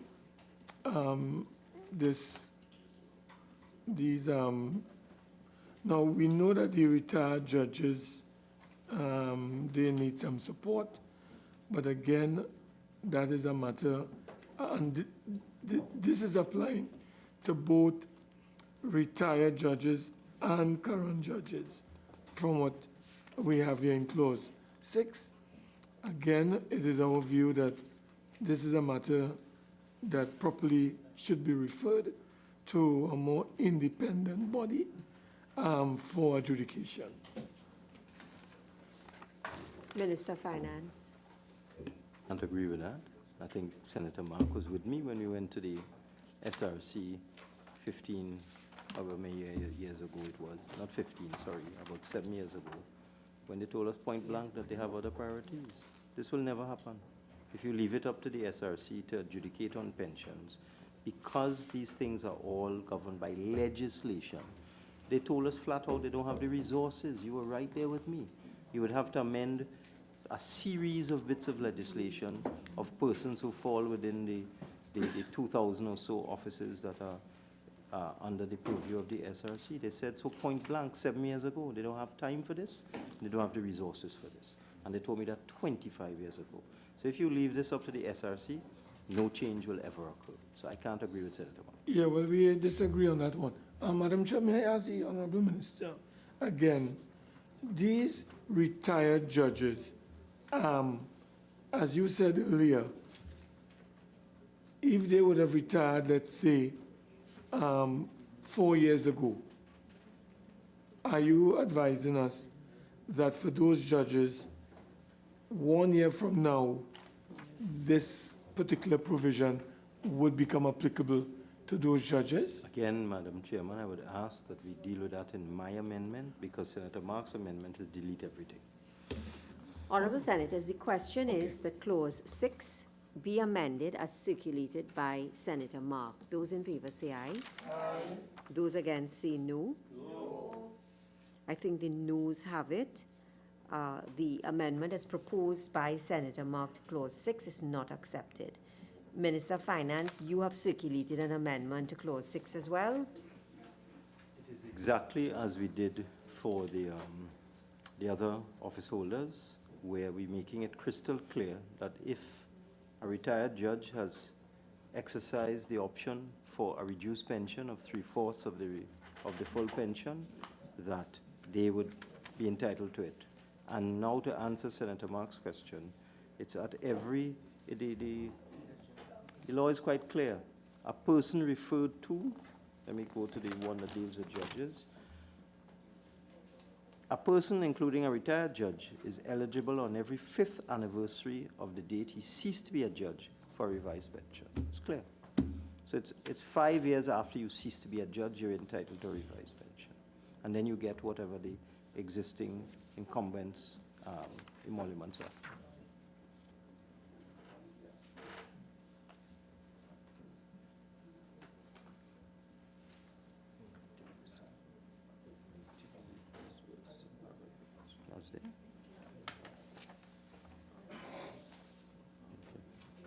So, Honourable Senators, the question is that clause 6 be amended. And also, I also Minister. have, just hold on. I also need to take out the personal allowance in clause 6. So we also need to delete the words in 6A, personal allowance, and that has to come out as well, in addition to what we have here. Yeah, okay. 6A, because this is just an addition. Paragraph C. Senator Vera. I think Senator Mark was speaking about the language. If you were just to say, a retired judge is eligible on every 5th anniversary of the date he ceased to be a judge, it's cleaner, it's clearer, and it's exactly what this section is trying to say here, instead of saying a person including a retired judge. I come back to the canons of construction because it's an important point, because we are taking collective responsibility for this legislation. It says every word in an enactment is to be given meaning, all right? And where no sensible meaning can be given, it must then be disregarded. This is from Benin on statutory interpretation. Well, I have McIntyre on statutory interpretation next to me. No, I'm not great respect for my friend I'm not arguing with you, but and I know McIntyre is going to support McIntyre on us. statutory interpretation. And the point he has made is that the person is no longer a judge. They're no longer a judge. So you have to say that. That's what he's telling me. That's why you have that construct of words. You have to say a person including a retired judge. Okay? All right? I have McIntyre on interpretation. Okay. So, honorable senators, the question is that clause 6 be amended as circulated by the Minister of Finance and further amended by deleting at 6A the words personal allowance and. Yeah. Those in favor say aye. Aye. Those against say no. No. I think the ayes have it.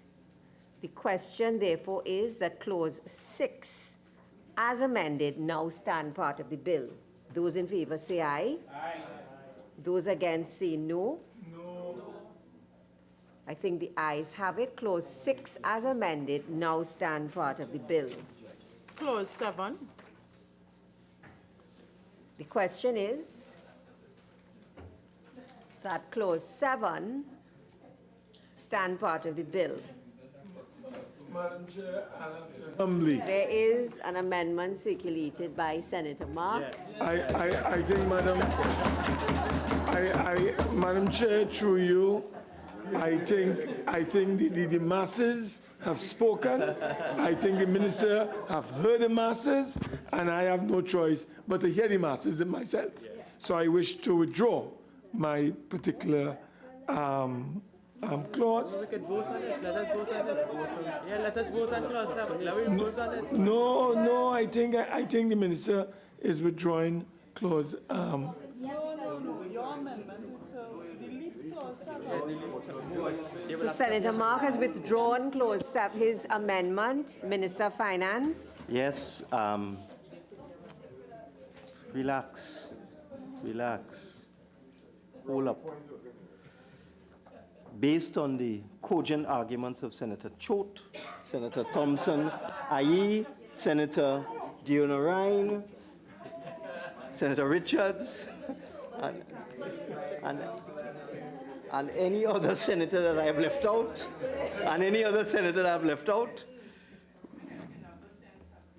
yes, we are proposing, the government is proposing that we delete clause 7. Honorable Senators,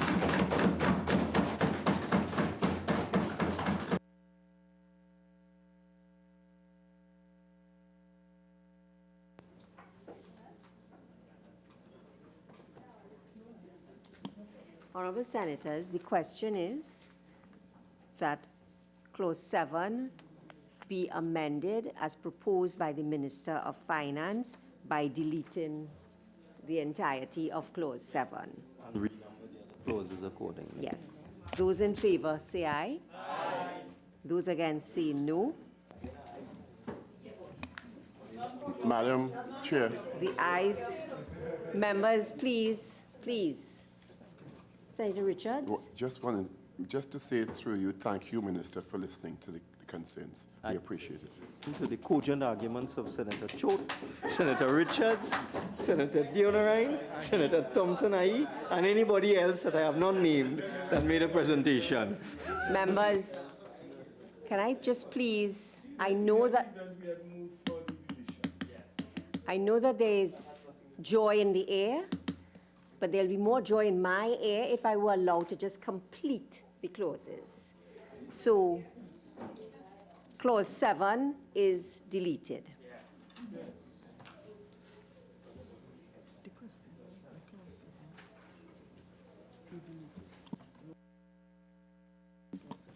So, Honorable Senators, the question is that clause 7 be deleted. Those in favor say aye. Aye. Those against say no. The ayes have it. Clause 7 is deleted. Clause 8. The question is that clause 8 stand part of the bill. Senator Mark. Madam Chair, we have a very strong position on this matter. We do not support the government's policy as it relates to this particular decision to excise or exempt certain categories of persons, especially migrant workers and maybe other temporary workers. And more importantly, Madam Chair, the minister has not provided to this Senate any evidence of the categories of persons or category of persons that the government intends to excise. But at any rate, we are opposed to undermining the current law that would deny persons the right to contribute to NIS and at the same time be entitled to some degree of some amount of benefits consistent with their contributions and in accordance with the NIS and the NIB law. So we reject completely this particular clause. Minister of Finance.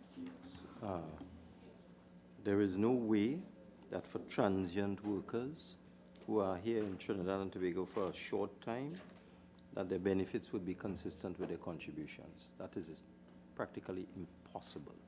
If someone is only here for a short period of time, and many of the current group of migrants would be earning in the lower scales of the NIS scheme, and you're looking at possible contributions of maybe $15, $20 a week, there's no way that the contribution income that the fund will derive from these persons could possibly counteract the possible benefits that they may claim.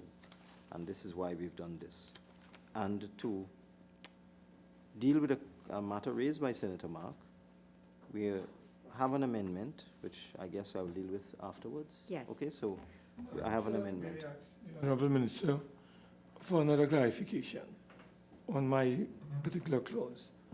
Honorable Minister, you would be aware that this policy is clashing with our international obligations under the International Labour Organization. And I refer specifically to Convention 143 on migrant labor, even though we have not been a signatory there, but because we are a member of the ILO, we are bound by that convention, and Convention 100 that deals with discrimination in the area of employment and occupation, and Convention 111. Madam Chair, just bring these matters to the attention of the Honorable Minister so that he can be aware that this particular decision that we are about to take is going to clash with our international obligations under the International Labour Organization. I rest my case. Honourable Senators, the question is... Madam President, I'd like to answer that, because he's put some statements into the record which are just not true. Minister. It is trite law that international treaties are not binding unless they're incorporated into our domestic laws. And there are several stages in treaty obligations as well. You may have signatory, then you have ratification, and then you have incorporation into domestic law. There are numerous ILO obligations, as Senator Mark has called them, that have no force of law in Trinidad and Tobago and are not binding on any government. We're not binding on the previous government, not binding on this government. It's easy to say these things. It sounds nice, that these are international obligations, but there's no obligation on the part of Trinidad and Tobago to allow persons who are here for a very short time to access huge benefits. And I want to make a point of one particular benefit. A person only has to make a contribution of $11. $11, because that's the lowest end of the contribution scale. For 1 week, $11, and then be eligible for an injury benefit for 1 year at 2/3 of their salary. So if somebody is getting $5,000 a month, let's use $3,000 as the proportion. Someone would get $3,000 a month for 1 year. That's $36,000 out of the fund, having contributed $11. There's no way that the fund was ever designed to deal with that. There's no way the fund was designed to deal with somebody who has made 10 contributions, which would be $110 at the lowest level, and then be eligible for medical expenses of $33,000. It will crash the fund. These things sound nice, They sound nice, but it's not practical. I told honorable senators the fund was in deficit in 2018 by $226 million. And it's continuing to be in deficit because we have an aging population. Less and less persons are joining the NIS scheme. More and more persons are becoming eligible for benefits. People are living longer. And that is why in 2018, the contribution income was $226 million less than the payouts from the fund. The NIB is now dipping into its income that is earned from the fund. And you've heard all the talk that if we don't do something about this, that in 20 years or so, the fund will be completely depleted. I think the government any responsible government must reserve for itself the ability to look at something holistically and determine on a balance of probability whether one should register transient workers or not. You can't just say international obligation. Those are buzzwords. You can't just say we have signed up to treaties. Those are buzzwords. You have to be realistic. If we allow any and everybody who's here for a small period to access these huge benefits from NIS, then we'll be jeopardizing citizens of Trinidad and Tobago, who our first loyalty is to citizens of Trinidad and Tobago. So that is why we've come with this amendment. Senator Vera. Thank you. And as much as I sympathize with Senator Mark on this point on humanitarian grounds, the fact is, even in rich, progressive countries like Canada and in the States, they're cutting back because you have to be responsible with frugal resources. Senator Richards.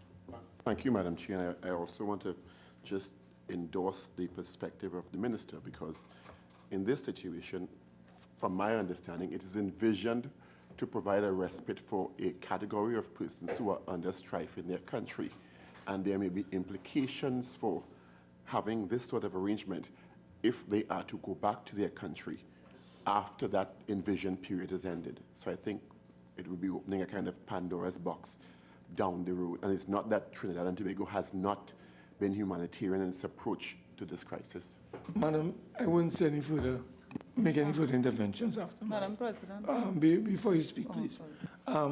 Madam Chair, it's a false, it's a flawed policy, and I do not subscribe to what the minister has said, and I can tell him that even though we have not domesticated our ILO conventions, international legislation, or law, we are obliged, and there are consequences. I will say no more. All I can tell you is that the ILO is watching on, and we shall report this government to the ILO on this matter. Senator Amin. Thank you, Madam President. I just want the minister to consider that migrant labor is already very cheap, and making the NIS payment not compulsory for migrants, it gives the employers a preference to hire migrants as opposed to locals. The minister mentioned the need for. So my question is. Yes, please ask a question. My question is, Minister, is there a way or is there any intention to include in the orders perhaps providing a limitation for the benefits that a non-national could receive while still allowing that the non-national to contribute to the fund? Senator Amin, may I just interrupt you here, please? Because right now we are dealing with Senator Mark's amendment, which was to delete clause 8. So that's what we're dealing with. The questions that you are asking are not really arising out of Senator Mark's proposed amendment, okay? There will be an opportunity to ask after we deal with the amendment. Sure, I'll appreciate that. Thank you. So, Honourable Senators, the question is that clause 8 be amended as circulated by Senator Mark. Those in favour say aye. Aye. Those against say no. No. I think the noes have it.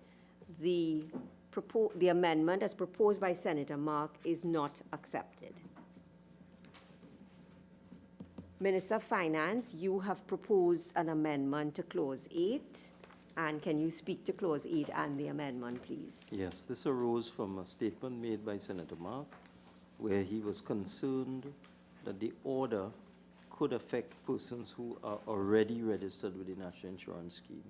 That a government might decide to exempt people who are already in the system, and this could create all sorts of problems, both for the fund and for the persons themselves. So we are proposing an amendment that reads as follows.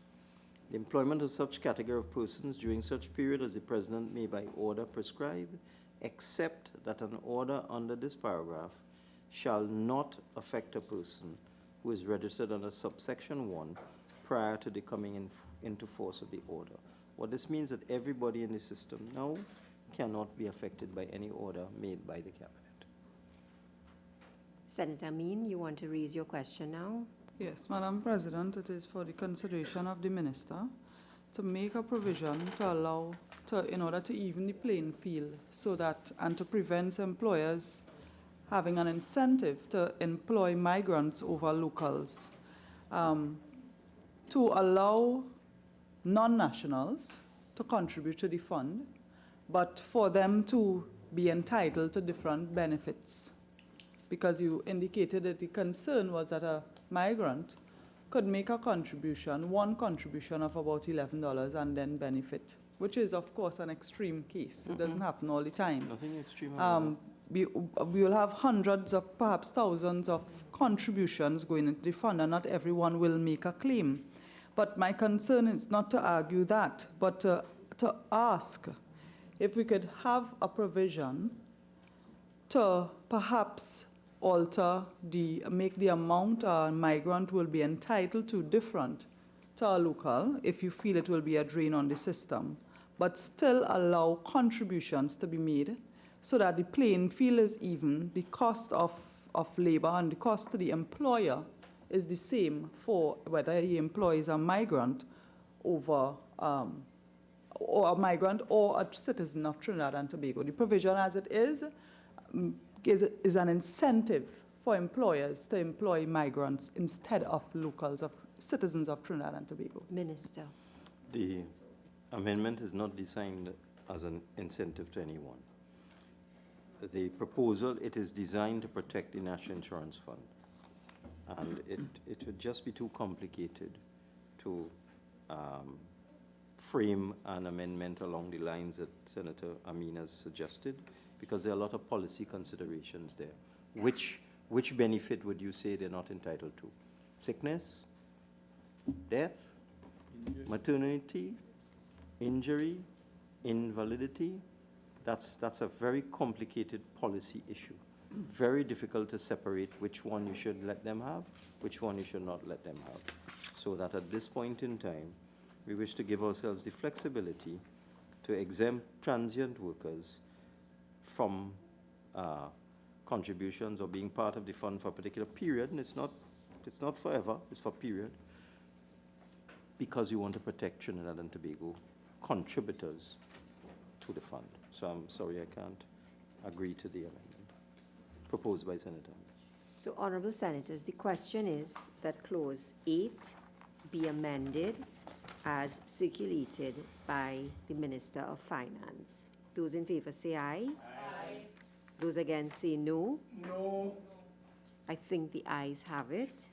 Honourable Senators, the question is that Clause 8 as amended now stand part of the bill. Those in favour say aye. Aye. Those against say no. No. I think the ayes have it. Clause 8 as amended now stands part of the bill. Clause 9. The question is that Clause 9 stand part of the bill. Senator Mark. Yes. Madam Chair, we do not believe, and in fact, I believe that the Honourable Minister has recognized the need to open up the central bank, and maybe one of the ways of opening up the central bank to the kind of information that the Honourable Minister is seeking at this time to secure is to amend the or to issue an order or make an amendment to the law that would bring the central bank back into the fold of the Freedom of Information Act, and at the same time preserve its autonomy, limited as it may be, its operational independence, and no further incursions by the Minister of Finance, whether it is the Honorable Minister today or another minister tomorrow. So I believe that the best way to cure this defect or mischief that the minister is attempting to address is to amend the Freedom of Information Act to address this matter. Other than that, Madam President, we believe that the minister needs to be protected from the kind of hostility that is emerging, and he can only protect himself by withdrawing this particular provision through its deletion and by amending the Freedom of Information Act to allow him to get that information.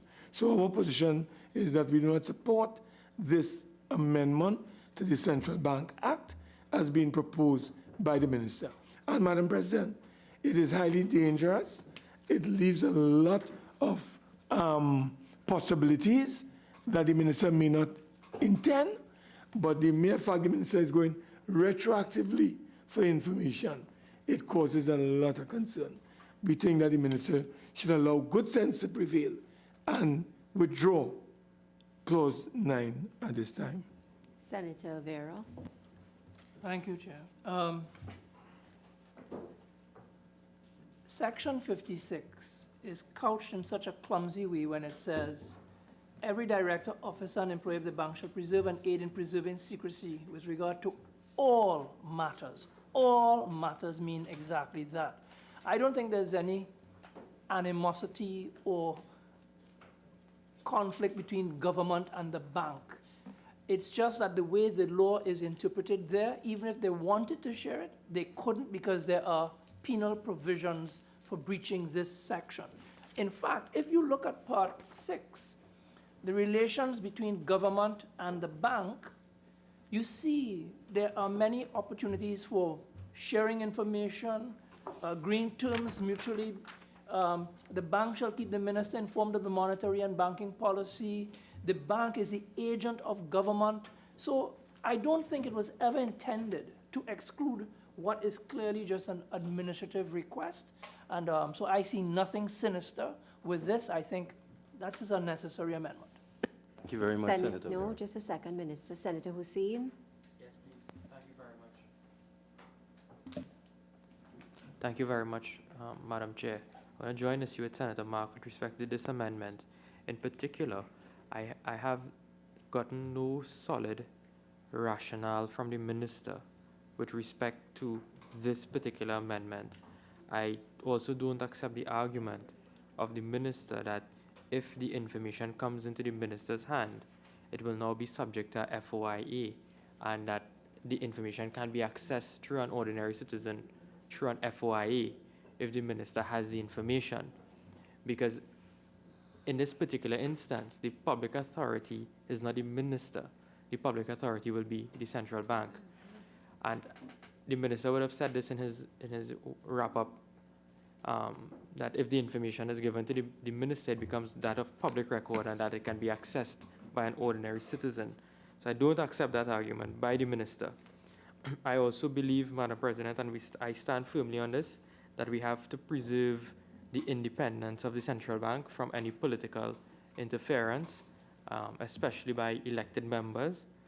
And those are the two issues I respectfully raise and submit with respect to Clause 9 of this particular bill. Minister of Finance.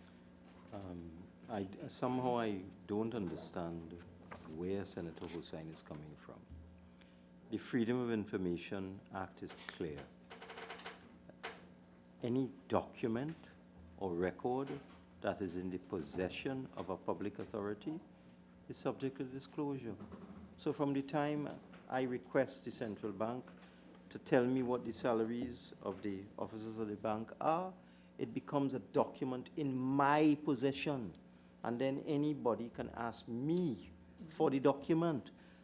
These things are so straightforward, it isn't funny.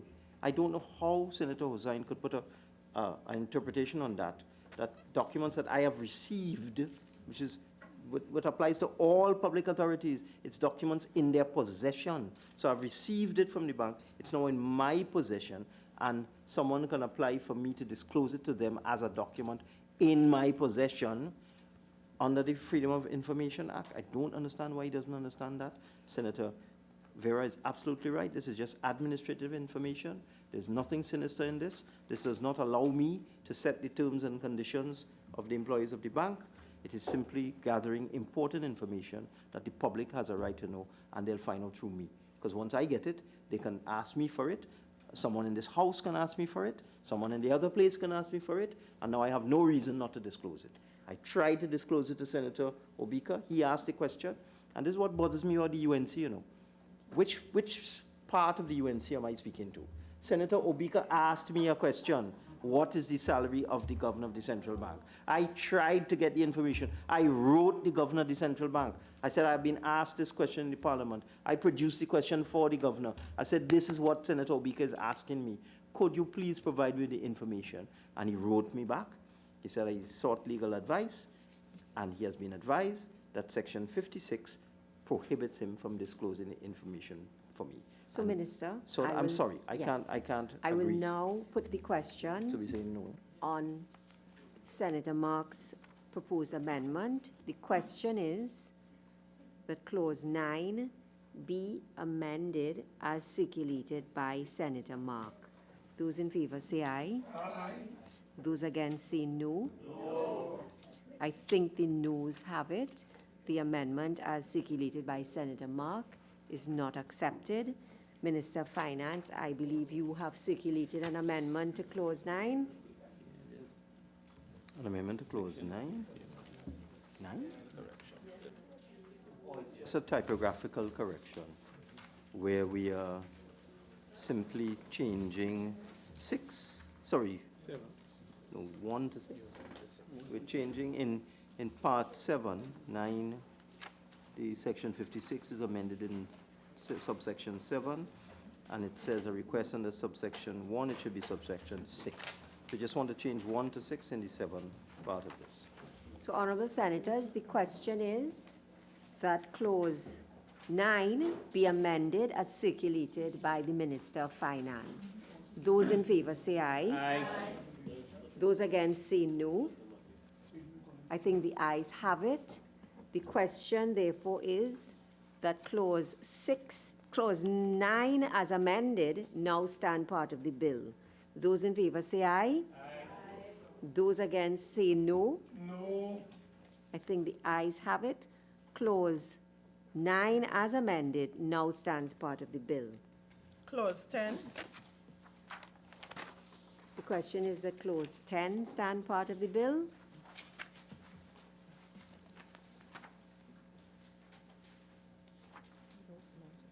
The question is that Clause 10 now stand part of the bill. Those in favor say aye. Aye. Those against say no. I think the ayes have it. Clause 10 now stands part of the bill. Clause 11. The question is that Clause 11 stand part of the bill. Senator Mark, you have circulated an amendment. Yeah, we do not believe that the minister should be having this kind of flexibility at this time. And we do not have any supervision over the minister on these matters. So we do not support this particular provision. Minister of Finance. This provision is in response to statements made by honorable senators, including Senator Mark and many others in the society, who said there needs to be consultation with the non-profit organizations before you implement the act. I find it incredible that the UNC asked for this to be postponed for consultation. We put in an amendment to allow a postponement, and they're objecting to it. So I can't possibly agree with Senator Mark. This is to allow consultation to take place with NGOs before the requirements for financial accounting are imposed on them. Senator Vera. And it also works in favor of the NGOs because it gives them a little breathing space and respite. Honorable Senators, the question is that Clause 11 be amended as circulated by Senator Mark. Those in favor say aye. Aye. Those against say no. I think the noes have it. The amendment, as proposed by Senator Mark, is not accepted. The question is that Clause 11 now stand part of the bill. Those in favor say aye. Aye. Those against say no. No. I think the ayes have it. Clause 11 now stands part of the bill. Minister, we have deferred consideration of clauses. What I wanted to do with 4 and 5, I need to get instructions. So if you could suspend maybe just for about 10 minutes so I could get instructions. Honourable Senators, the deliberations of the committee will be suspended for 10 Just minutes. 10 minutes. It won't take 10 longer than minutes. that. I take less.